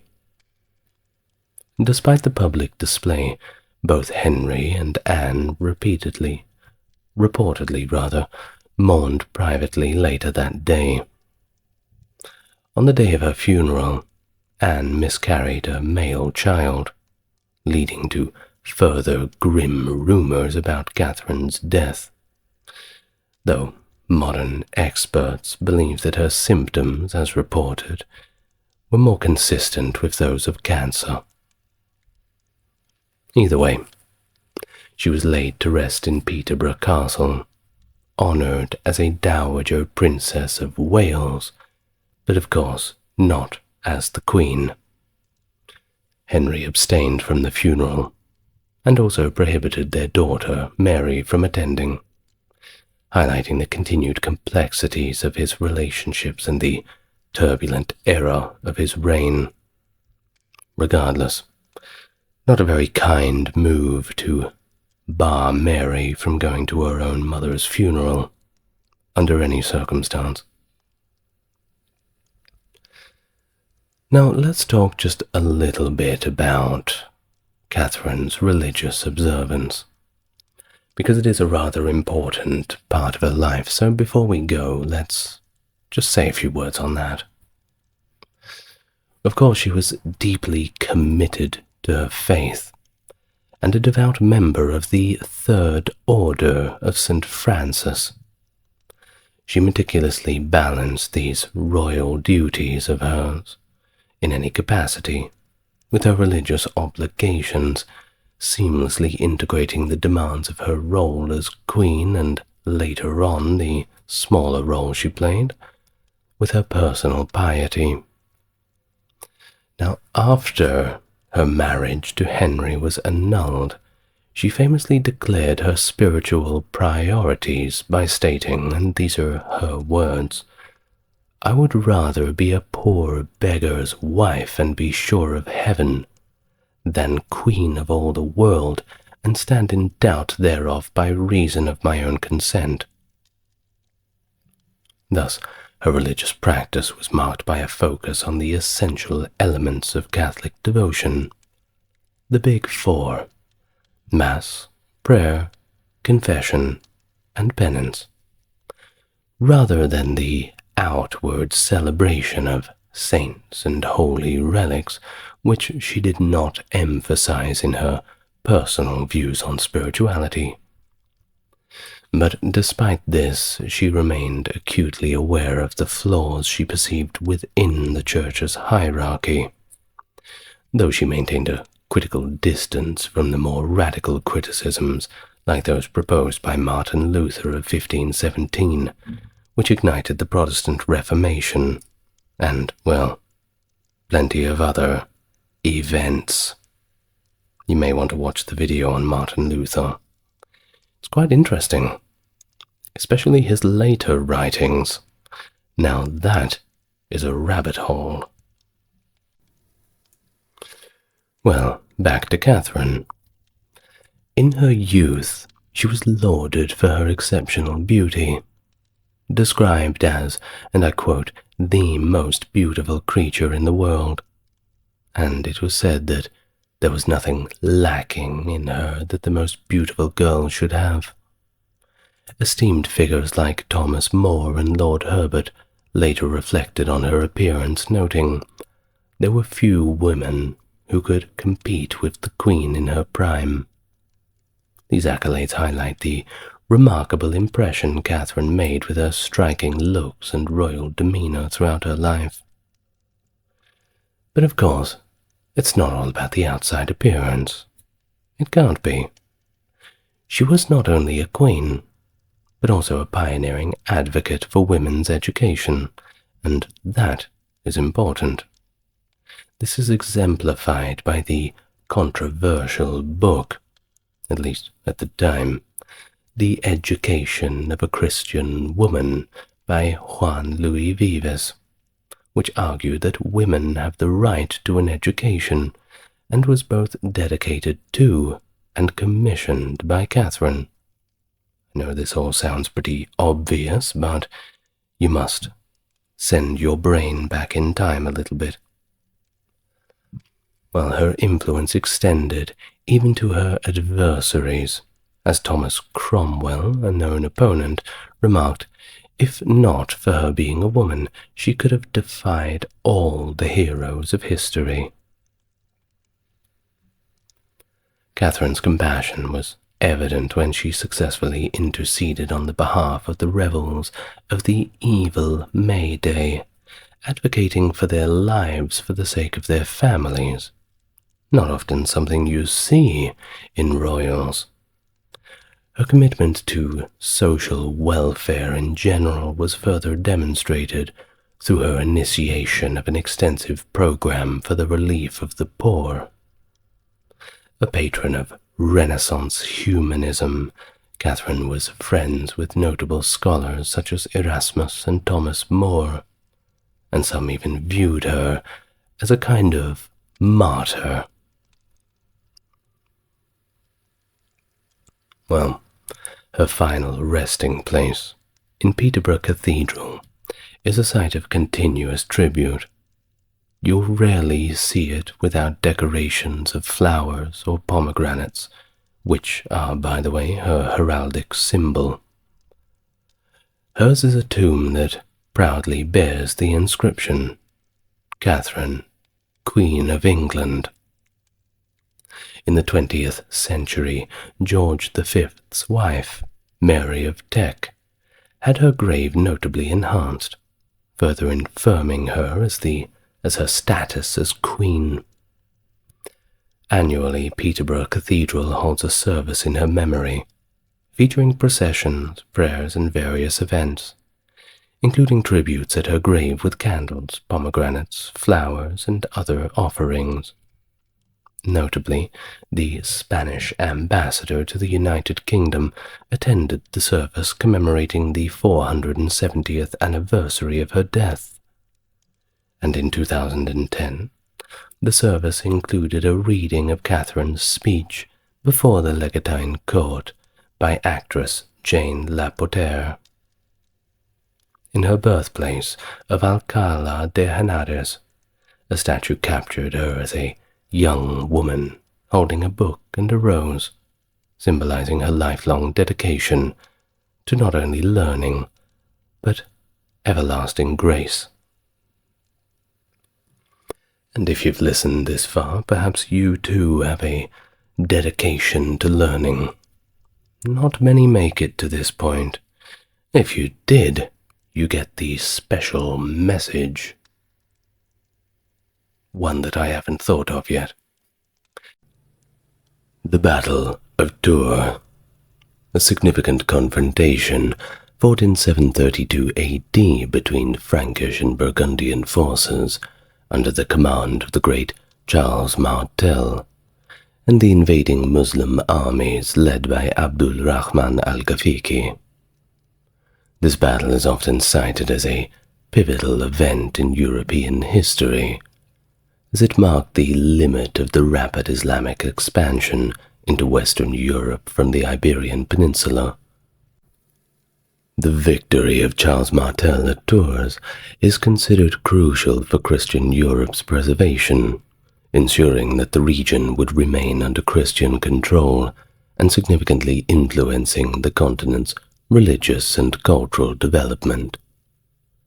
It was a battle that also solidified Martel's reputation as a skilled military leader and laid the groundwork for the Carolingian Empire, which would be established by his descendants.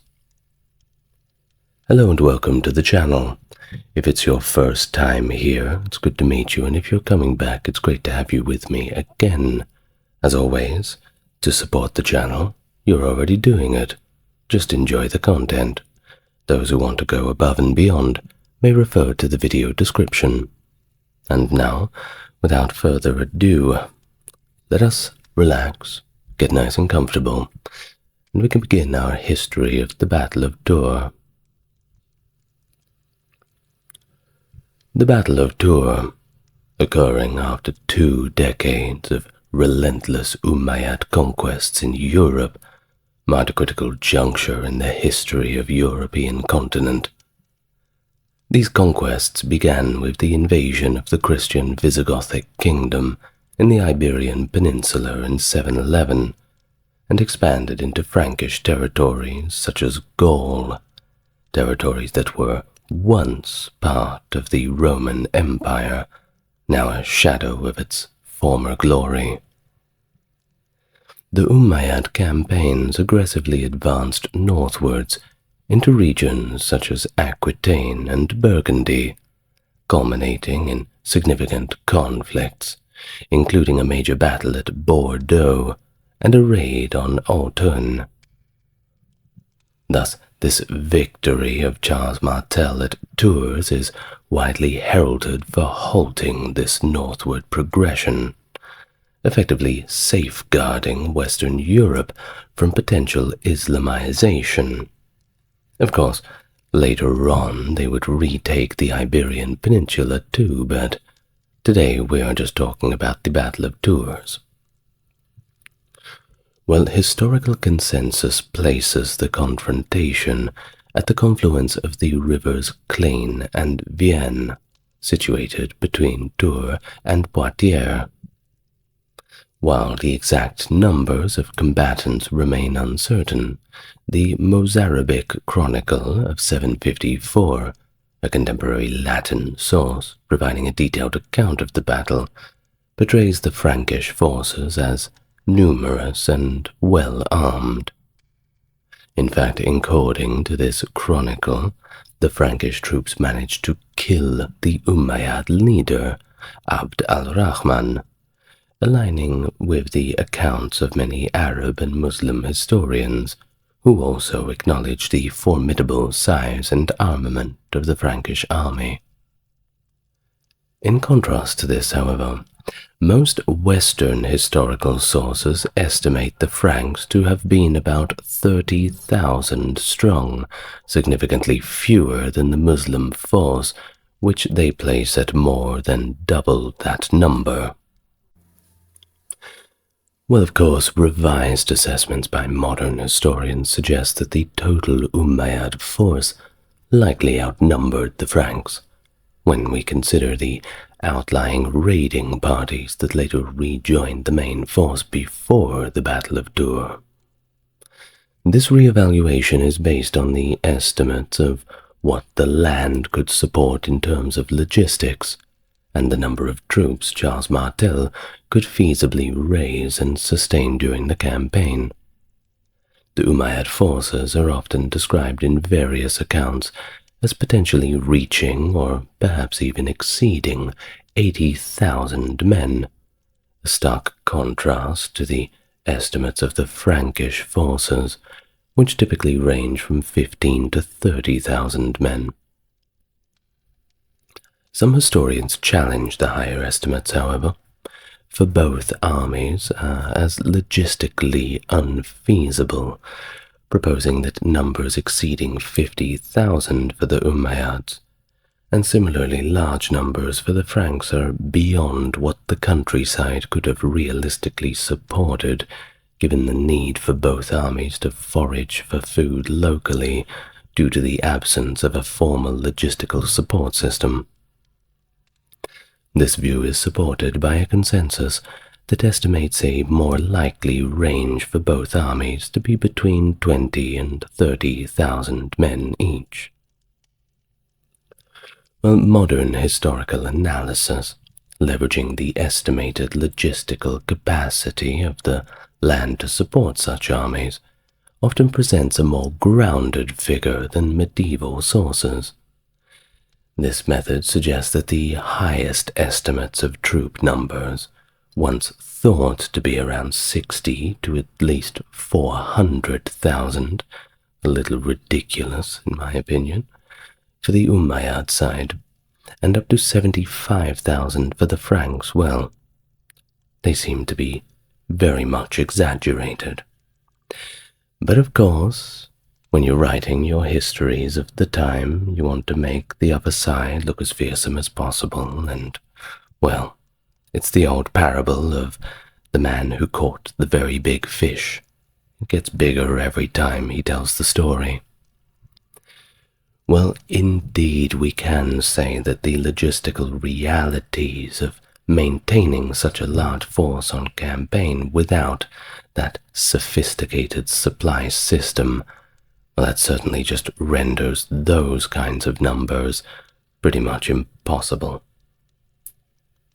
And, well, the battle's losses also remain uncertain, with medieval chroniclers suggesting highly disproportionate casualty numbers, which once more appear to be inflated or reused from earlier battles, such as the Duke Odo the Great's victory at the Battle of Toulouse.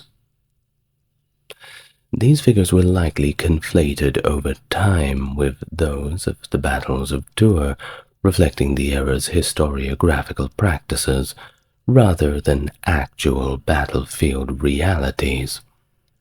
Moreover, reports indicate that the Umayyad forces were capable of conducting raids in the Limousin region post-battle, suggesting that their army was not as decimated as some accounts claim. There was still plenty of Umayyads wandering around to plunder those little farmhouses. While this further supports the notion that earlier casualty figures may be more reflective of myth rather than fact. But of course, we'll get into all of that a little bit later. But first of all, the Umayyads.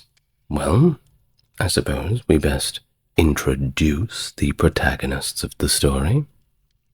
The Umayyad dynasty, known in Arabic as Banu Umayya or Al-Umayyawiyun, initiated a formidable expansion of the Sunni Islamic Empire after succeeding the Rashidun caliphs Abu Bakr, Umar, Uthman, and Ali.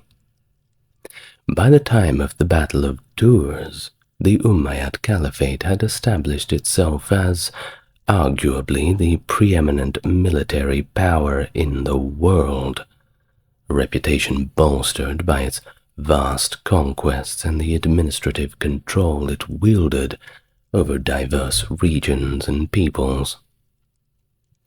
The Umayyads orchestrated a significant expansion both to the east and to the west. To the east, their forces surged across Persia, and to the west, they advanced through North Africa along the Mediterranean coast. Their military campaigns were characterized by remarkable victories, including the complete absorption of the Sasanian Empire and substantial conquests from the Byzantine Empire, seizing territories like Syria, Armenia, and territories along the North African coast.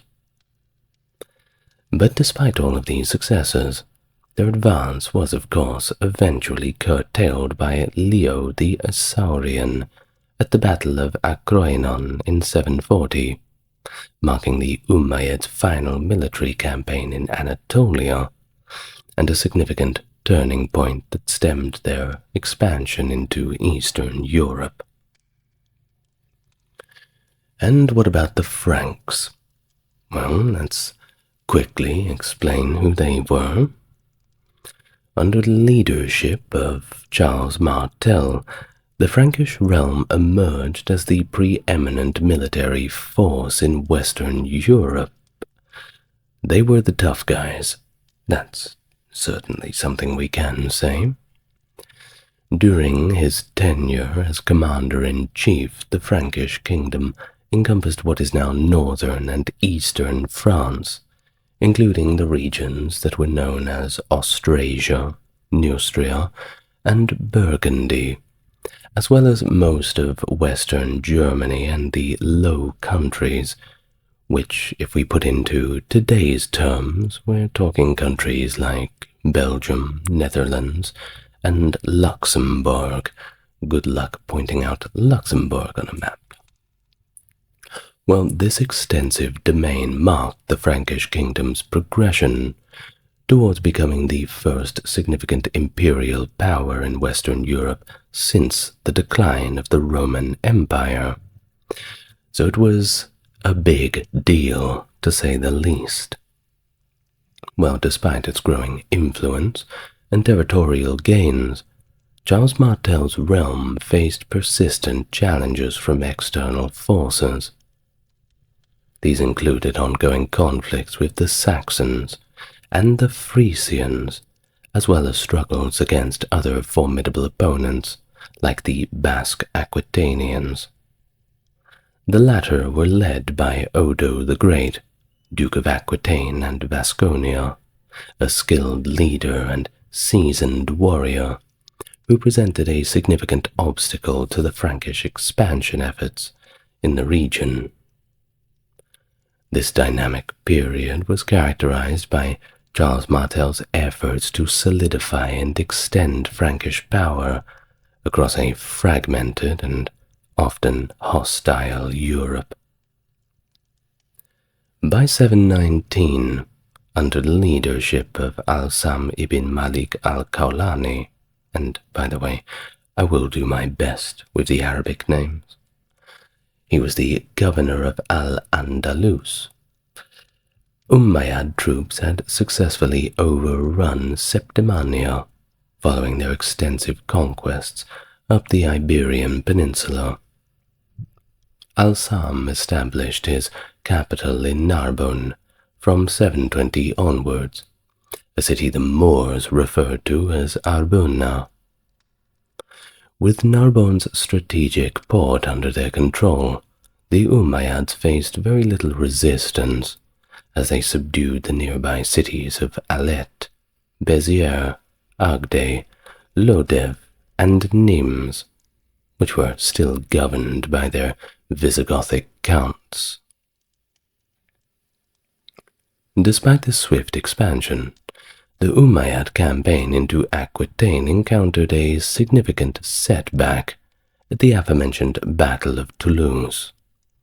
Here, Duke Odo the Great of Aquitaine successfully broke their siege, catching Al-Sam ibn Malik's forces off guard and inflicting mortal wounds on Al-Sam himself. However, this embarrassing defeat did not halt the Umayyad incursions into the former Roman territories in Gaul. The Moorish forces, firmly established in Narbonne and easily supported and resupplied by sea, continued their eastward campaigns into Burgundy, reaching as far as Autun in 725.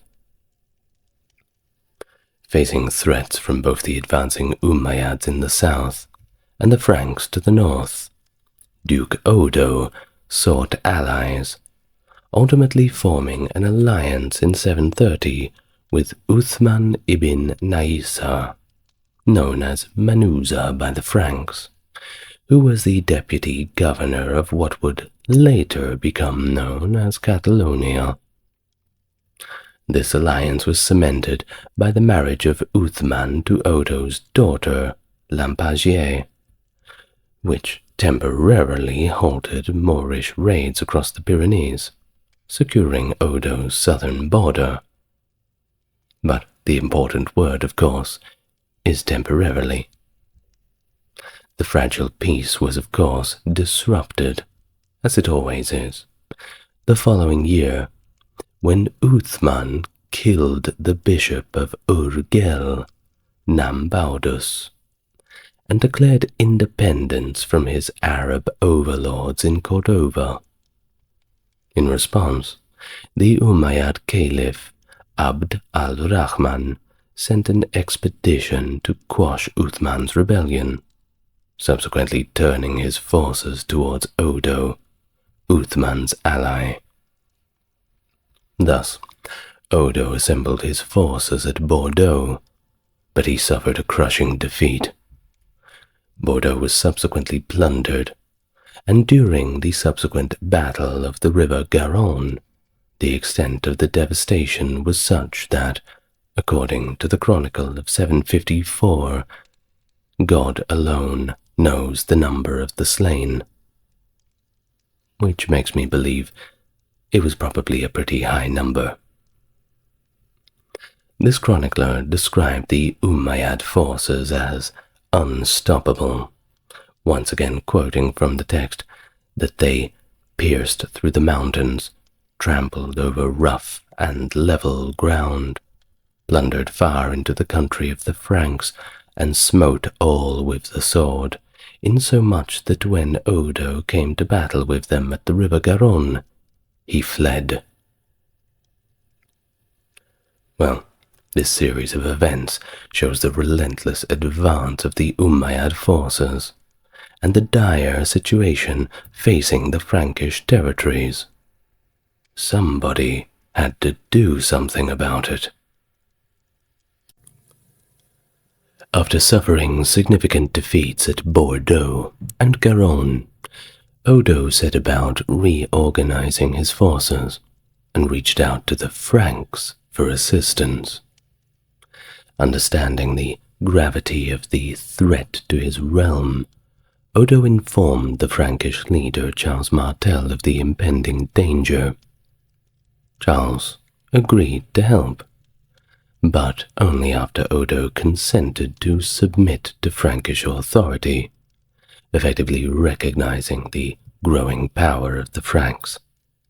Well, he didn't really have much of a choice, didn't he? The Umayyads, on the other hand, confident in their military skill, seemed rather unaware of the Frankish strength. Their knowledge of the European powers, including the Franks, was limited at best, and it was only after the Battle of Tours that they even recognized the Franks as a formidable force. Their previous campaigns had not required them to scout extensively to the north, which led them to underestimate Charles Martel, who had been consolidating his power across much of Europe since 717. By 732, The Umayyad forces were advancing north toward the Loire River, moving ahead of their logistical support and dividing into several raiding parties, which allowed the main army to advance more slowly. The delay was strategic, as the Umayyads needed to live off the land, timing their campaign to coincide with the local wheat harvest and its subsequent storage. The tactical situation at Bordeaux and Garonne contrasted sharply with the earlier Battle of Toulouse in 721, where Odo had successfully ambushed an overconfident and unprepared Umayyad force, primarily composed of infantry. According to Hermann of Carinthia's translations, Odo's troops executed a highly effective encircling maneuver, catching the Muslim forces off guard and achieving their decisive victory. However, the dynamics were different at Bordeaux and Garonne. Here, the Umayyad army was predominantly cavalry, fully mobilized and prepared for battle. The Umayyad heavy cavalry quickly overpowered Odo's mainly infantry forces, who lacked heavy cavalry due to the absence of stirrups, a critical disadvantage in combat against cavalry forces. The Umayyad cavalry broke through Odo's lines in their initial charge and decimated the infantry as they fled. As the Umayyad forces continued their destructive path through southern Gaul, they were likely motivated by the riches of the Abbey of St. Martin of Tours, one of the wealthiest and most revered holy sites in Western Europe at the time. Alerted and aware of the danger, Charles Martel began to mobilize his forces. In a strategic move, he decided to avoid the old Roman roads, aiming to surprise the Muslim invaders. As the Umayyad forces advanced towards Tours, they were unexpectedly confronted by a large Frankish force, strategically positioned to block their path. Charles Martel had successfully achieved the element of surprise he sought. Opting for a defensive strategy rather than an aggressive assault, however, he organized his troops into a phalanx-like formation. According to the Arab sources, the Franks formed a large square, using the natural terrain of hills and trees ahead of them to disrupt and weaken the Muslim cavalry charges. For a week, the two armies engaged in only minor skirmishes, with the Umayyads waiting for their reinforcements to arrive in full. Abd al-Rahman, despite his experience and command acumen, found himself strategically outmaneuvered by Charles, who had not only concentrated his forces effectively, but also chosen the battlefield meticulously to his own advantage. The dense forest helped Charles mask the true size of his army, leaving the Umayyad commander uncertain about the magnitude of Frankish forces. Now, the primary strength of the Franks lay in the infantry. His army, comprised of seasoned and battle-hardened soldiers, many of whom had been fighting under Charles Martel's command since as early as 717. Experience plus loyalty makes a difference to morale. Besides these experienced troops, Charles also had levies of militia. These forces were, of course, less experienced in combat, but they played crucial roles in gathering supplies and harassing the Muslim forces, contributing to the overall military effort. They did their part. While traditional historical accounts often suggest that the Franks were significantly outnumbered, with estimates of a 2-to-1 ratio against them, the view is not universally accepted. The Mozarabic Chronicle of 754, for instance, offers a different perspective that challenges the notion of the Franks being so outnumbered, indicating that actual numbers may have indeed been more balanced than previously thought. Well, Martel's strategic foresight was certainly on full display, as he anticipated that Abd al-Rahman would feel compelled to engage in battle to reach Tours and potentially loot it. Positioned on a hill and sheltered by trees, Charles' troops held the tactical advantage, diminishing the effectiveness of the Umayyad cavalry, which would be forced to charge uphill through obstructive terrain. Since the Battle of Toulouse a decade earlier, Charles had been meticulously preparing for such a confrontation. Historian Edward Gibbon, among others, regarded Charles' situation as making the best of a difficult scenario. Despite being allegedly outnumbered and lacking heavy cavalry, Charles commanded a corps of tough, battle-hardened infantry who had immense faith in his leadership. And at a time when permanent armies were a rarity in Europe, Charles had even secured a significant loan from the Pope himself, convincing him of the dire emergency to train and maintain a well-equipped and professional fighting force.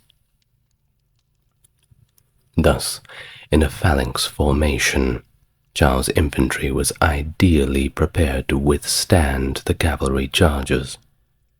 His choice of high ground, supplemented by the natural barrier of trees, significantly bolstered their defensive capabilities. This setup, unknown to Arab forces due to intelligence failures, caught al-Rahman off guard regarding the quality and preparedness of the Frankish troops. Additionally, the environmental conditions played their own role. The Franks, you see, they were well equipped for the cold, dressed in attire suitable for harsh European winters, while the Arab forces, many of whom had probably never seen snow in their lives, wore lighter clothing, much better suited to the milder North African climate, putting them at a further disadvantage.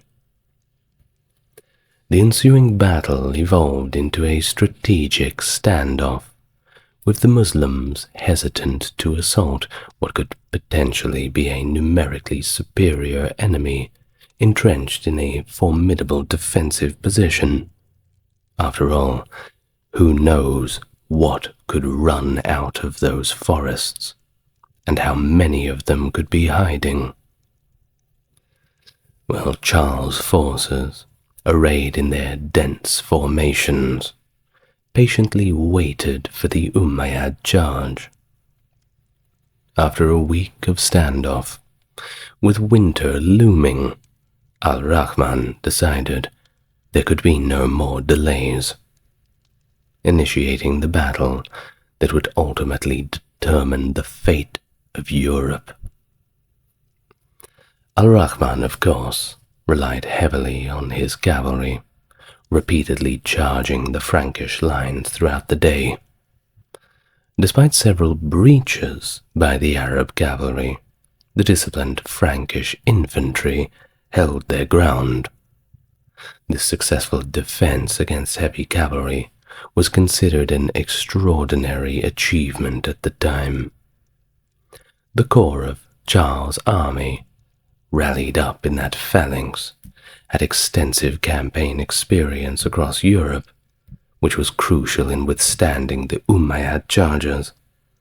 Each man in that phalanx did not stand next to a stranger. but someone who he had known for many, many years. Certainly helps when you're fighting beside a friend. Now, we do have one account, which is rather detailed, a first-hand source from the year 754, the Mozarabic Chronicle. So I'll read from that now. While Al-Rahman was pursuing Odo, he decided to despoil Tours by destroying its palaces and burning its churches. It was there he confronted the consul of Austrasia by the name of Charles, a man who, having proved himself to be a warrior from his youth and an expert in things military, had been summoned by Odo. After each side had tormented the other with raids for almost 7 days, they finally prepared their battle lines and fought fiercely. The northern peoples remained as immobile as a wall, holding together like a glacier in the cold regions. In the blink of an eye, they annihilated the Arabs with the sword. The people of Austrasia, greater in a number of soldiers and formidably armed, killed the king Al-Rahman when they found him, striking him on the chest. But suddenly, within the sight of countless tents of the Arabs, the Franks despicably sheathed their swords, postponing the fight until the next day, since the night had fallen during the battle. Rising from their own camp at dawn, the Europeans saw the tents and canopies of the Arabs all arranged just as they had appeared the day before. Not knowing that they were empty and thinking that inside them were Saracen forces ready for battle, they sent officers to reconnoitre and discovered that all the Ishmaelite troops had left. They had indeed fled silently by night, in tight formation, returning to their own lands. That was from the Mozarabic Chronicle of 754. Now, there is another source of the time, another primary source, and it comes from the family of Charles Martel, actually, from their own chronicles. Reads thusly, from the continuations of Fredegar.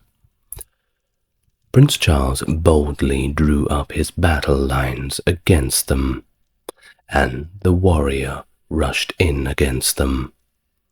With Christ's help, he overturned their tents and hastened to battle to grind them small in slaughter. The king Abdirama having been killed, he destroyed them. Driving forth the army, he fought and won. Thus did the victor triumph over his enemies. So, Al-Rahman did not immediately engage Charles Martel and was of course taken by surprise at Tours. Charles had strategically marched over the mountains, avoiding those old Roman roads, to surprise the Muslims, thus allowing him to choose the time and place for the battle. Certainly gives them an advantage. And, well, Abdul al-Rahman, while a competent general, he also made some crucial errors in the lead-up to the confrontation, mainly those involving hubris, a tale as old as time. He underestimated, or at worst disregarded, the possibility of Frankish intervention on behalf of their Aquitanian allies, and failed to accurately assess the strength of the Frankish forces. Additionally, he did not scout the movements of the Frankish army, which left him unprepared for their tactics and their numbers. It was these miscalculations that had several repercussions for the Muslim army. Firstly, They were encumbered already with significant amounts of booty, which hindered their mobility and impacted their effectiveness in battle. Secondly, they had already suffered casualties before the main engagement had begun. Furthermore, Al-Rahman chose not to bypass opponents like Odo, who could have been dealt with later, preferring instead to engage immediately with Martel, the principal power in Europe. This strategic choice contradicted some military theories which suggest avoiding leaving enemies behind. However, the Mongols later demonstrated that bypassing weaker foes to focus on stronger ones can indeed lead to a more effective campaign. In this instance, the decision not to scout and bypass the lesser threats, however, led to a disastrous lack of preparation for the main battle against Charles. Well, Charles, he found himself in a position where he couldn't simply observe the Umayyad advancements without taking action. The destruction wrought by the Saracenic light cavalry across Gaul had both devastated the Aquitanians and ignited a fierce desire for retribution among his troops. Given the lack of a standing army and the fiercely independent spirit of his Frankish warriors, Charles faced significant challenges in controlling the timing and engagement of his forces. The situation demanded immediate action.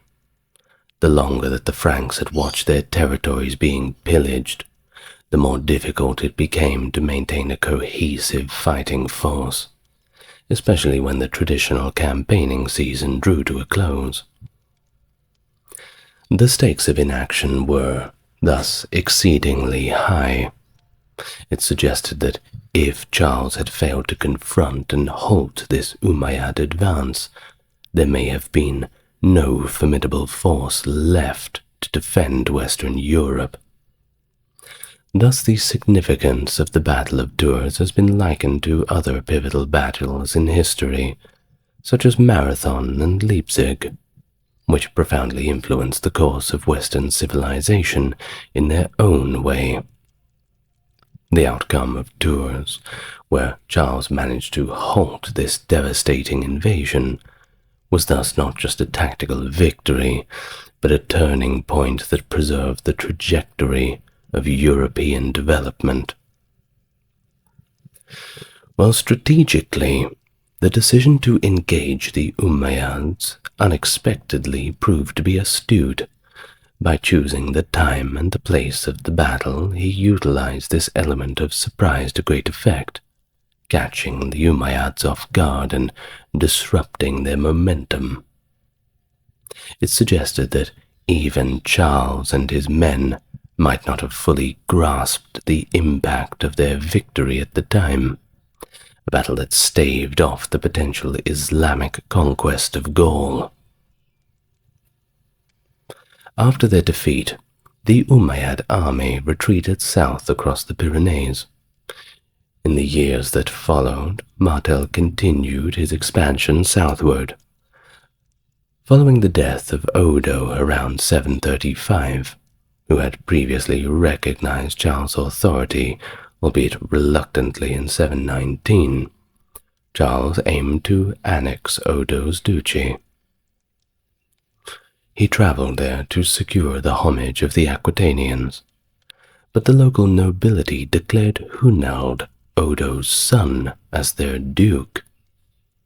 Charles eventually recognized Hunald's legitimacy, particularly when the Umayyads allied with Duke Marontus of Provence the following year, posing a renewed threat. Hunald initially resisted acknowledging Charles as his overlord, but soon found himself with little choice but to submit, though this acknowledgment was brief and Charles affirmed his reign over the duchy. In 735, the new governor of Al-Andalus, Al-Hajjaj, launched another invasion of Gaul. This invasion aimed to avenge the Umayyad defeat at Tours and further the spread of Islam.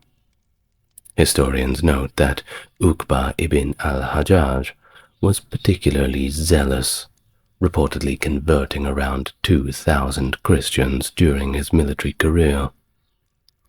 His forces thus advanced into French territory, crossing the Rhone River, capturing and looting Arles, and pushing deep into the heartland of Provence with the capture of Avignon, despite facing stiff resistance.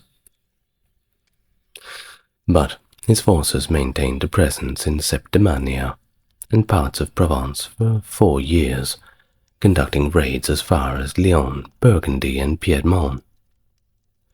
Martel launched 2 campaigns of his own in 736 and 39 to reclaim Septimania, but they were both repelled, forcing him back to territories under his control.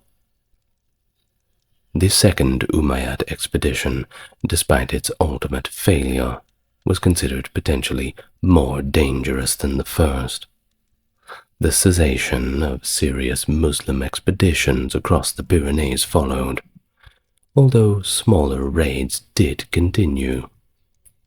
Plans for further large-scale invasions were disrupted by internal strife within the Umayyad lands, which often turned potential allies into adversaries. Despite their setback at the Battle of Tours, the Umayyads maintained control over parts of Septimania for another 27 years, though they were unable to push their frontiers further into Frankish territory. The stability of their rule in this region was partly due to treaties they had previously negotiated with the local populations. These agreements were strengthened in 734 under the governance of Yusuf ibn Abd al-Rahman al-Fihri, the governor of Narbonne. He forged common defense pacts with several towns to protect against the advances of Charles Martel, who was methodically extending his control over the south. Martel's campaigns in this period were marked by significant victories. He managed to capture the Umayyad fortresses and decimate their garrisons during the siege of Avignon and the siege of Nimes. His military efforts culminated in the Battle of the River Bear, where the Umayyad forces, attempting to relieve Narbonne, were decisively defeated. Nonetheless, Charles faced a major challenge at the siege of Narbonne in 737. His attempts to capture the city failed, as the defenders, comprising both Muslim, Arab, and Berber troops alongside Christian Visigothic citizens, mounted a robust defense. Reluctant to commit his army to a protracted siege that could last years, and unwilling to sustain the heavy casualties of a full-scale frontal assault like the one at Arles, Martel chose instead to isolate the remaining Umayyad forces in Narbonne and Septimania. After the Umayyad defeat at Narbonne, the threat of invasion significantly diminished, and by 750, the unified caliphate itself had collapsed into civil war. The responsibility of finally bringing Narbonne into Frankish control fell to Charles' son, Pepin the Short, who achieved this goal in 759. This victory effectively expelled the Umayyad dynasty, pushing them back into Al-Andalus, where Abd al-Rahman founded an emirate in Cordoba, establishing it as a counterpoint to the Abbasid Caliphate in Baghdad. Further to the northeast of Spain, the Frankish emperors established what became known as Marca Hispanica across the Pyrenees, in the region now part of Catalonia. They reconquered Girona in 785 and Barcelona in 801, establishing a strategic buffer zone against the Muslim territories. Edward VI, born in 1537, the only legitimate son of King Henry VIII and his third wife Jane Seymour. He became King of England and Ireland at the tender age of 9 years old, following his father's death in 1547. It was a short-lived reign, lasting only until his death in 1553, 6 years later, marked by significant religious upheaval and the further establishment of Protestantism in England. His brief reign was characterized by economic instability and social unrest, most notably the widespread revolt known as the Prayer Book Rebellion, which was sparked by the imposition of Protestant liturgy. Despite all the challenges, Edward was an earnest young king, with a keen interest in religious matters, often participating actively in the theological direction of his reign. His unfortunate death at the age of 15 led to a crisis of succession that briefly placed Lady Jane Grey on the throne, only to be superseded by the accession of his Catholic half-sister Mary I, who sought to reverse many of the Protestant reforms. Thus his legacy is particularly noted for setting a clear Protestant trajectory for the Church of England, influencing its future structure and doctrine. Well worth talking about, and in great detail. Hello and welcome. If it's your first time, good to meet you, and for those returning, nice to have you with me again. Today we're talking about Edward VI. Quite shocked I haven't spoken about him before, actually. Now, if you'd like to support the channel, just a quick reminder. The best way to do it is a like, comment, and subscribe. Leave a comment below. It really helps the algorithm. Further to that, there's a few links in the description. But let's all get nice and relaxed first. Settle in for another long one. And we can talk all about the life of Edward VI.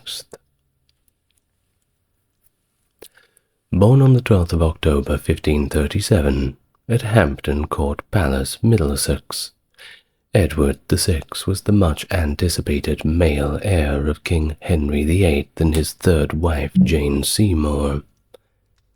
Grand celebrations marked his arrival, with over 1,000 cannons fired from the Tower of London, and joyous public festivities. A time of celebration. After all, Henry was trying very, very hard to have a male heir, and, well, it took him quite a few wives to eventually get there. But, hey, perseverance. Now, despite Jane Seymour's quick initial recovery, proudly announcing the birth of Edward, unfortunately, she died, tragically, on October 24th, from postnatal complications. This event deeply saddened Henry, who described his mixed feelings in a letter to Francis I of France. Edward thrived from an early age, contradicting the historical portrayal of him as fragile. He was robust, exhibited by a strong appetite and vitality, noted by Lord Chancellor Lord Audley in September 1538. Despite a serious illness at the age of 4, which certainly worried everybody counting on him to carry forth the throne, he generally enjoyed good health during his childhood, and certainly surrounded by all the best doctors that 16th century England could give you, doing their best for the time. Now, his early years were under the care of one Margaret Bryan, and later Blanche Herbert, Lady Troy. Edward's upbringing was of course closely guarded, with Henry ensuring high standards of cleanliness and security, treating his son as, quote, this whole realm's most precious jewel. His childhood was, of course, extremely comfortable, surrounded by toys, personal minstrels, and the constant company of nurturing figures. But couldn't all be fun and games. A boy has to learn. So his educational pursuits began at the age of 6, under Richard Cox and John Check, focusing on languages, scripture, and liberal arts. He received additional tutoring in French, Spanish, and Italian, and learned various musical instruments. A keen interest in geography was evident in his collection of globes and maps, very fascinated with the subject. And he also displayed a strong grasp of monetary issues and engaged deeply in theological studies, influenced by the Protestant reformations of Archbishop Thomas Cranmer. By 1549, he had written on religious subjects and participated actively in theological debates, maintaining some traditional Catholic practices, like celebrating Mass and venerating saints' relics and images. He also shared a deep bond with his sisters, Mary and Elizabeth, who often visited him. Elizabeth especially gifted Edward a shirt she had embroidered herself, a gift that he treasured. Despite differing views, notably his discomfort with Mary's preference for foreign dancers, which seems to be a pretty petty criticism, Edward expressed deep affection for her, declaring in a 1546 note to his sister, "I love you most." I hope Elizabeth didn't see that letter. Well, in 1543, the father, Henry VIII, promoted family unity by inviting his children to celebrate Christmas together, a significant gesture considering he had previously declared his daughters illegitimate and excluded them from the line of succession. He wasn't the best of fathers. Well, this shift towards a family reconciliation continued with the passage of the Third Succession Act in the following spring, which reinstated Mary and Elizabeth in the line of succession and established a regency council for Edward. This period of restored familial relations was likely influenced by Catherine Parr, Henry's sixth wife, whom Edward affectionately regarded as his most dear mother. Edward's companions included the granddaughter of his chamberlain, William Sidney, and Barnaby Fitzpatrick, the son of an Irish peer, who had become a close and enduring friend. Sidney described Edward as a marvelous and sweet child, of very mild and generous condition. Edward's education, shared with noble children at a miniature court, reflected his royal status, and he was ambitious in terms of scholarly pursuits, perhaps driven by a desire to emulate his sister Elizabeth's scholarly success. His living quarters were suitably royal, adorned with expensive Flemish tapestries and personal items embellished with jewels and gold. His military interests were also apparent in portraits depicting him with a golden dagger, reminiscent of his father. A personal chronicle detailed significant military campaigns and events, including John Dudley's narrow escape at Musselburgh during the 1547 campaign against Scotland and France. A major political development during his father's reign was the Treaty of Greenwich on July 1st, 1543 with Scotland. This treaty, following the Scottish defeat at the Battle of Solway Moss in 1542, proposed a union between the realms through Edward's betrothal to the infant Mary, Queen of Scots. The treaty stipulated that Mary be sent to England to be raised under Henry's supervision, aiming to strengthen the alliance between the two countries. However, the Scottish response to this treaty was to renounce it by December of the same year, opting instead to renew their historical alliance with France. Henry reacted with fury, perceiving this as a betrayal. By April of 1544, he commanded Edward Seymour, the first Earl of Hertford, and Edward's uncle, to launch a punitive expedition against Scotland.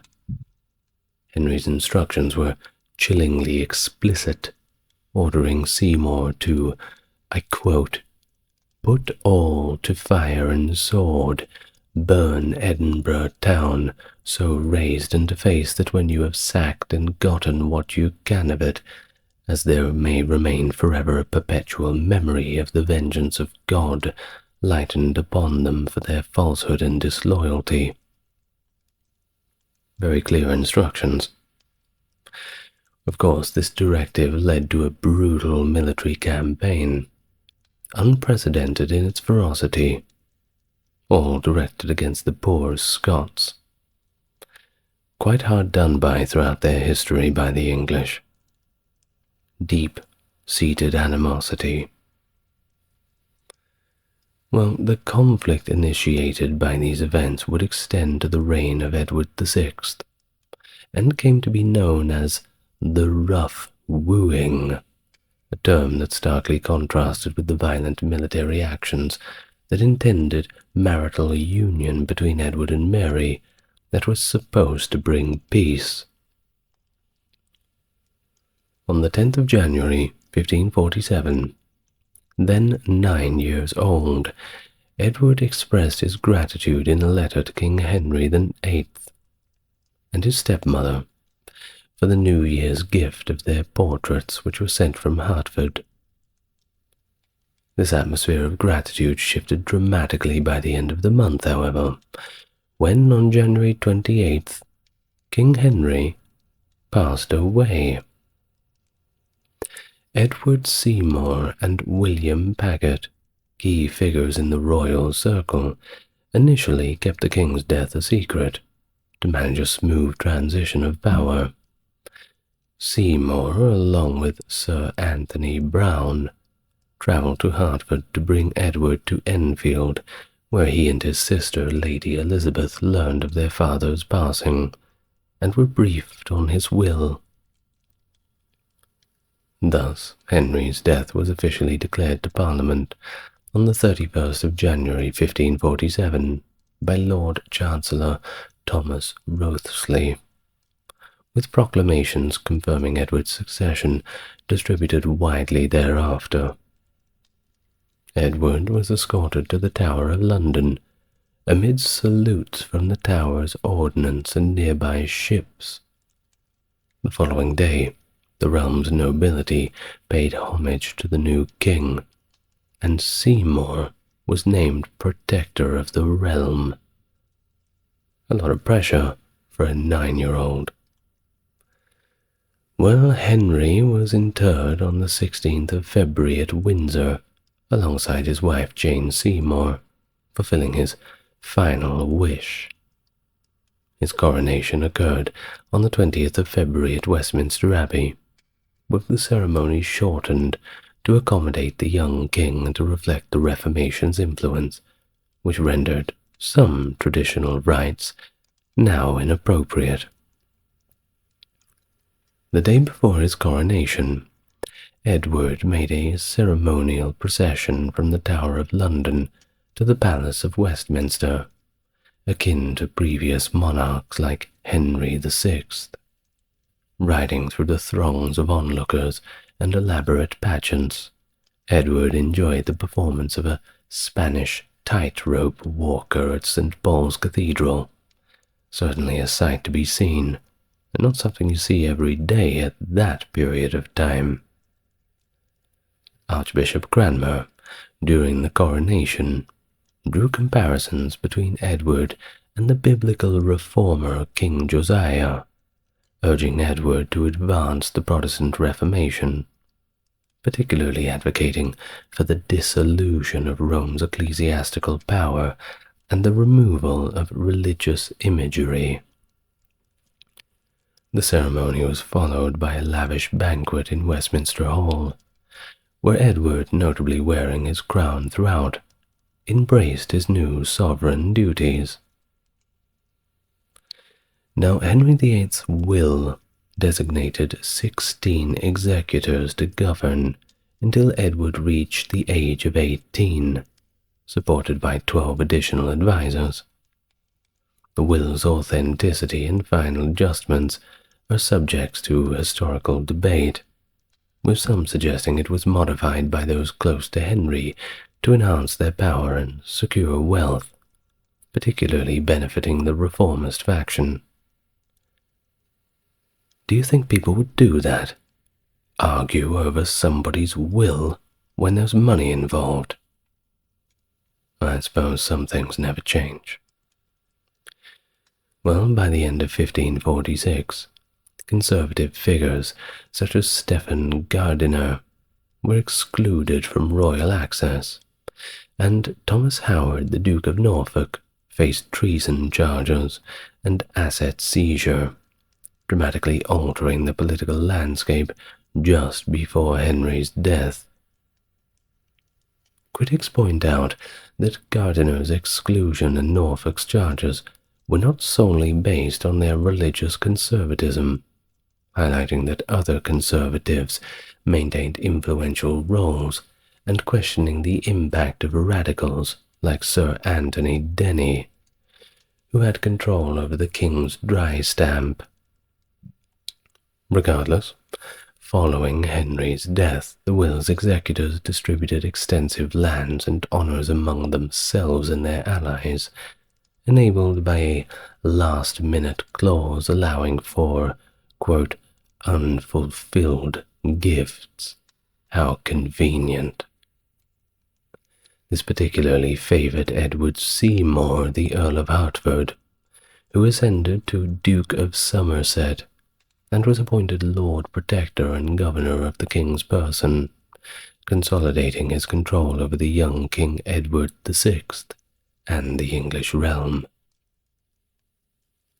Henry's will did not specify a protector for Edward, but did establish a regency council intended to govern collectively by majority rule, with equal authority among its members during the king's minority.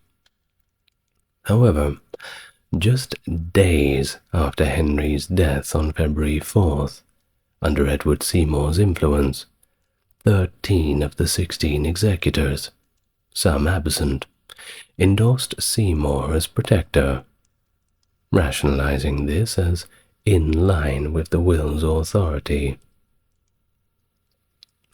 Somerset's ascent to power likely involved strategic alliances and rewards to certain executors, notably securing an agreement with William Paget, Henry's private secretary, and gaining support from Sir Anthony Browne of the Privy Chamber.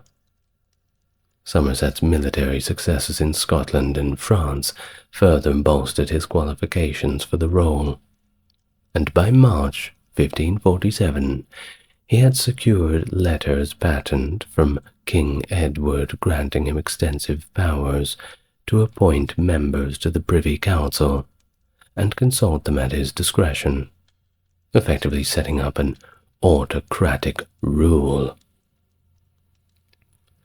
Under Somerset's leadership, the Regency largely served as a platform for his unilateral declarations, rather than a collaborative governing body, effectively reducing the Privy Council to a body that ratified his decisions.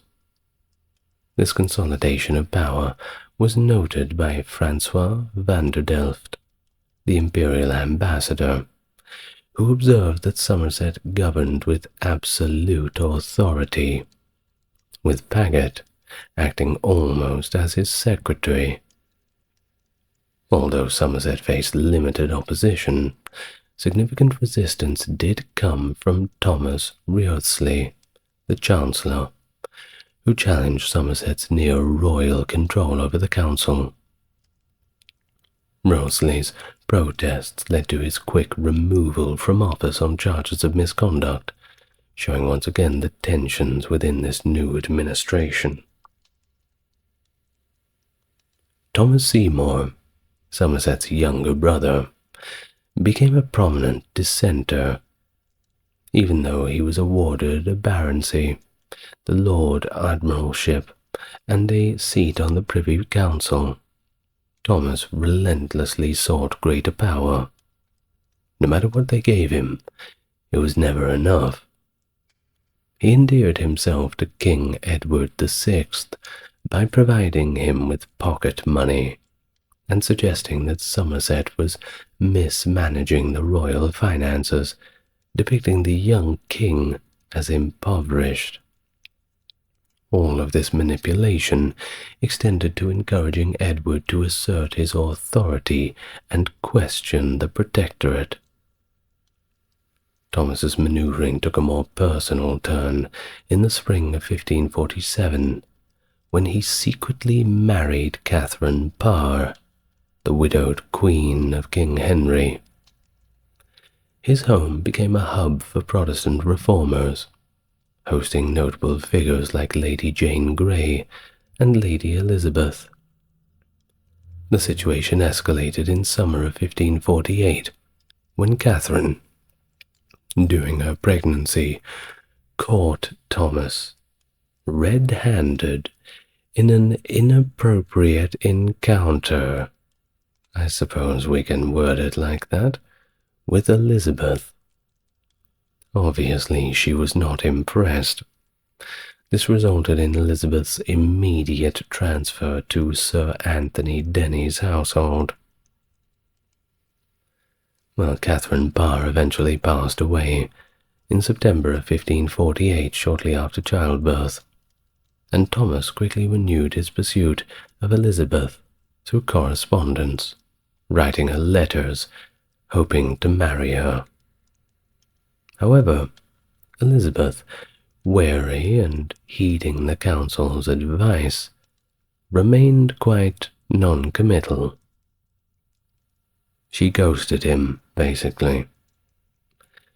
Well, by January 1549, alarmed by Thomas's actions and potential misuse of his position at the Bristol Mint, the council placed him under arrest. But in terms of treason, they lacked solid evidence.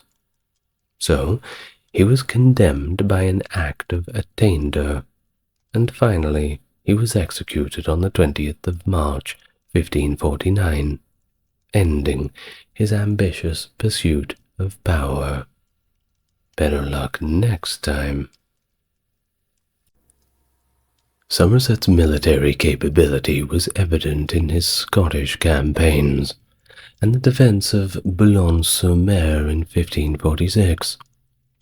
As protector, he focused on the Scottish conflict, aiming to unite the English and Scottish realms. Good luck with that. His campaign started well, with a victory at the Battle of Pinkie in September of 1547, leading to English garrisons being established across Scotland, reaching Dundee. However, Somerset's military strategy soon faced difficulties. The Scots fortified their position by allying with France, which sent troops to reinforce Edinburgh in 1548. The young Scottish queen was also safely moved to France and betrothed to the Dauphin, derailing plans for a union through marriage. And the financial burden of maintaining a large military presence and numerous garrisons was also becoming unsustainable, slowly gnawing away at the English resources. With the French king attacking Boulogne in the August of 1549, Somerset had no choice, and he was forced to withdraw from Scotland marking a significant retreat from his policies. In 1548, England began experiencing social unrest, which escalated into widespread revolts in 1549, fueled by dissatisfaction with religious changes and disputes over land. The most notable were the Prayer Book Rebellion in Devon and Cornwall, and the rebellion of Robert Kett in Norfolk, driven by opposition to the landlords' encroachments on common lands. Led by the evangelical MP John Hales, these commissions inadvertently linked social justice issues with Reformation theology, prompting a vision of a godly commonwealth. This further complicated the situation, as local communities felt empowered to enforce the Commission's findings themselves. Edward, reflecting on these events in his chronicle, noted that the risings began, I quote, because certain commissions were sent down to pluck down enclosures. The cumulative effort of these uprisings pointed to a severe failure in governance, for which Somerset was held solely responsible by the council. In a letter from July 1549, Paget criticized Somerset's handling of the situation, expressing regret that Somerset had not acted more decisively earlier on to administer justice in a way that would have deterred further rebellion. Edward Seymour, the Duke of Somerset, met his downfall through a series of dramatic events culminating in the autumn of 1549. On October 1st, sensing increasing threats to his power, Somerset issued a proclamation seeking support and took King Edward VI to Windsor Castle, ostensibly for safety. There, the young king, noting in his diary, felt confined. A quote from his diary, he wrote, "Methinks I am in prison." Well, he pretty much was, at least in a practical sense. The council, distancing itself from Somerset's increasingly questioned leadership, declared his rule a failure, stating that his authority stemmed from them, not directly from the late Henry VIII's will. By October the 11th, the council decisively acted against Somerset, arresting him and relocating Edward to Richmond Palace. Edward documented charges against Somerset, including ambition, vainglory, rash wars in my youth, neglect of New Haven, personal enrichment from my treasury, following his own opinion, and acting on his own authority, etc. That's in Edward's words. Well, after a brief release from the Tower of London and a return to the council, Somerset was again arrested due to his continued scheming to regain power, and eventually, in January 1552, he was finally executed. Edward noted his beheading succinctly in his chronicle, and John Dudley, the Earl of Warwick, succeeded him, steering the council and nation away from Somerset's policies. But Somerset's legacy, once seen as a protector of the common people against the gentry, has been re-evaluated somewhat. Critics now view his leadership style as arrogant and lacking the political finesse necessary for effective governance. Initially, his rise to power was marked by his strategic prowess, aided by allies such as William Paget, but his rule was marred by financial disarray, military failures, and widespread domestic unrest that he simply did not have the skill to respond to effectively. Well, under John Dudley, later Duke of Northumberland, the governance of England experienced a shift. Previously seen as opportunist, recent historical reassessments have acknowledged his role in stabilizing the government. He restored the authority of the Royal Council and stabilized the kingdom's finances, navigating the nation back towards sustainability after Somerset's tumultuous rule.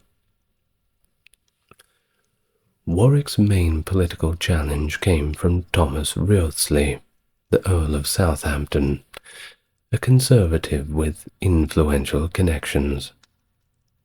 Warwick, however, used Edward VI's staunch Protestantism to solidify his position, aligning closely with the young king and taking control of the Privy Chamber as part of his strategy to move away from Somerset's more controversial policies. Initially reluctant, William Paget eventually sided with Warwick, recognizing the unlikely support of conservative policies by foreign entities like the Holy Roman Empire, particularly regarding issues such as Boulogne. Southampton sought to weaken Warwick by advocating for Somerset's execution, aiming to implicate Warwick in Somerset's alleged crimes. In fact, in a strategic response, Warwick managed Somerset's release from Parliament on that time in January 1550, while simultaneously orchestrating the ousting of Southampton and his conservative allies from the council, consolidating his control over the government. By securing the backing of the council through the distribution of titles and positions, Warwick effectively became the government's leading figure, without assuming the title of protector. Edward's engagement with governance matured as he aged, with historians debating the extent of his involvement. Views ranged from him being merely a figurehead to being actually highly engaged, a precocious ruler. By the age of 14, Edward's role became more pronounced within the establishment of the Council for the Estate, which he formed himself, indicating a move towards greater personal involvement in state affairs. This council was met weekly, discussing significant matters, allowing Edward to be directly involved in the deliberations of important issues. His influence was most notable in religious affairs, where the council adhered to the fervent Protestant policies that Edward endorsed, reflecting his strong convictions in matters of faith. The Privy Chamber became a critical arena for his influence, where he worked closely with key figures like William Cecil and William Petre, his principal secretaries, who helped him navigate the complexities of governance. The Duke of Northumberland, who succeeded Somerset, ushered in a governance style characterized by subtlety and strategic maneuvering. He consolidated his control over the council by maintaining a loyal majority and expanding the council with his allies, effectively ensuring his dominance. Unlike Somerset, who overtly used familial ties to assert control, Northumberland skillfully managed the government under the guise of King Edward's sovereignty, presenting it as autonomous in its rule. Now this approach marked a departure from Somerset's more direct assertions of authority and signaled a move towards a bureaucratically controlled regime under Northumberland's stewardship. In military affairs, Northumberland, previously known as Warwick, adopted a more pragmatic stance compared to Somerset's ambitious military campaigns. In 1550, recognizing the financial strain of ongoing military engagements, he negotiated a peace treaty with France that included the cession of Boulogne and the withdrawal of English garrisons from Scotland. In a significant diplomatic gesture in 1551, he secured a betrothal between Edward and Elizabeth of Valois, King Henry II of France's daughter, which was accompanied by Edward's receipt of the knighthood of St. Michael, highlighting a strategic shift towards fostering peace and alliances. Domestically, to avoid the widespread rebellions that marred Somerset's rule, Northumberland established a network of crown representatives, including Lords Lieutenant, to maintain local order and ensure military preparedness. This network also facilitated a steady flow of intelligence back to the central government. Confronting severe financial challenges, Northumberland, with advisors like William Paulet and Walter Mildmay, initially resorted to further debasing the coinage, which worsened the economic instability. However, recognizing the detrimental impact of this approach, he enlisted the expertise of financier Thomas Gresham. By 1552, their efforts to restore currency confidence began showing signs of stabilizing the economy, laying the groundwork for recovery that would continue into the reign of Elizabeth. Furthermore, Northumberland's administration focused on curtailing the prevalent embezzlement within government finances. He initiated a comprehensive review and overhaul of revenue collection practices, which was regarded as one of the Tudor period's most significant administrative reforms. Under Northumberland's leadership, the English government aggressively pursued the Protestant reforms initiated by Somerset. Given Edward's strong Protestant convictions, it was essential for his government to align with religious reform. Throughout Edward's reign, the driving force was the reformist faction, which Edward trusted, particularly figures like Thomas Cranmer, the Archbishop of Canterbury. Cranmer led significant changes that not only moved the Church of England away from papal supremacy, but also reshaped it into a distinctly Protestant institution.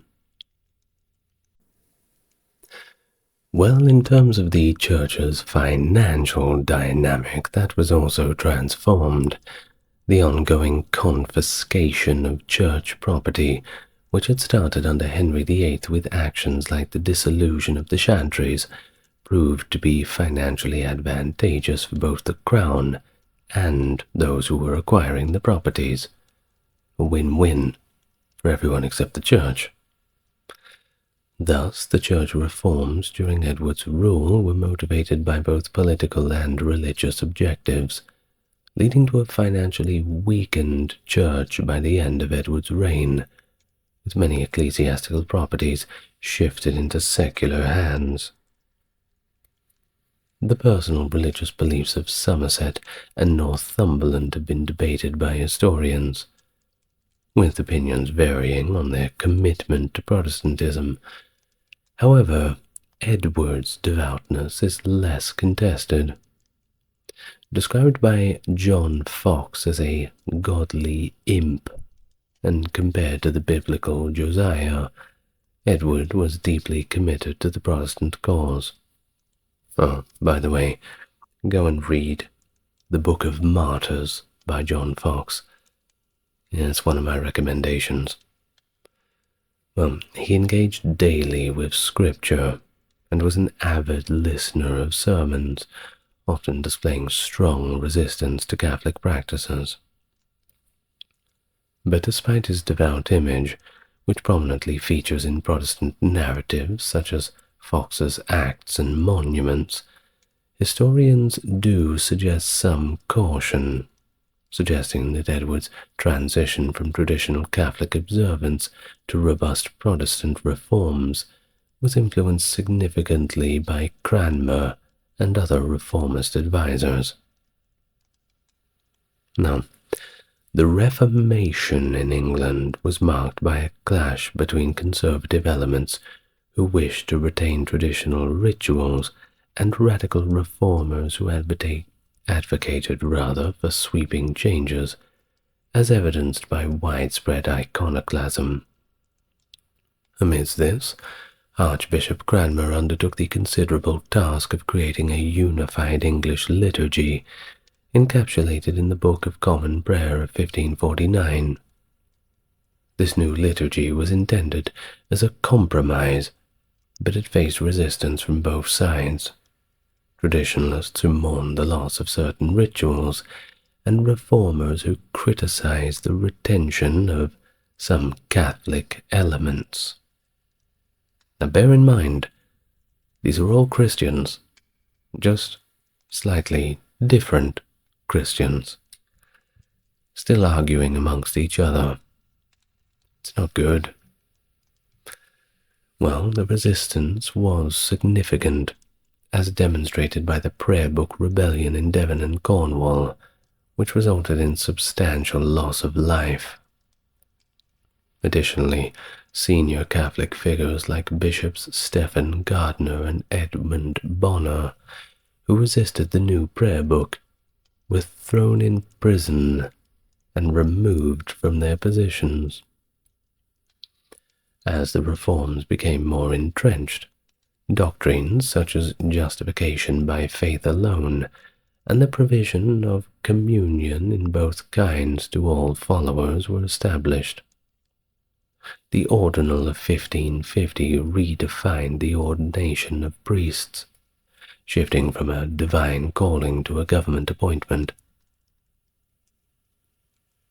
By 1551, Edward, embracing his role as the supreme head of the Church, drove the Reformation forward. Influential reformers like John Hooper and John Knox, who preached against traditional communion practices at court, significantly shaped the period's theological discourse. Notable continental figures such as Martin Bucer and Peter Martyr also lent their expertise to Archbishop Thomas Cranmer. Cranmer's pivotal contributions culminated in the 1552 revision of the Book of Common Prayer, which adopted a distinctly reformist tone, and his development of the 42 Articles, which laid out the doctrinal foundation of the Reformed religion, particularly elucidating the communion service. This revised prayer book, coupled with the enactment of the Second Act of Uniformity, marked a decisive shift towards Protestantism, establishing a more durable framework for the Church of England. However, the trajectory of these reforms faced uncertainty due to the deteriorating health of King Edward, the central figure of the entire Reformation. His impending death in 1553 brought doubts about if his religious policies would continue after he was gone. So, amid all of this religious transformation and political intrigue, including Thomas Seymour's controversial plan to marry Edward to Lady Jane Grey, a significant political alliance was secured through Edward's betrothal to Elizabeth of Valois in 1550. At just 13 years old, Edward was engaged to the 5-year-old daughter of Henry II of France and Catherine de' Medici. This alliance, negotiated with great secrecy, alarmed the Pope, Julius III, who threatened excommunication for Henry II and Elizabeth if the marriage proceeded. The betrothal package included a substantial dowry, highlighting the strategic value of the union. However, The dowry was never paid, as Edward's death in 1553 preempted the marriage.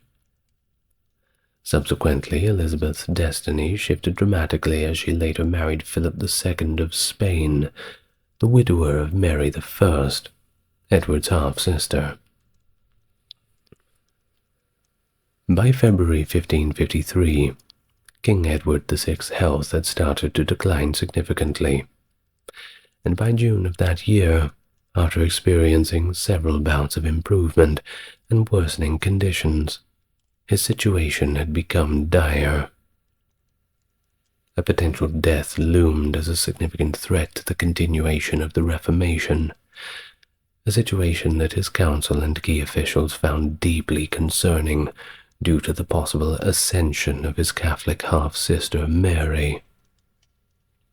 Edward opposed Mary's succession based on religious beliefs, legitimacy, and the principles of male inheritance, the latter also applicable to his other half-sister Elizabeth. Thus, in a determined effort to secure a Protestant succession, Edward drafted a document titled My Device for the Succession, inspired by the precedent set by his father. In this document, he deliberately bypassed the claims of his half-sisters, naming instead his cousin, the 16-year-old Lady Jane Grey, as his successor. Notably, Lady Jane had recently married Lord Guilford Dudley, the son of the Duke of Northumberland, further entwining political and familial alliances. The king's intentions, as expressed in his own words, were as follows. My device for the succession. Number 1. For lack of issue, there was a male inserted above the line but afterwards crossed out, of my body to the issue, male above the line, coming of this issue female, as I have after declared inserted but crossed out.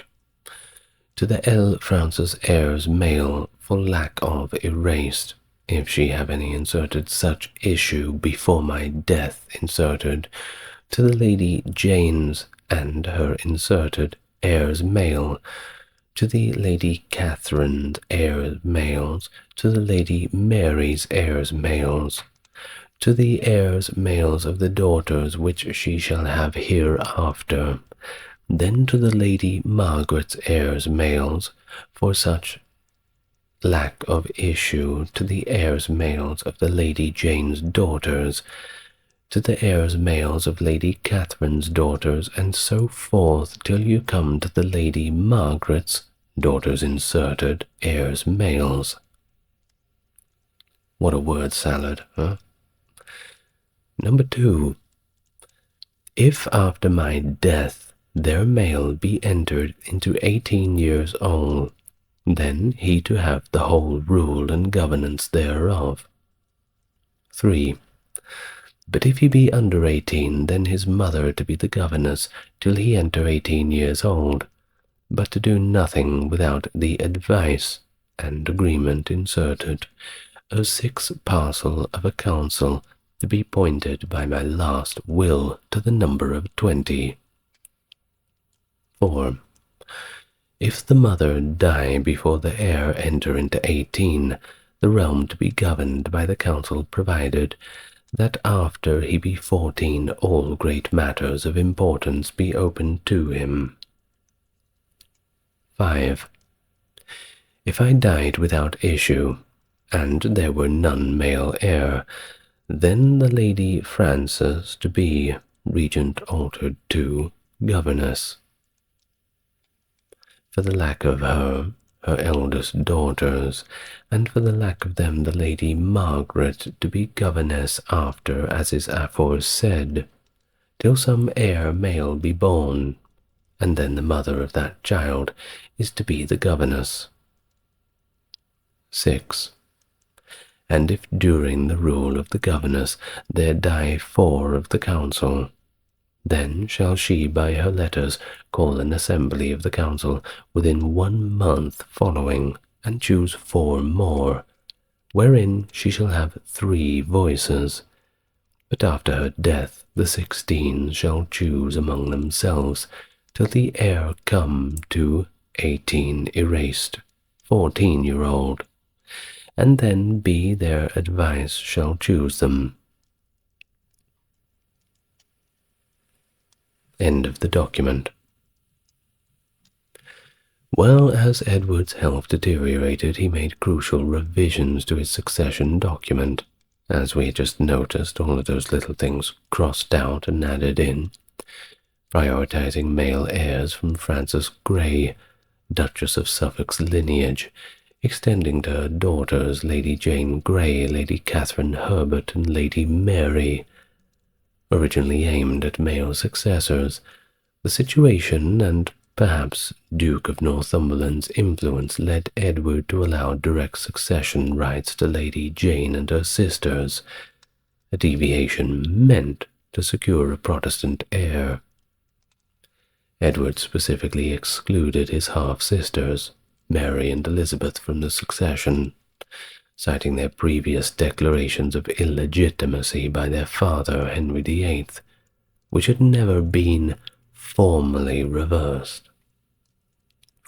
This move contradicted Henry's Third Succession Act of 1544, which had reinstated both Mary and Elizabeth. Thus, critics view these changes as desperate, reflecting a significant effort to continue the Reformation under a Protestant monarch, likely slayed by Northumberland. In early June, Edward meticulously finalized his succession plan, securing his approval across the document. And by mid-June, despite his worsening health, he commanded top judges to formalize his wishes into official letters patterned for Parliament's enactment. He soon required his council and legal advisers to commit in writing to uphold his directive, highlighting his determination. Chief Justice Edward Montague recalled that upon raising legal concerns about the succession plan, Northumberland vehemently intimidated the dissenters. The atmosphere intensified, culminating on June 21st, with over 100 signatures obtained on the succession document, under duress, according to later claims. Well, by January 1553, Edward was really 1 foot in the grave at this point, health completely failing, marked by a severe cough and fever as detailed by the imperial ambassador John Shafeif. Now he struggled with breathing difficulties, exacerbated by a diagnosed suppurating tumor in his lung. By June his condition got even worse, which eventually led to his death on July 6, 1553 at Greenwich Palace, purportedly uttering the final words, "I am faint, Lord have mercy upon me and take my spirit." His funeral was held on August 8, 1553, adhered to by reformed rites led by Thomas Cranmer, and included a procession with an effigy of the young king. He was interred in Westminster Abbey, his grave marked only centuries later by a stone from Christ's Hospital School. Batu Khan, the grandson of the legendary Genghis Khan, established the Golden Horde in the 13th century as a substantial part of the Mongol Empire.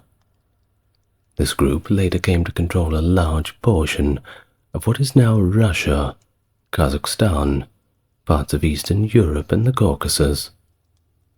It was founded after the Mongol invasions in the 1220s and 30s, having a massive impact on Russia and Eastern Europe through its political and military sway, and the establishment of the Pax Mongolica, the Mongolian peace, which protected trade routes across the Eurasian steppe. As a result of the extensive trade and cultural interactions that took place between Europe and Asia during this time, the Horde itself became a linguistic and cultural melting pot that by the 13th century had eventually embraced Islam. It was a legacy that impacted the rise of the Russian Tsardom and the surrounding region's political and cultural landscapes that was left behind when it was fragmented and eventually disintegrated by the end of the 16th century due to internal strife and external pressure. Welcome to the channel, everyone. For those newcomers, good to meet you. Good to see those returning. Today we're going to talk about the Golden Horde. You may have heard of the name of it. It's a little bit of a complicated topic, but as always, we're going to take it very slowly, going all the way from the start, all the way to the end, with all of the little details. Now, supporting the channel is as easy as enjoying the content, whichever way you like. But the like and subscribe button helps push it out to more people, and there's also a few links in the description if you feel inclined to look. But as always, don't worry about that for now. Let's just get nice and relaxed. It's going to be a long one. The year is 1227, and Genghis Khan, upon his death, distributed the Mongol Empire, as grand as it was, among his 4 sons. Yet the empire remained consolidated under the Supreme Khan. Of the 4 sons of Genghis Khan, Jochi was the oldest. However, he passed away 6 months prior to Genghis. The Mongols were allocated the westernmost territories, encompassing present-day southern Russia and Kazakhstan, and these lands were bestowed upon Jochi's eldest sons, Batu Khan, who later assumed control of the Blue Horde, and Orda Khan, who became the leader of the White Horde. In 1235, Batu, accompanied by the esteemed General Subutai, initiated a military campaign towards the west, initially subjugating the Bashkirs and eventually advancing towards Volga, Bulgaria in 1236. In the following year, 1237, he successfully conquered a portion of the southern steppes in present-day Ukraine, compelling numerous local Cumans to withdraw toward the west. The Mongol military expedition targeting the Kipchaks and Cumans was initiated by Jochi and Subutai between 1216 and 1218, coinciding with the Merkids seeking refuge among them. But by 1239, a significant portion of the Cumans were expelled from the Crimean Peninsula, resulting in it becoming one of the territories under the control of the Mongol Empire. The surviving remnants of the Crimean Cumans persisted in the Crimean Mountains, and eventually they intermingled with the various other groups in Crimea. For example, the Greeks, the Goths, and other Mongols, resulting in the formation of the very unique population group of the Crimean Tatars. Definitely a culture among their own uniqueness, that's for sure. Now, Batu initiated the Mongol invasion of Rus by heading northward. He then proceeded to conquer the principalities over a span of 3 years. Meanwhile, his 3 cousins, Kadan, Monker, and Guyuk, ventured southwards into Alania. Exploiting the migration of the Cumans as their casus belli, a war justification, the Mongols proceeded towards the west, and they launched attacks on Poland and Hungary. These military campaigns resulted in Mongol triumphs at Legnica and Mohi. However, in 1241, Ogedei Khan passed away. He was in Mongolia at the time. So, Batu abandoned his siege of Vienna, but he chose not to go back to Mongolia. It was a little bit too long of a trip anyway. He decided to remain at the Volga River, right out there on the front lines. Horde's brother returned to participate in the process of inheriting power. The Mongol armies would not venture as far west again, and in 1242, Batu, having retreated through Hungary and destroyed Pest, as well as subjugated Bulgaria, established his capital at Sarai.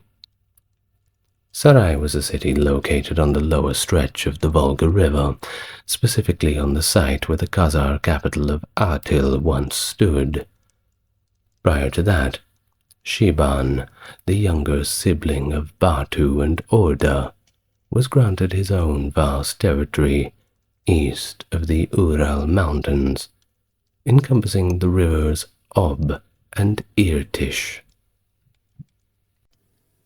Now, although at the court of Batu the Mongolian language was commonly spoken, there are very few surviving texts in Mongolian that were written within the territory of the Golden Horde, and that's a real shame, isn't it? It might be due to the widespread illiteracy among the population, but Grigor Ev states that Yarlik, which refers to the decrees of the Khans, were initially written in Mongol and subsequently translated into the Kuman language. The presence of Arabic, Mongol, and Persian Mongol dictionaries, which were created in the 14th century specifically for the Egyptian Mamluk Sultanate, shows a practical necessity for these resources in chancelleries responsible for managing the correspondence with the Mongols of the Golden Horde. So, it is logical that we can deduce that the letters received by the Mamluks, or possibly even those that were written by the Mamluks themselves, must have been in the Mongol language. Well, when the great Khatun Toraghen extended an invitation to Batu to participate in the selection of the next emperor of the empire in 1242, he chose not to attend the Kurultai, which is kind of like a meeting of Mongolian leadership, and instead remained at the Volga River. Despite Batu's claim of being afflicted by old age and illness, it appears that he did not endorse the election of Guyuk Khan. Guyuk and Buri, both descendants of Chagatai Khan, engaged in a fierce dispute with Batu during a celebratory feast amidst the Mongol conquest of Eastern Europe, ruining the entire party, one would assume. In 1246, he dispatched his siblings to the Kurultai, where the Mongols' new Khagan was chosen. Yaroslav II of Vladimir, Daniel of Galicia, and Sviatoslav III of Vladimir, along with other senior princes of Rus, all recognized and accepted Batu's authority as superior. Initially, Batu commanded Daniel to transfer control of Galicia to the Mongols, but Daniel in 1245 personally traveled to meet Batu, and he swore loyalty to him. Upon his return, Daniel displayed clear signs of being influenced by the Mongols. He outfitted his army in the same manner as the Mongols did, providing his horsemen with cuirasses of the Mongol style, and protecting their mounts with armor for the shoulders, chest, and head. Michael of Chernigov, who had assassinated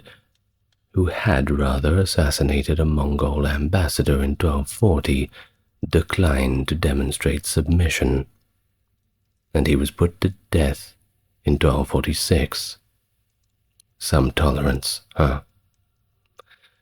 Well, in 1247, Batu dispatched Yaroslav II, Andrei II of Vladimir, and Alexander Nevsky to Karakorum in Mongolia in response to Guyuk's repeated summons for homage. Yaroslav did not come back and passed away in Mongolia. Now it's likely that Turagin Khatun poisoned him. Likely, not proven. Possibly out of resentment towards Batu and even her own son Guyuk, due to his disapproval of her regency. Guyuk designated Andrei as the Grand Prince of Vladimir, while Alexander was bestowed with the princely title of Kiev. Upon their return, Andrei sought out Vladimir, while Alexander opted to return to Novgorod instead. A bishop named Cyril visited Kiev and discovered that the city was severely damaged. As a result, he decided to simply leave the area and continue his journey toward the eastern regions. In 1248, Guyuk issued a demand for Batu to travel east to meet him, which some people at the time believed was a pretext for Batu's arrest, and with pretty good reason to believe so. Well, either way, he didn't have much of a choice, so conforming to the directive, Batu advanced, accompanied by a substantial military force. Upon Guyuk's westward movement, Batu was cautioned by Tolui's widow, Sorgatani, who was the stepmother of Batu's own mother, that the Jurchids could potentially be his intended objective. Guyuk, however, perished en route in present-day Xinjiang at approximately 42 years of age. Now, I suppose we have to mention that while certain contemporary historians argue that his demise resulted from natural causes due to declining health, it is also plausible that he succumbed to the compound consequences of alcoholism and gout together at last, or potentially falling victim to poisoning, which was the style of the time. According to William of Rubric and a Muslim chronicler, Batu is said to have killed the imperial envoy, and one of his brothers is believed to have murdered the great Khan Guyuk. However, these claims lack full confirmation from other reliable sources. Ogul Kemish, the widow of Guyuk, assumed the role of regent. However, she was unsuccessful in maintaining the succession with her own lineage. So, with the aid of Batu, Mongkur ascended to the position of Great Khan in 1251.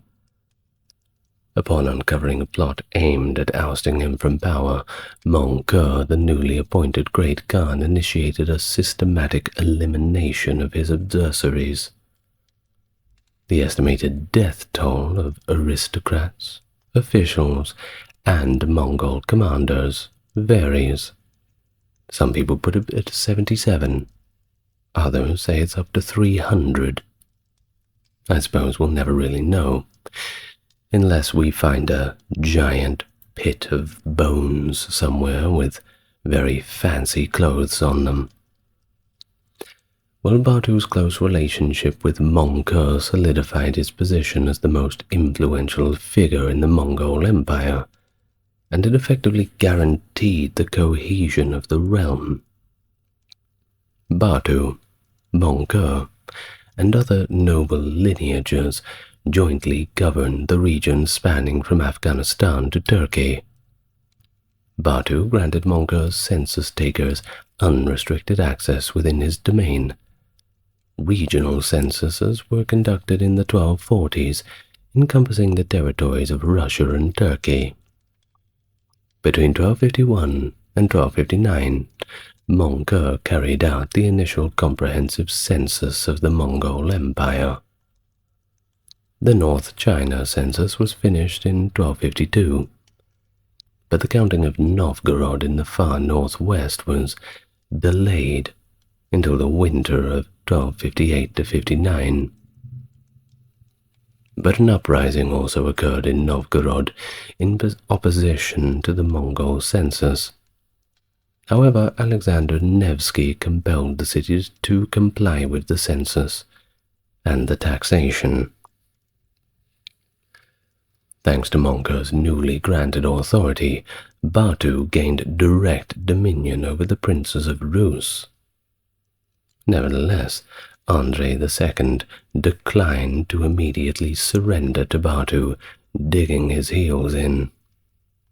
So Batu dispatched a retaliatory campaign led by Nevroi, who vanquished Andrei and compelled him to escape to Novgorod, subsequently Pskov, and ultimately Sweden. The Mongols successfully conquered Vladimir and imposed severe retribution on the principality.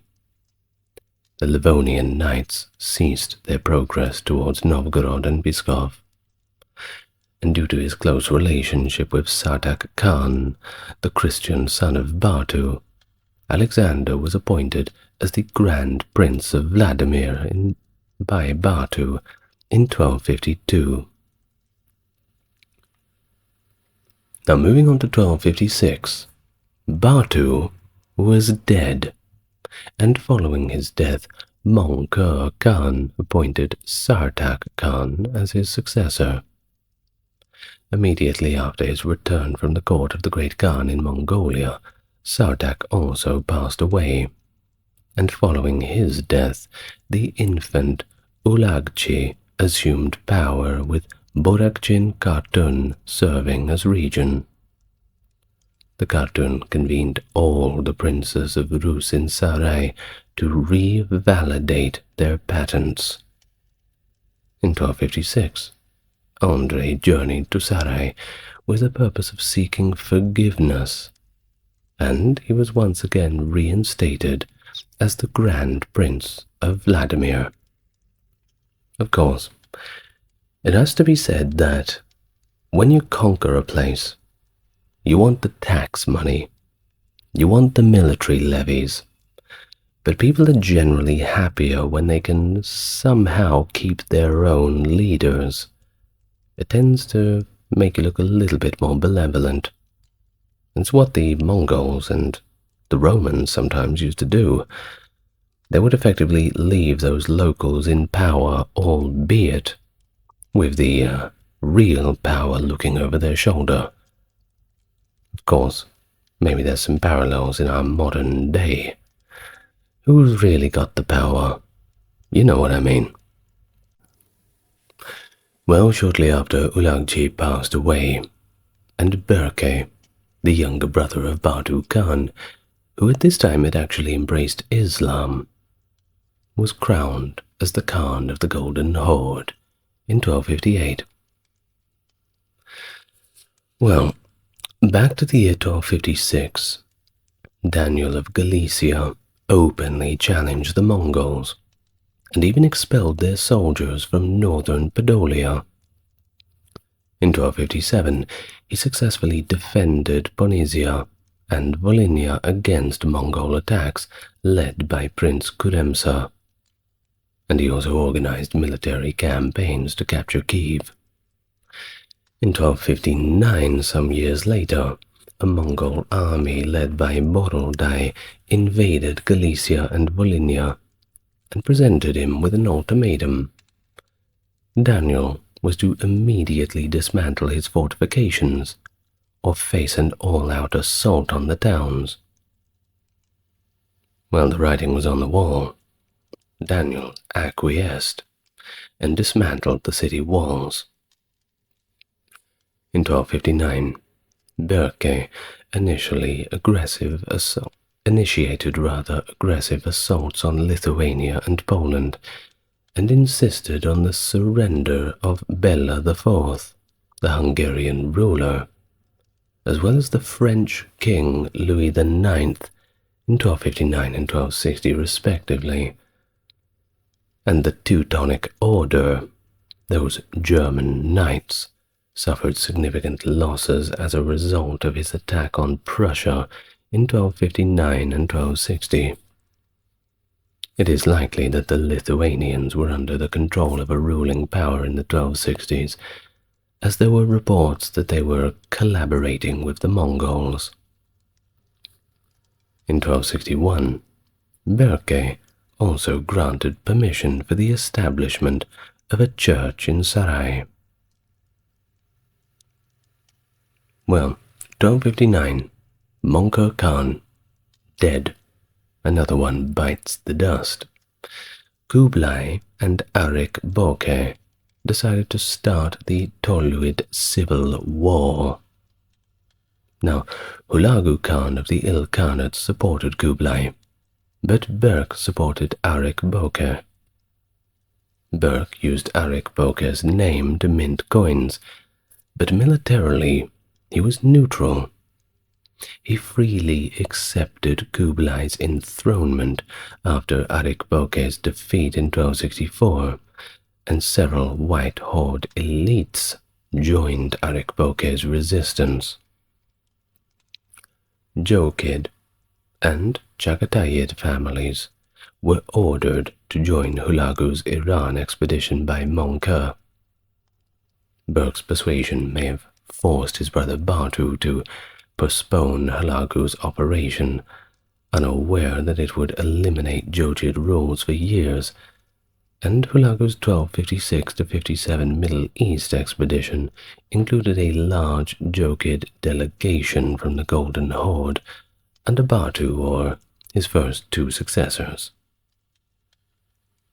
But there was, interestingly, a Jokid prince in Hulagu's army who was accused of witchcraft and sorcery. That being said, the Mongolians do have a very far-back tradition of shamanism. Ooh, maybe a video on that soon. Well, either way, Hulagu decided to execute those who were accused, and that was without Berke's consent. Then 2 more Jokid princes died under very suspicious circumstances. Hulagu refused the Khan's request to share his war booty with Berke, according to Muslim sources. Berke, who was a devout Muslim, was close to the Abbasid Caliph al-Mustasim, who Hulagu killed in 1258. The Jokids believed Hulagu's state ended their Trans-Caucasus presence. These events infuriated Berke, and the Golden Horde Ilkhanate War began in 1262. The rising tension between Berke and Hulagu warned Hulagu's Golden Horde forces to flee. One group crossed the Kipchak steppe, another Khorasan, and a third Mamluk-ruled Syria, where Sultan Baybars welcomed them.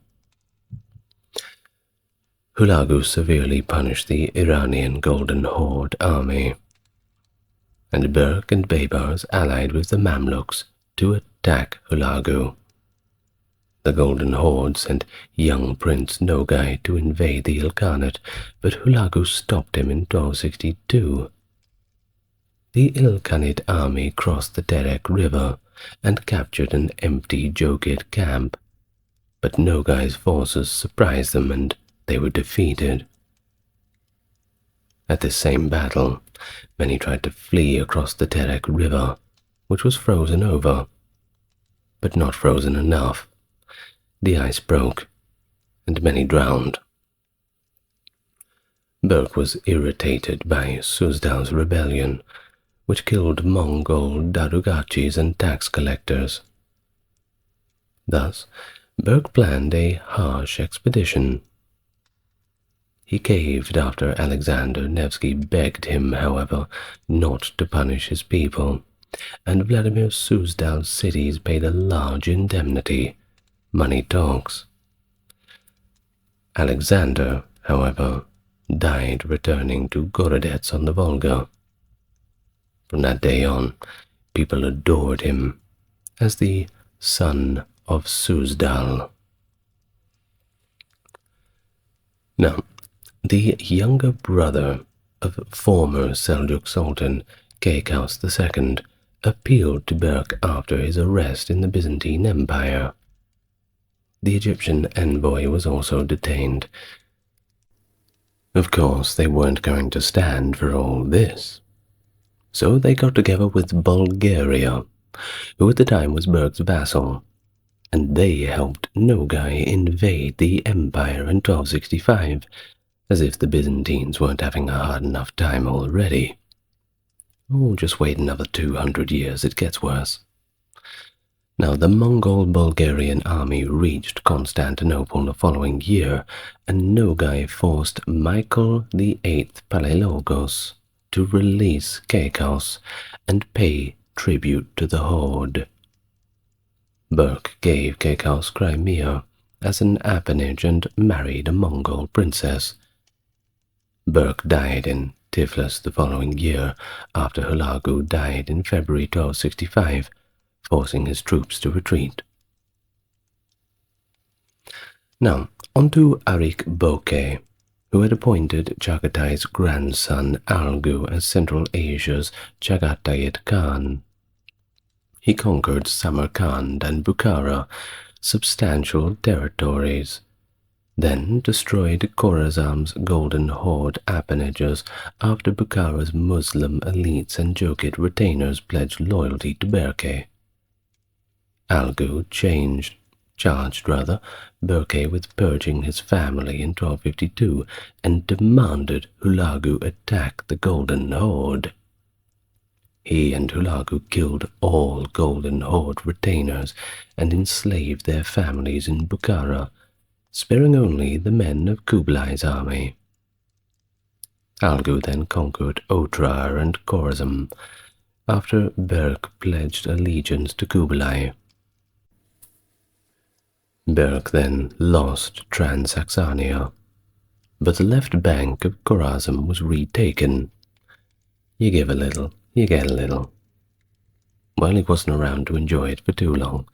He died in 1264, while marching past Tiflis to fight Hulagu's successor Abarca. Kublai quickly nominated Batu's grandson Mengu Timur to succeed Berk, who, by the way, had no sons, at least ones that he knew about. However, Mengu Timur secretly backed Oghidade Prince Kaidu against Kublai and the Ilkhanate. A peace treaty in 1267 gave Kaidu and Mengu Timur 1/3 of Transaxonia, after Ghiyas-ud-Din Barak was defeated. A group of princes working for Kublai in Central Asia mutinied and arrested 2 Great Khan's sons in 1268, sending them to Mengu Timur. Kublai's favorite, Nomagan, was in Crimea at the time. Kublai forced Mengu Timur and Hulagu's successor Abarca to sign a peace treaty after a brief conflict over this issue. And he also got his share of Persia out of it. Not a bad deal. Nogai wanted to join Baibars in 1261, without the Khan's consent, and after Barak was defeated by the Ilkhanate in 1270, Mengu Timur congratulated Abarga, despite proposing a joint attack with the Mamluks of England.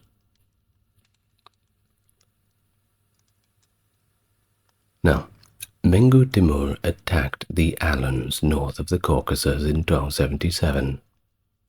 The Mongol army and some princes were ordered to join him in his expedition to take Dadakov, and the Alans fortified the stronghold in 1278.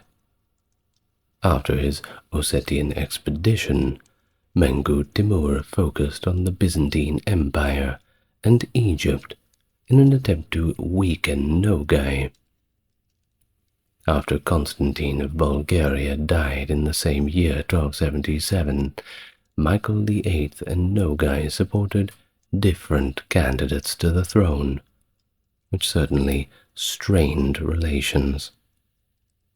When Mengu Timur and Metropolitan Kirill intervened in Balkan affairs, they sent Bishop Theognost as their joint envoy to Michael VIII and the Patriarch of Constantinople, with gifts and letters. The Muslim brother Tode Monker succeeded Mengu Timur in 1281. However, Nogai Khan was strong enough to rule alone. Thus, the two Khans ruled over the Golden Horde. Tode Monker reconciled with Kublai, returned his sons, and acknowledged his supremacy. Yuan and Ilkhanate peace was also reached by Nogai and Kochu, Khan of the White Horde and the son of Orda Khan.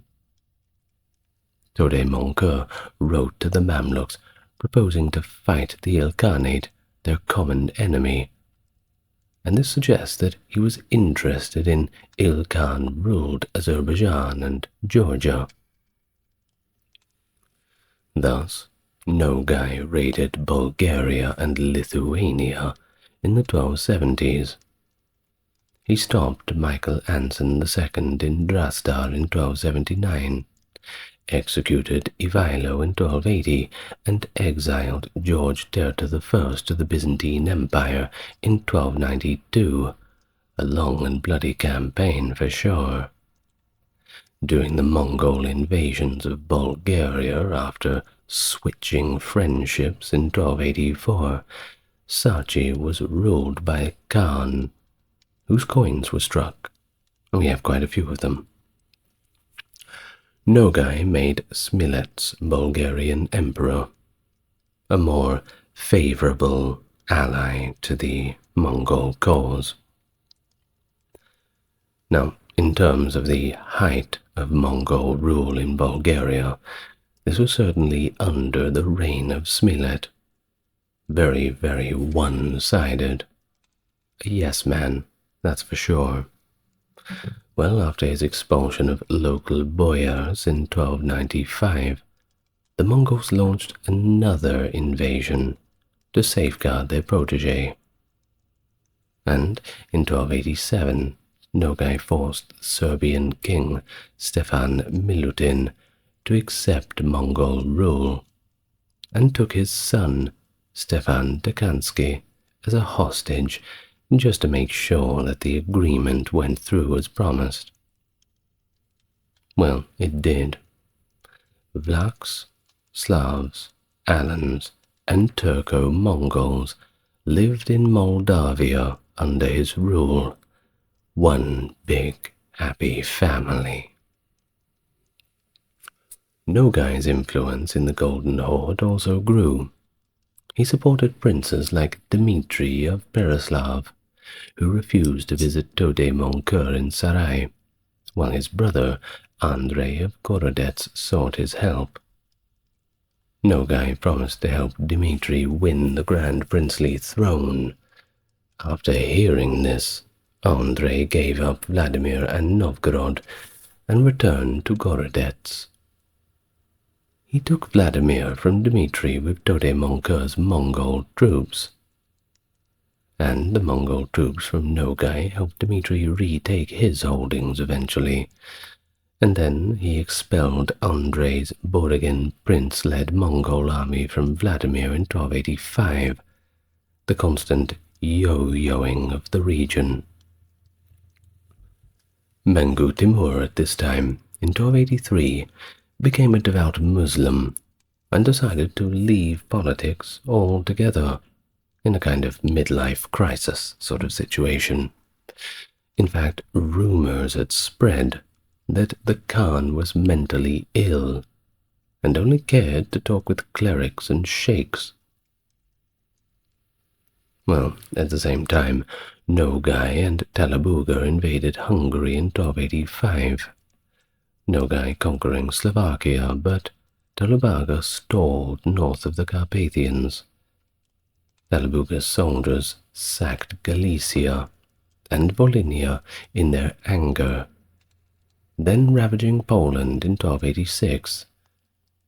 Tode Monger was left quite alone after Talabuga overthrew him after returning.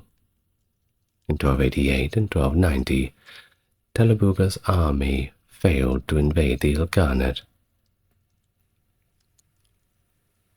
A punitive expedition against the Circassians made Talabuga resentful of Nogai, whom he believed had not supported him during the invasions of Hungary and Poland. In a coup, Talabuga lost to Nogai and was replaced by Toktar in 1291. Andrei, several Rostov princes, and the bishop went to Toktar to renew his patent and complain about Dmitri. Dmitri, however, refused to appear before Nogai in Sarai, believing himself to be a vassal, while Mikhail Yaroslavich chose to side with him and seek confirmation of the throne.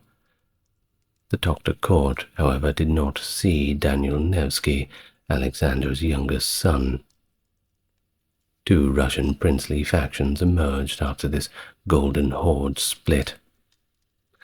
Toktar confirmed Andrei as the Grand Prince and ordered him to depose Dmitri, who refused to relinquish his throne to reclaim northern Russia.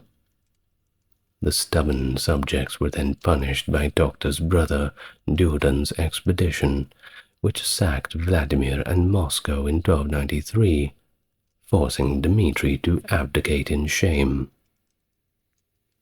Another Mongol army attacked Tver, mainly because it was the only city that was resisting the invaders at the time, and simply had to be made an example of. Of course, Nogai was a little hands-off. He did not intervene in the Russian affairs, but he was concerned by Toktar's actions, and sent his senior wife to Toktar in 1293 to remind him that he still ruled the Golden Horde. Of course, she was received with honor. Now the daughter of Nogai married a son of Kublai's niece, Kelmish, wife of a Golden Horde Gongirat general. Nogai was not very happy with this. He was furious with Kelmish's family because her Buddhist son hated his Muslim daughter. Well, of course, he demanded Toktar send Kelmish's husband to him so he could sort it out like men. Toktar was already annoyed by Nogai's independent Russian and foreign merchant actions. Well, Toktar refused and decided to attack Nogai again. But he lost their first fight. Thus Nogai's army looted Kaffa and Soldaya. Toktar killed Nogai, however, at the Kagamilik near Dnepr in 1299 after 2 long years of battle.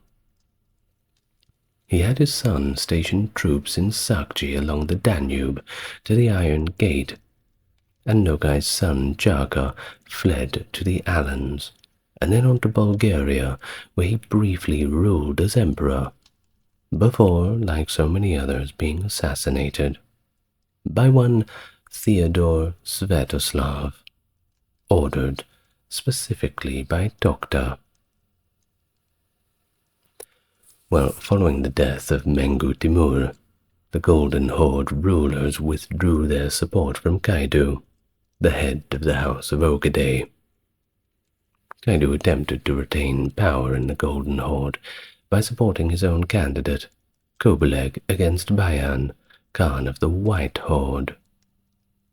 He asked the Yuan dynasty, That's over in China, by the way, founded by Kublai Khan, and the Khanate to help him organize a unified attack on the Chagatai Khanate under Kaidu and his second-in-command, Dua, after receiving military support from Tokta.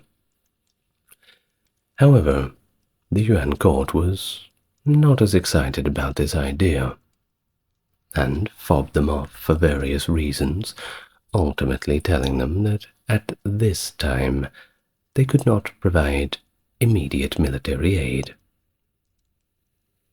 It didn't help that at the same time the Black Sea region experienced a severe drought from 1300 to 1302, and under Tokta, however, the Golden Horde's problems were quickly resolved. Nogai Khan's followers, however, fled to Podolia, or stayed with Tokta to form the Nogai Horde after his defeat. Through Maria, Andronikos II Palaiologos' illegitimate daughter, Tokta formed the Byzantine-Mongol alliance. Western Europe at the time was hearing that Tokta was a pro-Christian ruler, and that's a pretty good deal, especially with what they were facing at that time. Memories of failed crusades. In fact, a lot of the Crusaders were hoping for an alliance with the Mongols. Of course, the Muslims were hoping for the same thing. Well, Tokta worshipped Buddhism, by the way, and Tengurism, which is the native religion to the Mongols. Kind of like how Shintoism is native to the Japanese. It's very much tied to their land and individual circumstances. And of course, Tokta was one of the adherents, and he also favored religious men of all faiths, but among all of them, he preferred Muslims the most. At least, that is what the Muslim sources tell us. So take that with a grain of salt. And now we arrive in the autumn of 1304, as Tokta organized a new princes' conference in Pereslav-Zaleski, attended by leading princes like Andrei of Vladimir, Mikhail of Tver, and Yuri of Moscow. He also attended the Russian Orthodox Church Metropolitan Mass. Tokta may have wanted to change the political organization of his Russian Ulus, but the Russian annals only recorded the prince's relations, while Arab and Persian chroniclers focused on the Golden Horde's relations with Egypt and Iran. It was likely that Tokta wanted to abolish Vladimir's Grand Principality and put all Russian princes on par with his vassals, assigning each one a specific area. Ozbek Khan, who took the throne in 1313, some 9 years later, made Islam the state religion. He even built a large mosque in Solkat, Crimea, and even banned Buddhism and shamanism among Golden Horde Mongols. Not cool, if you ask me. By 1315, he had effectively Islamicized the Horde, eliminating Jochid princes and Buddhist lamas who opposed his religious policy. During his reign, trade caravans went peacefully, and the Golden Horde was quite in order, so you have to give him credit for that. In fact, you may know the name Ibn Battuta. Well, he actually visited Sarai in 1333 and found it to be his words, large, beautiful city, with wide streets and fine markets, where the 6 nations, that being the Mongols, Alans, Kipchaks, Circassians, Russians, and Greeks, all had their own quarters, very cosmopolitan. They even had an exclusive walled city section just for merchants. Ozbeg renewed the Mamluk alliance started by Berke and his predecessors. He was friendly with Cairo's Mamluk Sultan and the Caliph.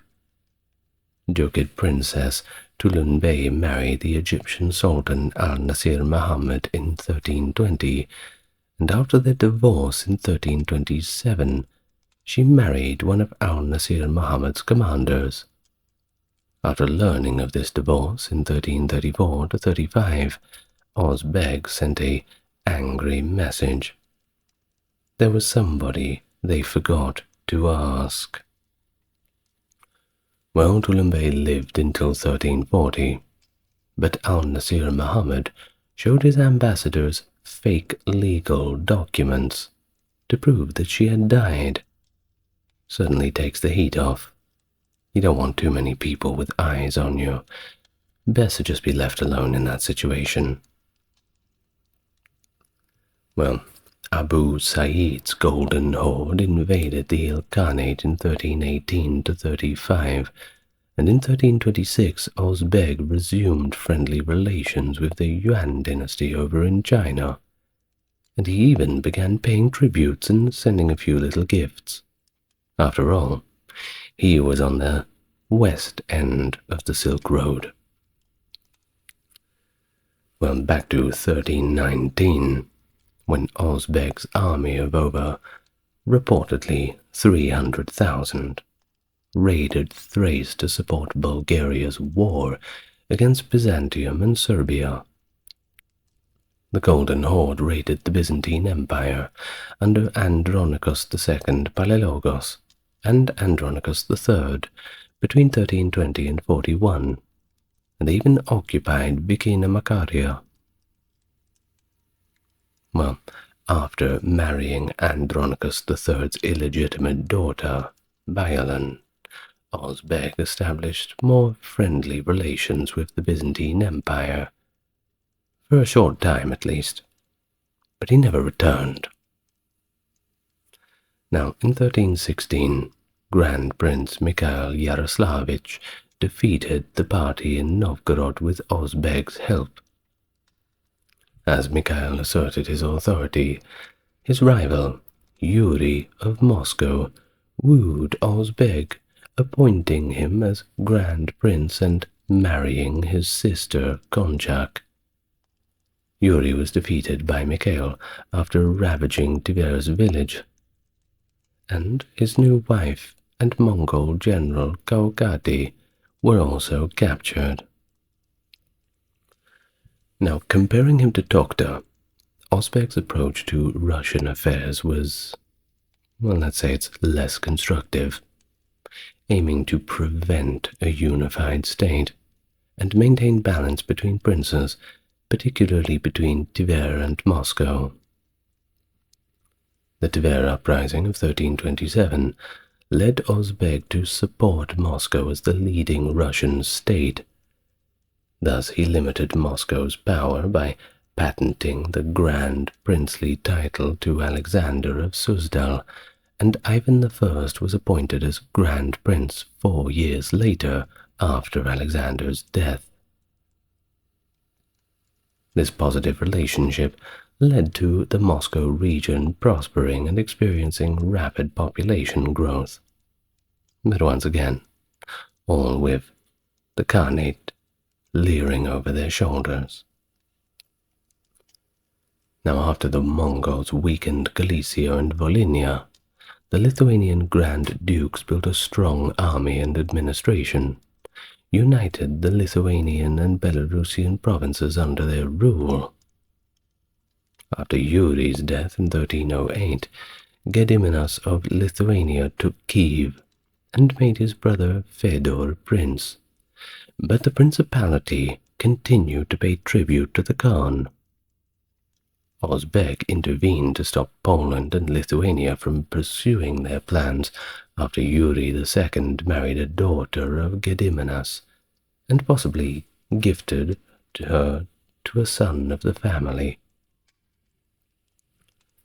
Ozbeg in 1314 granted Franciscans permission to proselytize in Crimea, and even allowed Christian Genoese a great naval power of the time, to settle in the region. However, the Mongols did raise their outpost, Sudak in 1322, and Pope John the 22nd asked Osbeg to rebuild the Roman Catholic churches. In 1339, he made a trade treaty with the Genoese, allowing them to rebuild Kaffa's walls, and in 1332 the Venetians colonized Tanais on the Don. Tinibeg, Osbeg's eldest son, briefly ruled from 1341 to 42, before his younger brother Yani Beg took over. It wasn't long after this that the Golden Horde's economic decline was beginning to show its face. It was largely caused by the Black Death of the 1340s, but also a little bit of an overlooked reason was the 1345 Crimean earthquake, which was also quite a shock, I suppose you can say. Well, Yani Beg supported Moscow against Lithuania and Poland at this time, financing Mongol Rus military expeditions against them, even though things were not looking good in terms of the money side of things. He still marched against Poland, though, in 1344, and financed Mongol Rus military expeditions against Lithuania and Poland. Yani Beg conquered Tabriz in 1356, ending Chobanid rule in the Chagatai Khaganate. But he was murdered by his son, Berdi Beg. I love these names. Berdi Beg. That's great. And he also lost Azerbaijan to Jalayir King Sheikh Ubayis in 1357. Well, after this, the Golden Horde was split in 1362 between Keldi Beg in Sarai and Bulat Tamir in Volga, Bulgaria, and Abdullah in Crimea. Mamai, a powerful Mongol general, supported Abdullah, but they failed to take back Sarai. He then faced the Nizhny Novgorod rebellion, hiring Genoese, Circassian, and Alan mercenaries to attack Moscow again in 1380. Now, back in 1360, Urus Khan established court in Signak and conquered Sarai West in 1372. His nephew, Toktamish, left Urus for Timur, who later lost the battle and fled to Samarkand.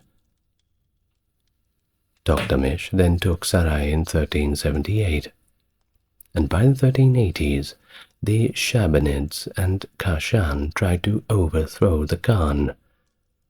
Back to 1381, Toktamish defeated Mamai, briefly restoring the Golden Horde as a regional power.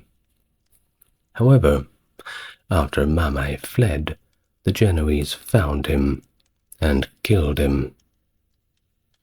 Toktamish sent an envoy to the Russian states to resume tributary status, but was stopped in Nizhny Novgorod. He seized all Volga boats and began the siege of Moscow in 1382, which ended after 3 days of a false truce. The next year, most Russian princes bowed to the Khan and received patents. Toktamish defeated the Lithuanian army at Poltava, and the Grand Duke of Lithuania and the King of Poland, Vladislav II Jagiello, acknowledged his supremacy, paying tribute in exchange for Russian territory. He then invaded Azerbaijan in 1386 and took Tabriz, later invading Transoxania and Bukhara.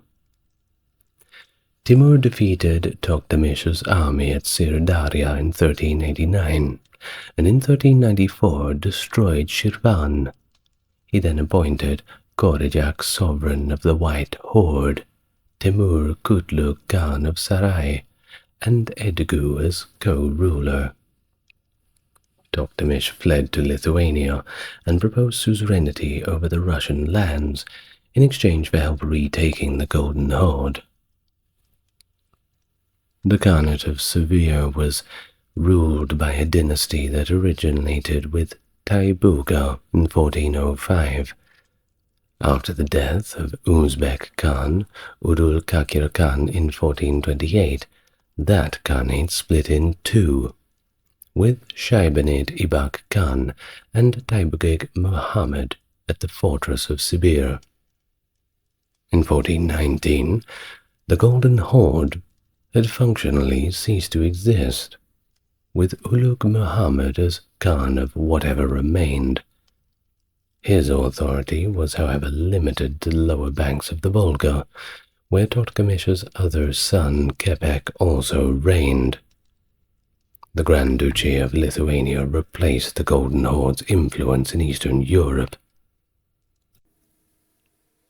Eventually, what remained of the Golden Horde was subjugated by the Crimean Khanate, finally sacking Sarai in 1502.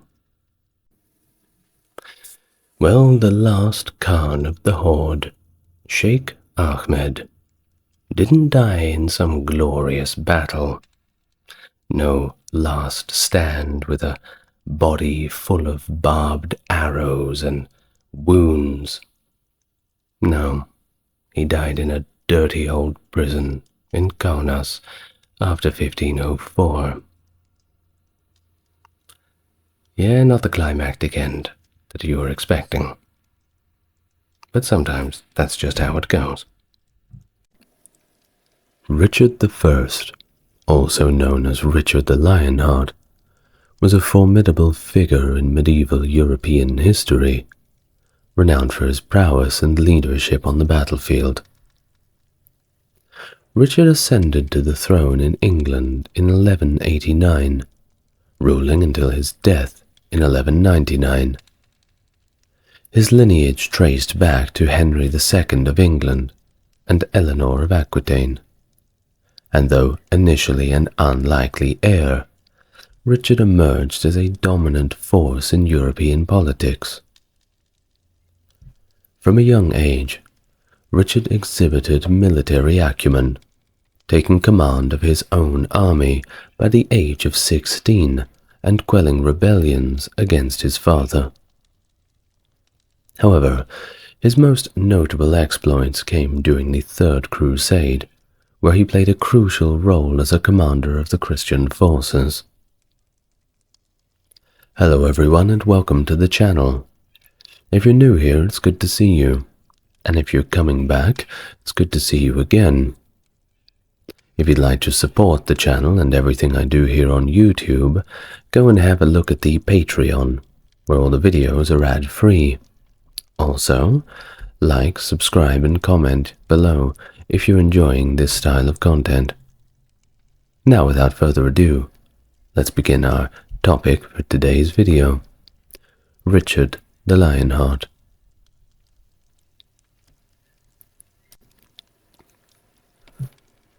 Richard, born on the 8th of September 1157, likely at Beaumont Palace in Oxford, England, was the son of King Henry II of England and Eleanor of Aquitaine.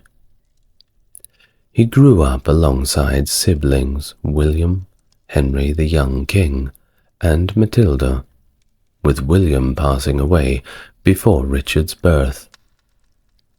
Despite being a younger son, Richard was not anticipated to inherit the throne.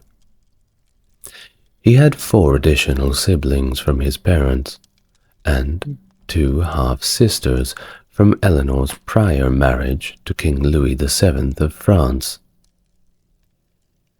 Richard's lineage traced back to William the Conqueror, and according to legend, to figures like Noah and Woden. Raised primarily in England during his father's periodic visits to his various domains, Richard's early years were marked by travels to Normandy with his mother and the care of his wet nurse, Hodierna of St. Albans. While the extent of his English proficiency remains uncertain, Richard was known for his education, displaying talents in poetry and writing in both Limousin and French. During his imprisonment, Richard's brother John leveraged English bias against foreigners to undermine the authority of Richard's Chancellor William Longchamp, who was Norman. One accusation against Longchamp, made by John's supporter Hugh Nanant, was his purported inability to speak English, highlighting the expectation of English proficiency for those in positions of authority in the late 12th century England. Descriptions of Richard depict him as physically striking, with reddish blonde hair, light eyes, and a fair complexion. While his exact height is uncertain due to the loss of his remains, some sources claim he stood at 6'5", contrasting starkly with his shorter brother John, who was around 5'5". One account describes Richard as tall, with an elegant build, reddish gold hair, and a long, well-suited limbs, particularly well-suited for wielding a sword. In medieval Europe, marriage alliances were not just matters of personal choice, but crucial diplomatic tools that could shape political landscapes. Richard, born in 1157 to King Henry II of England and Eleanor of Aquitaine, was destined to play a central role in such engagements. Early on, a marriage pact was proposed between Richard and one of the daughters of Raymond Berenguer IV, the Count of Barcelona, in March 1159. However, due to various circumstances, this plan eventually fell through. Meanwhile, Henry, the young king, Richard's elder brother, solidified an alliance by marrying Margaret, daughter of Louis VII of France, in 1160. This union between the Plantagenets and the Capetians, though seemingly harmonious, occasionally faced tensions inherent in their complex relationship between England and France. Henry II's territorial ambitions further complicated matters, especially in Brittany and the Vexin, leading to conflicts with the French crown. Despite these challenges, Richard's betrothal to Alice, Countess of the Vexin, was finally confirmed in January 1169, after a peace treaty mediated by Pope Alexander III. This betrothal marked a significant diplomatic achievement, as it represented an attempt to bridge the rivalry between the English and French monarchies.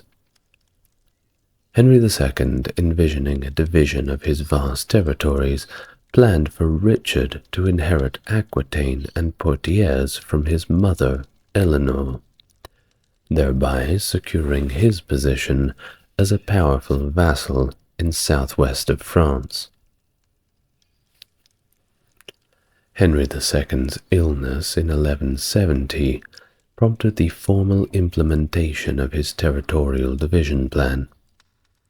Richard, who at this time was only 14 years old, was granted the Duchy of Aquitaine, a momentous step towards his independent rule.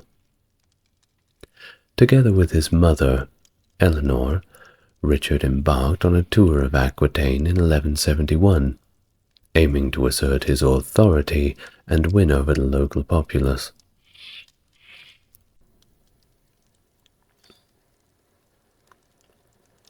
The ceremonies held in Poitiers and Limoges in June of 1172 were pivotal in Richard's official recognition as the Duke of Aquitaine and Count of Poitou. These events marked his transition from a young nobleman to a ruler vested with authority over significant territories. With the backing of his mother and the formalities of investiture, Richard embarked on his journey of becoming one of the most renowned figures in the medieval era, setting the stage for his illustrious reign as the Lionheart. The seeds of rebellion sown within the Plantagenet family bore bitter fruit in the form of Henry the young king's defiance against his father, Henry II. According to Ralph of Coggeshall, the young king sought to assert his independence and stake his claim to the territories promised to him, weary of his father's control over finances and authority. Speculation even arose that Eleanor of Aquitaine, the young king's mother, may have fueled the flames of dissent among her sons. But that is exactly that, speculation. Henry the young king's bold move to seek refuge at the French court under Louis VII signaled the beginning of open defiance. Joined by his brothers Richard and Geoffrey, they formed a formidable coalition against their father, strengthened by Louis's support and the accolade of knighthood bestowed upon Richard. Their rebellion, as described by the poet Jordan Fantôme, was marked by strife and discord, devoid of all familial affection. Bound by a solemn oath at the French court, the brothers vowed not to negotiate with Henry II without Louis VII and the French barons' consent. Bolstered by promises of land and wealth, the young king garnered support from influential barons, including Philip I, Count of Flanders, and rallied allies in England, igniting rebellions in various regions. Robert de Beaumont, Earl of Leicester, joined forces with other nobles, launching a rebellion in Suffolk that gained momentum by July 1173, with sieges and captures marking their advance. As the rebellion continued to unfold, Richard took charge of the situation in Poitou, rallying local barons to his cause against his father's supporters in Aquitaine. Eleanor's capture left Richard to lead the campaign independently, facing resistance as he sought to consolidate his base of operations. Though met with a good amount of setbacks, Richard's resolve remained firm as he navigated the tumultuous landscape of that familial strife and politics, laying the groundwork for his future as a formidable leader. The rebellion continued to intensify, and Henry II mobilized a formidable army of over 20,000 mercenaries to quell the unrest. Advancing towards Verneuil, he forced Louis VII into retreat and recaptured Dole, asserting control over Brittany.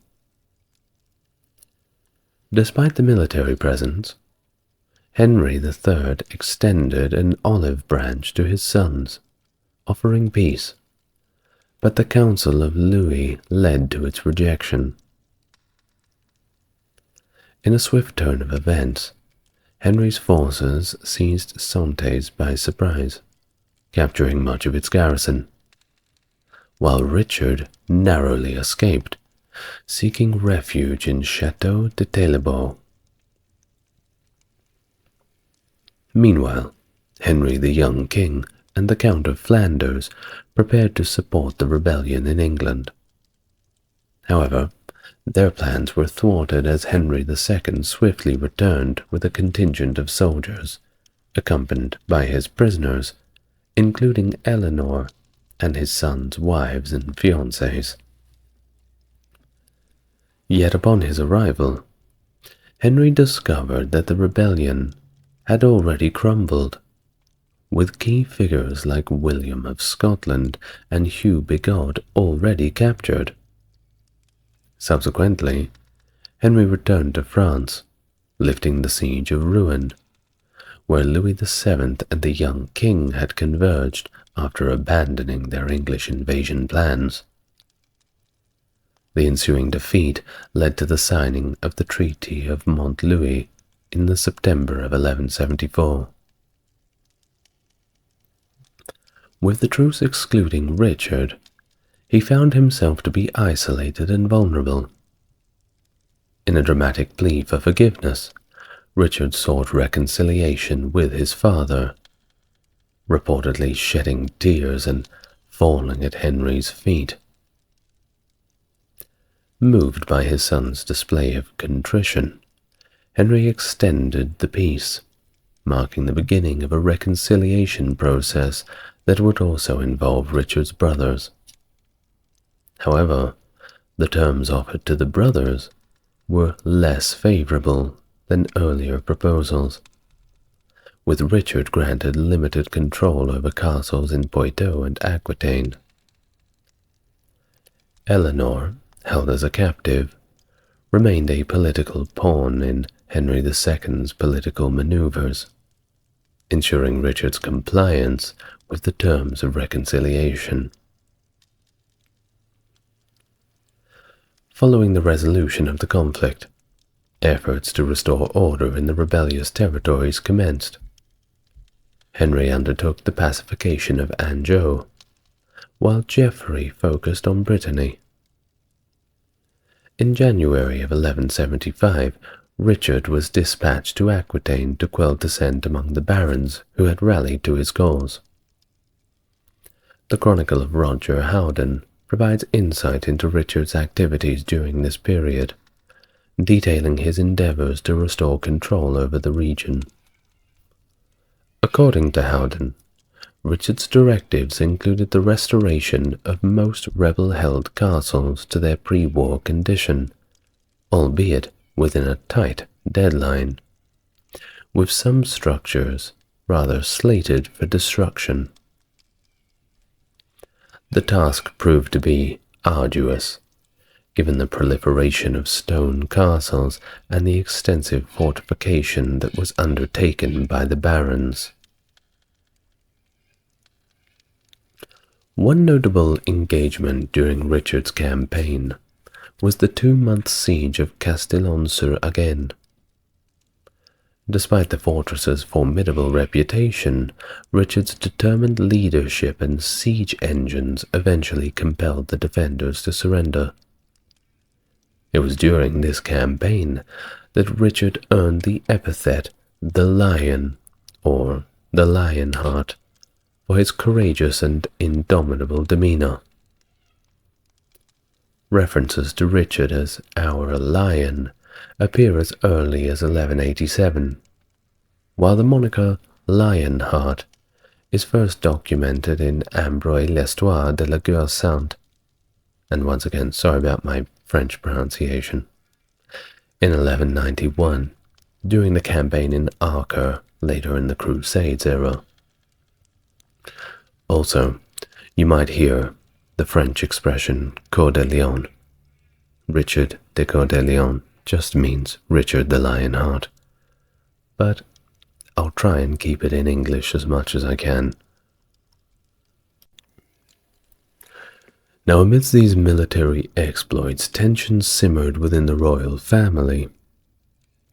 Henry II, weary of empowering his sons with resources that could be ultimately turned against him, reportedly appropriated Alice of France, that's Richard's betrothed, as his own mistress. This maneuver complicated Richard's prospects at marrying Alice, as the union would be deemed illicit by the Church. Despite pressure to renounce the betrothal, Richard hesitated, as Alice's dowry, which included the strategic Vexin region, held significant political value. Moreover, Alice's familial ties to King Philip II of France posed further complications, as he was a key ally whose goodwill Henry II sought to maintain. Following his failed rebellion against his father, Richard turned his attention to quelling internal revolts within Aquitaine, particularly in Gascony, where his increasingly harsh rule actually managed to incite a major uprising in 1179. The rebels seeking to depose Richard enlisted the aid of his brothers, Henry and Geoffrey. However, the tide turned in the spring of 1179 at the Charente Valley, where the formidable fortress of Taillebourg stood. Richard employed a strategic approach, decimating the surrounding lands to cut off reinforcements and retreat options for the fortress's defenders. Despite its formidable defenses, Richard's forces prevailed, compelling the garrison to sally out and engaging them in battle before seizing the castle in a swift 2-day assault. This resounding victory at Taillebourg quelled further rebellion, as many barons pledged allegiance to Richard. In subsequent years, tensions between Richard and his father kept escalating, with Henry II demanding Richard's homage to Henry the Young King, which Richard adamantly refused. The situation reached a boiling point in 1183, when Henry the Young King, along with Geoffrey of Brittany, invaded Aquitaine to subdue Richard. However, Richard successfully repelled the invasion, with his barons rallying to his cause. The conflict intensified with the execution of prisoners, and only paused briefly with the young king's death in the June of 1183, leaving Richard as the eldest surviving son, and also the heir to the English throne. Yet the rift between Richard and Henry had persisted, exacerbated by Henry's demand for Richard to relinquish Aquitaine. Richard's steadfast refusal prompted Henry II to release Queen Eleanor from captivity and dispatch her to Aquitaine, tasking her with asserting control over Richard's lands. In 1187, Richard sought to bolster his position by forging an alliance with Philip II, the young King of France and son of Eleanor's former husband, Louis VII.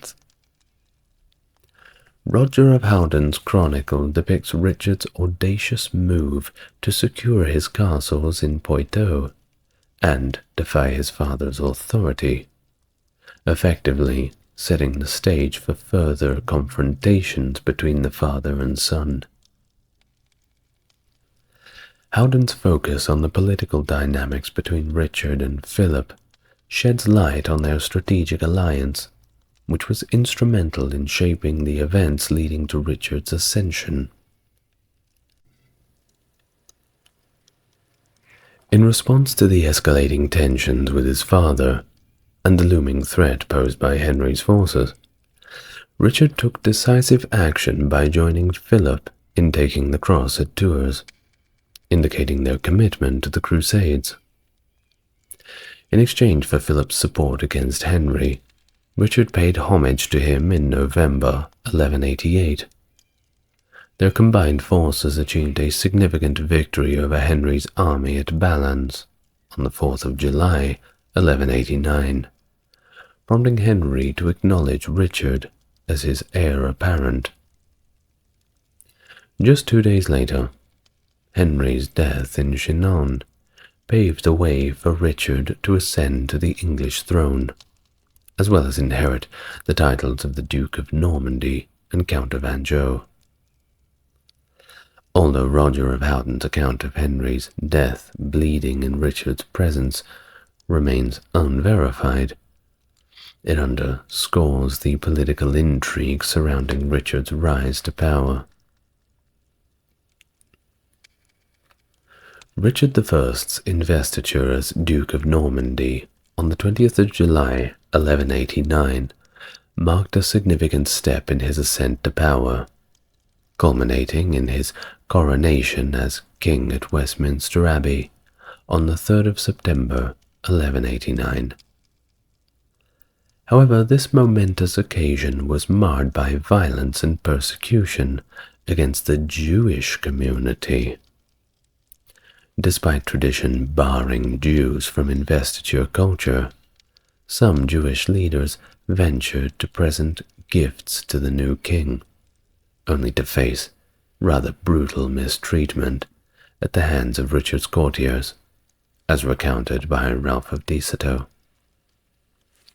Rumors soon circulated that Richard had ordered the killing of all, triggering a vicious attack by the people of London on the Jewish population. Arsonists destroyed many Jewish homes.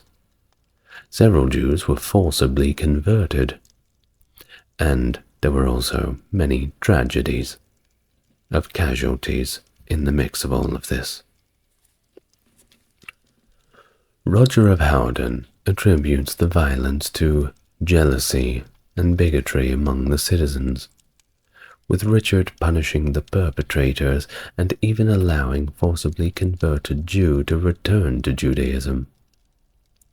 However, Baldwin of Ford, Archbishop of Canterbury, expressed dismay at the unfolding events, highlighting the precarious situation faced by Richard as he prepared to depart on crusade. Recognizing the potential destabilization of his realm, Richard ordered the execution of those responsible for the most egregious acts, including rioters who inadvertently harmed Christian homes. Despite issuing a royal writ to protect the Jews, further violence erupted in March, culminating in a massacre at York. These events underscore the pretty terrible situation during Richard's early reign, which was categorized by religious tensions and challenges to royal authority. In 1187, Richard committed fully to the Third Crusade as Count of Poitou. Following his father and Philip II's lead after the fall of Jerusalem to Saladin in 1188. Fearing territorial usurpation during their absence, Richard and Philip agreed to embark on the crusade together.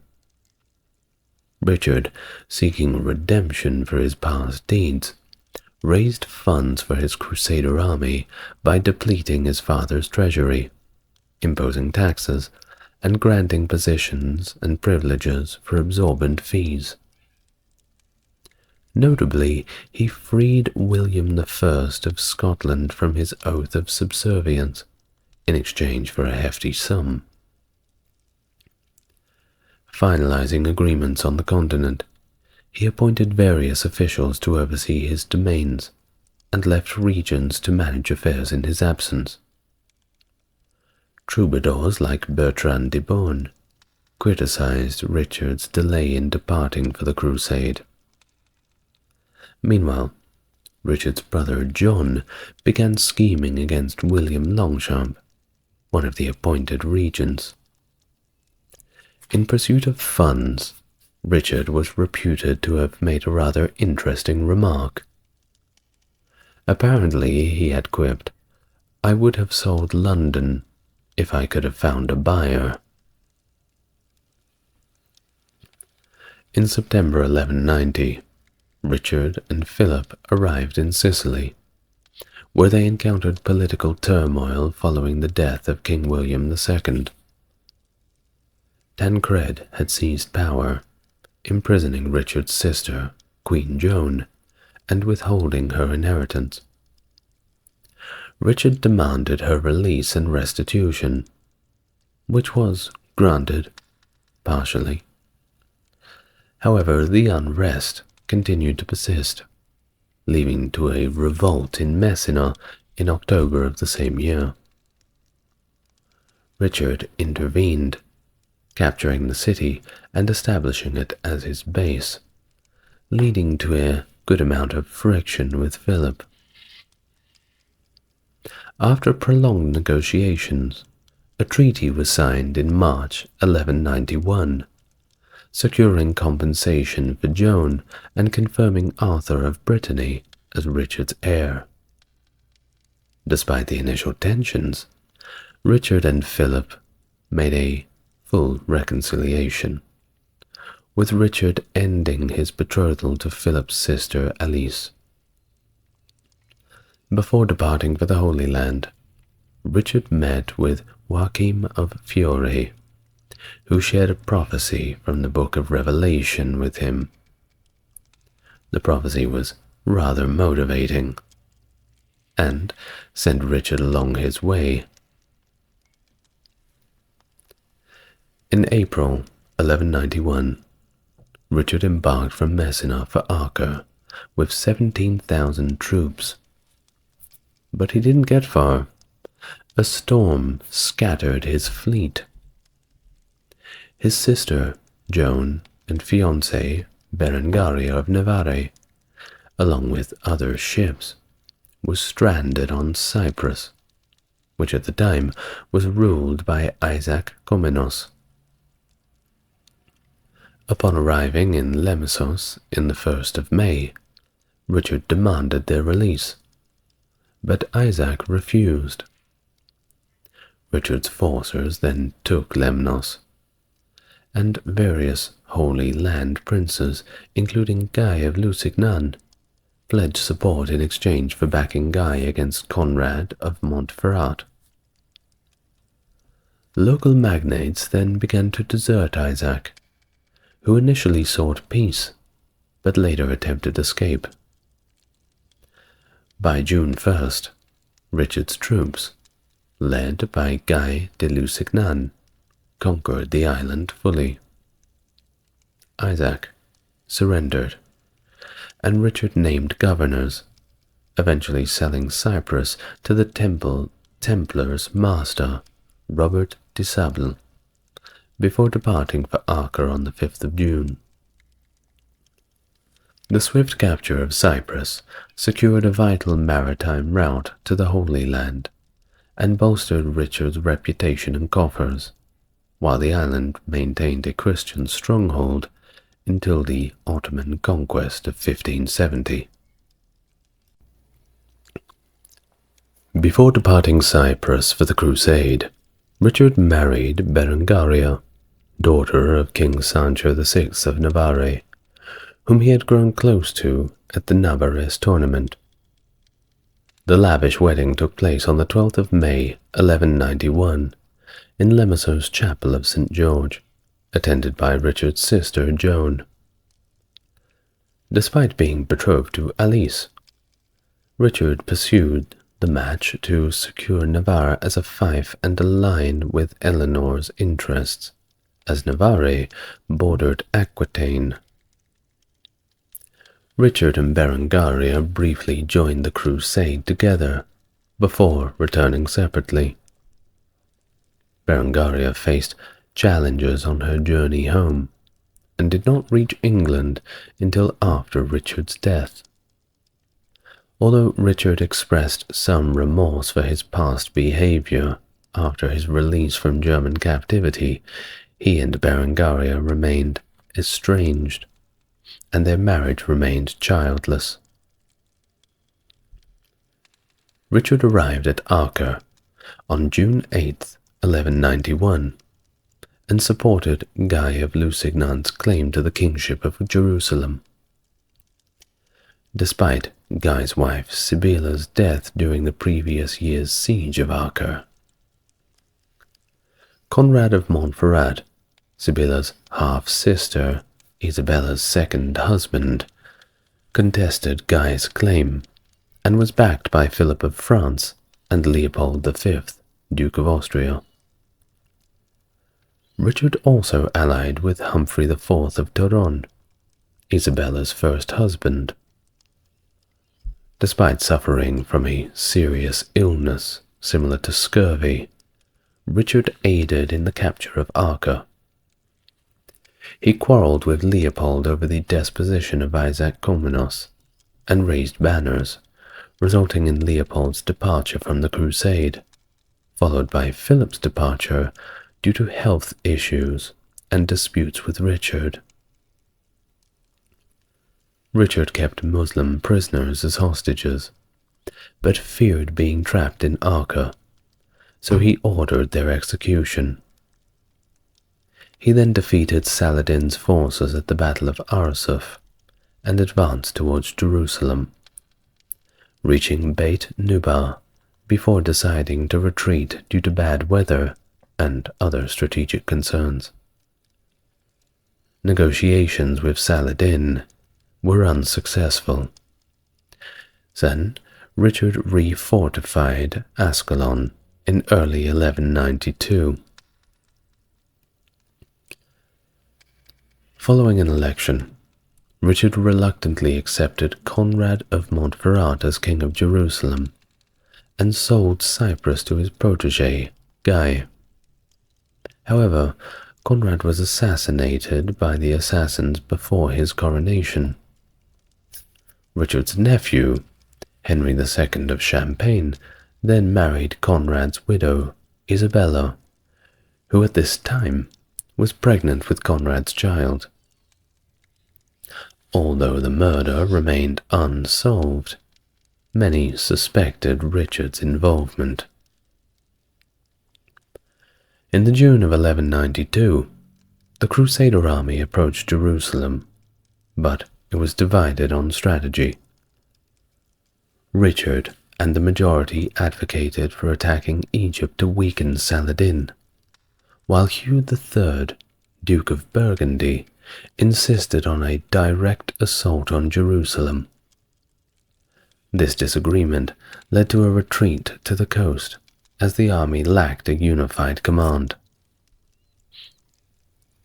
Minor skirmishes followed, including a notable victory for the Crusaders at the Battle of Jaffa, where Richard's martial prowess was praised by contemporary Muslim sources. However, both sides recognized the growing difficulties of their position. Richard faced plots from Philip and his own brother John, while Saladin's army suffered from low morale due to repeated defeats. Despite attempts to strengthen his bargaining position, such as an unsuccessful invasion of Egypt, Richard realized he needed to return home. He reached a settlement with Saladin on September 2nd, 1192, agreeing to destroy Ascalon's fortifications and initiating a 3-year truce. Ill with Arnaldia, Richard departed for England on October 9th, 1192. Bad weather during Richard's voyage compelled him to dock at Corfu, then part of the Byzantine Empire under Isaac II Angelos. However, Angelos was not too impressed with Richard. He objected to his annexation of Cyprus, which had previously been Byzantine territory. Disguised as a Knight Templar, Richard sailed from Corfu with 4 attendants, but their ship was wrecked near Aquileia. This forced Richard and his companions to embark on a dangerous overland journey throughout Central Europe. Subsequently, near Vienna, Richard was captured just before Christmas 1192 by Leopold of Austria, who accused him of arranging the murder of Conrad de Montferrat, and resented Richard's actions at Acre, particularly the tearing down of Leopold's standard. Richard was then held prisoner at Dürnstein Castle, under the care of Leopold's ministerialis, Hadmar of Coenring. News of Richard's captivity reached England, where the regents were initially uncertain of his whereabouts. Meanwhile, Richard composed Genus en Prix. That's right, he wrote his own little song about it, a song that expressed his feelings of abandonment, addressed to his half-sister Marie. Pope Celestine III, considering the detention of a crusader contrary to public law, decided to excommunicate Leopold. And this was a big deal, by the way. If you got excommunicated, your people were very displeased with you. Richard was later transferred to Trifels Castle under the custody of the Holy Roman Emperor, Henry VI. I know there's a lot of Henrys, just bear with me. Who was aggrieved by Richard's support for Henry the Lion's family and his recognition of Tancred in Sicily. Henry demanded an exorbitant sum, a big ransom set at 150,000 marks, and that was equivalent to 2 or 3 times the annual income of the English crown under Richard. Eleanor of Aquitaine, Richard's mother, tirelessly worked to raise the ransom. Leopold proposed a marriage between his heir Frederick and Eleanor, fair maid of Brittany, niece of Richard, as part of the ransom negotiation. Clergy and laymen were heavily taxed, church treasures were confiscated, and additional funds were raised from taxes wherever they could get them. Despite John and King Philip of France offering a ransom to prolong Richard's captivity, the money was eventually raised, and Richard was released on the 4th of February 1194. Philip sent a warning to John upon Richard's release, indicating that the devil is loose. Additionally, pressure from the Pope compelled Frederick to abandon the marriage plan with Eleanor after Leopold's sudden death. Now, during Richard's absence, his brother John had rebelled with the support of Philip II of France, who successfully conquered Normandy, among other territories, during Richard's imprisonment. However, upon Richard's return, he forgave John and reaffirmed him as his heir instead of their new nephew Arthur. To nullify the shame of his captivity, Richard underwent a second coronation ceremony at Winchester on 11th of March, 1194. After this, he immediately initiated the reconquest of Normandy, focusing on building a new stronghold to defend the duchy and serve as a base for his campaign.